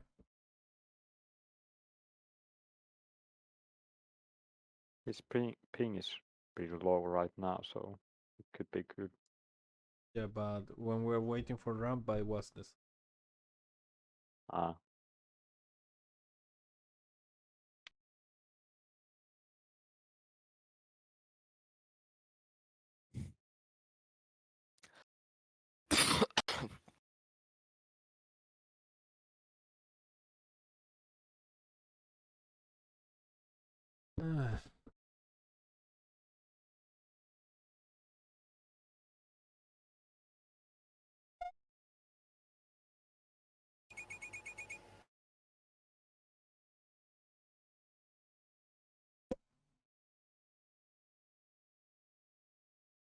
Oof.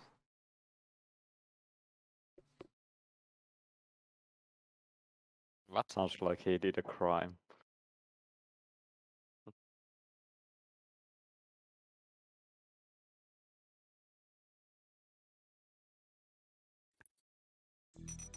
Reporting.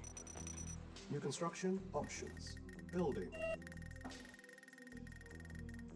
Construction complete. New construction options. On hold. Building.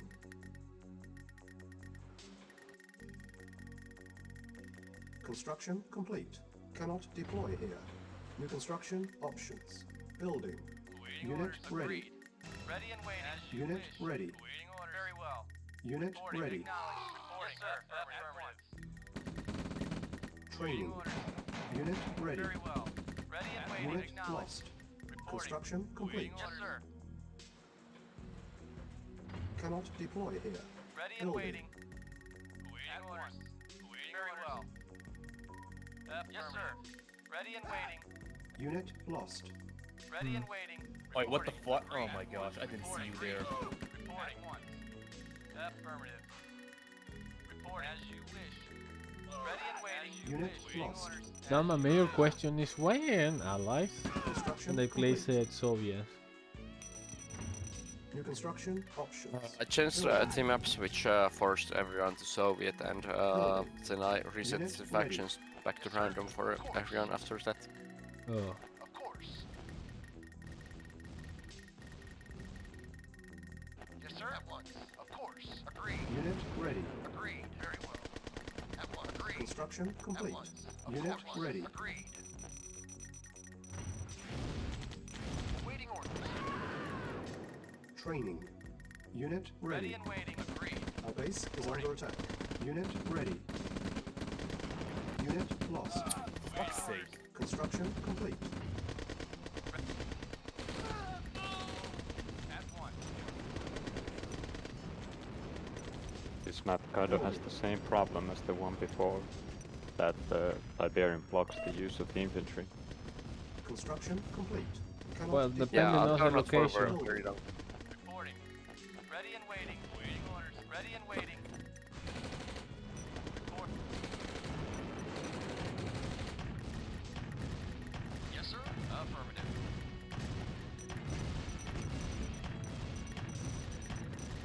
Waiting orders.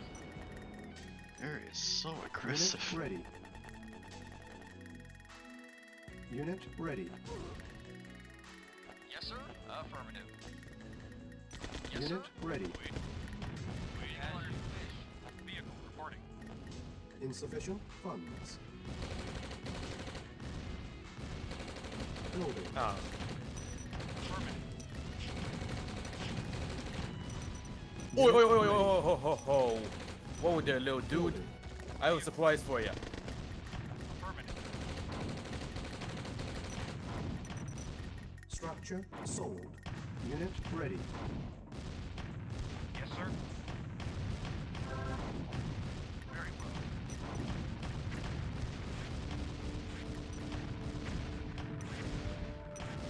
Structure sold. As you wish. Construction complete. Building. Acknowledged. Unit ready. Building. Yes, sir. Unit ready. Vehicle reporting. Unit ready. Reporting. Acknowledged. Unit lost. Weird how you got so many Unit units already. lost. Unit ready. Waiting orders. Unit ready. Who? Reporting. Awaiting orders. Reporting. Affirmative. Yes, sir. Reporting. As you wish. Blue player. Waiting orders. Unit ready. Yes, sir. Reporting at once. As you Unit wish. ready. Waiting orders. Affirmative. Medic reporting. Cannot Ready and deploy waiting. here. Very well. Building. Ready and waiting. Reporting. Vehicle. Unit ready. Reporting. Unit lost. Reporting. Acknowledged. Waiting orders. RNG on the artillery was some kind of Yeah, On hold. Cancel. Yes, sir. great RNG. for you. Yeah. Unit lost. Yes, sir. New construction options. Unit ready. Construction complete. Unit lost. Motherfucker, Cannot these missiles deploy are here. inaccurate. New construction options. Building. Yeah, that Training. seems to be a new bug. Unit ready. Ready and waiting. At once. Reporting knowledge. Unit ready. Oh, now where are you going? Unit ready. Yes, I was expecting to play Soviets then, so really put me off as an ally here. knowledge. Ready and waiting. Construction complete. Ready and waiting. Oh, fight, alright. Waiting right away. Affirm. Cannot deploy here. New construction options. Capacity. Building. Unit lost. Reporting. Agreed. Very well. Of course. Yes. Unit ready. Affirmative. Very well. Vehicle reporting. Unit lost. Affirmative. Ready and waiting. Out. Reporting. Unit ready.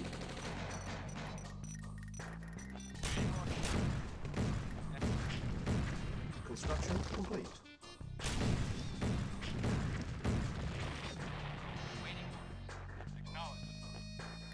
Training. Hey. Cannot deploy here. Unit ready. Indeed. On my way. On my way.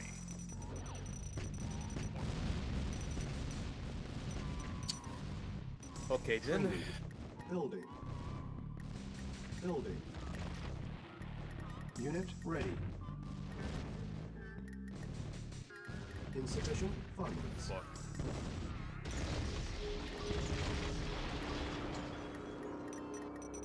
Unit ready. Yes, sir. For King and There seems to be a cell that I can't build on, even though there's nothing. Commander. For King and country. It might have been hit by the locomotor bug. Unit Yeah, I ready. was suspecting. Construction complete. Unit lost. Building. Training. Vehicle reporting. Affirmative. Unit ready. Waiting orders. Unit Affirmative. ready. Waiting orders. Affirmative. Affirmative. Very well. Thanks for the help, Current Head.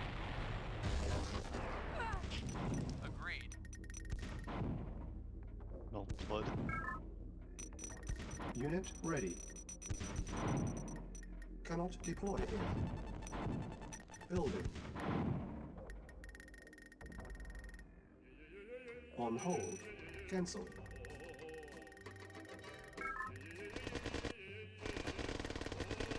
Hello there, Punish. How you doing? And yeah, Twister, there is no Navy at least this month. But...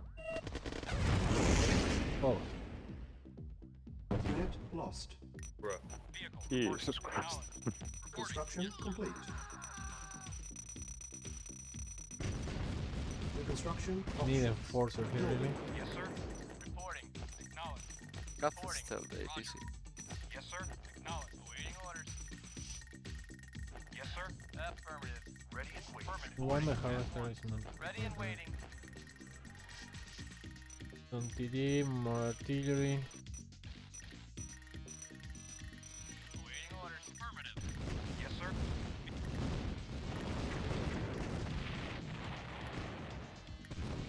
Unit ready. Oh, Very well. Yes.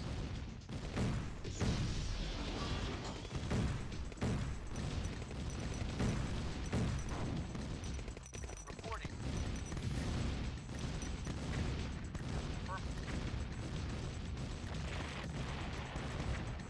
Unit ready.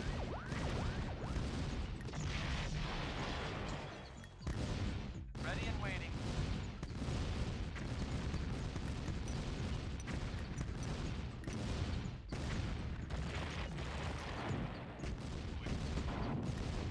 Unit lost. Unit ready. Structure sold. Unit lost. Unit lost. Structure sold. Unit lost. Yes. At once. Unit ready. Unit lost. Reporting. Very well. Reporting. At once. Unit ready. On hold. Reporting. Of course. Waiting order. Affirmative. Reporting out. Oh. Affirmative. Unit ready. Waiting orders. Unit lost. Acknowledged. Very well. Unit ready. Ready and waiting. Affirmative. Agreed. You're Tanya or something? Reporting. Affirmative. Yes, sir. Of course. Reporting. As you wish. Awaiting orders. Very well. Vehicle. Acknowledged. Unit ready. Yes, sir. Affirmative. Awaiting orders. Vehicle reporting. Reporting. Agreed. Reporting. Affirmative. Yes, sir. On hold. Reporting. Acknowledged. Awaiting orders. Moving out. Yes, sir. Insufficient funds. Acknowledged. Rampastring. You machine guns look like they have like orange visors. Yes, sir. Right away, sir. Awaiting orders. Yes, sir. Affirmative. Affirmative. Medic reporting. Got it. Acknowledged. Yes, sir. You got it. Affirmative. Acknowledged. That also. Acknowledged. Ready and waiting. Ready and waiting. Reporting. Very well. Unit Awaiting lost. orders. Reporting. Not a Unit lost. Yes, sir. Yes, sir. You got it. Right away, sir. Tanya is a rare veteran. Unit lost. Waiting orders. You got it. Ready and waiting. Affirmative. Unit ready.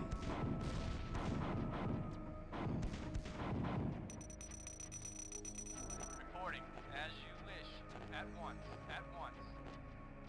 As you wish. New construction options. Building. Very well. Construction complete. Yes, sir.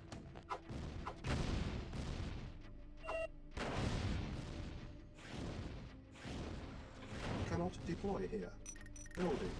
Reporting. Oh damn, she gets a grenade launcher? Fan elite, yeah. Yeah. Ooh. Close one. Awaiting orders. At once. Reporting.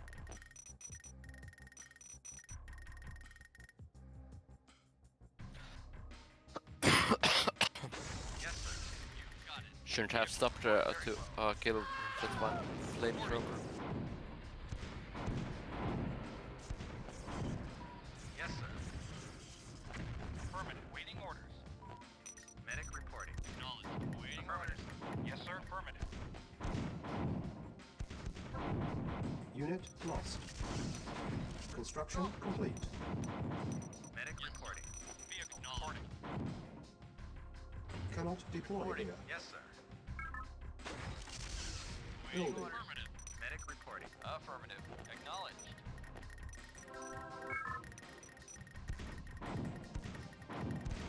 Yes, sir. Ready. Agreed. Very well. Very well. Ready and medic as you wish. Reporting. Yes, sir. Ready. Yes, sir. Very well. Medic reporting. Construction complete. Unit lost. Reporting. Unit lost. Waiting orders. Unit lost. Unit lost. Unit lost. God damn, is the Enforcer Unit turtle? lost. Construction complete. Unit lost.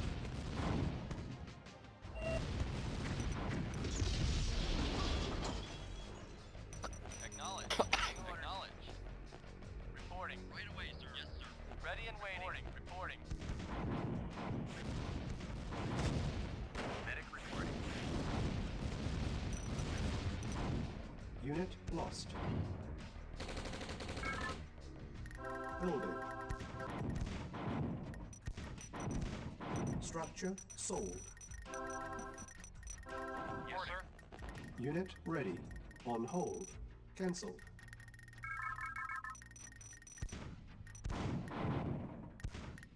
Reporting. Vehicle reporting. Waiting orders. Unit ready. Affirmative. Unit lost. Unit ready. Unit lost. Unit lost. Unit lost. Ouch. What was that? Oh, the chrono Unit vortex. lost. Unit lost. Training. Unit ready. Insufficient funds. Unit ready. Unit ready. Sure, it's like you decide. Unit ready. Yeah. This team's dead. Structure sold. Unit lost. Yeah, we are dead already. Long time ago.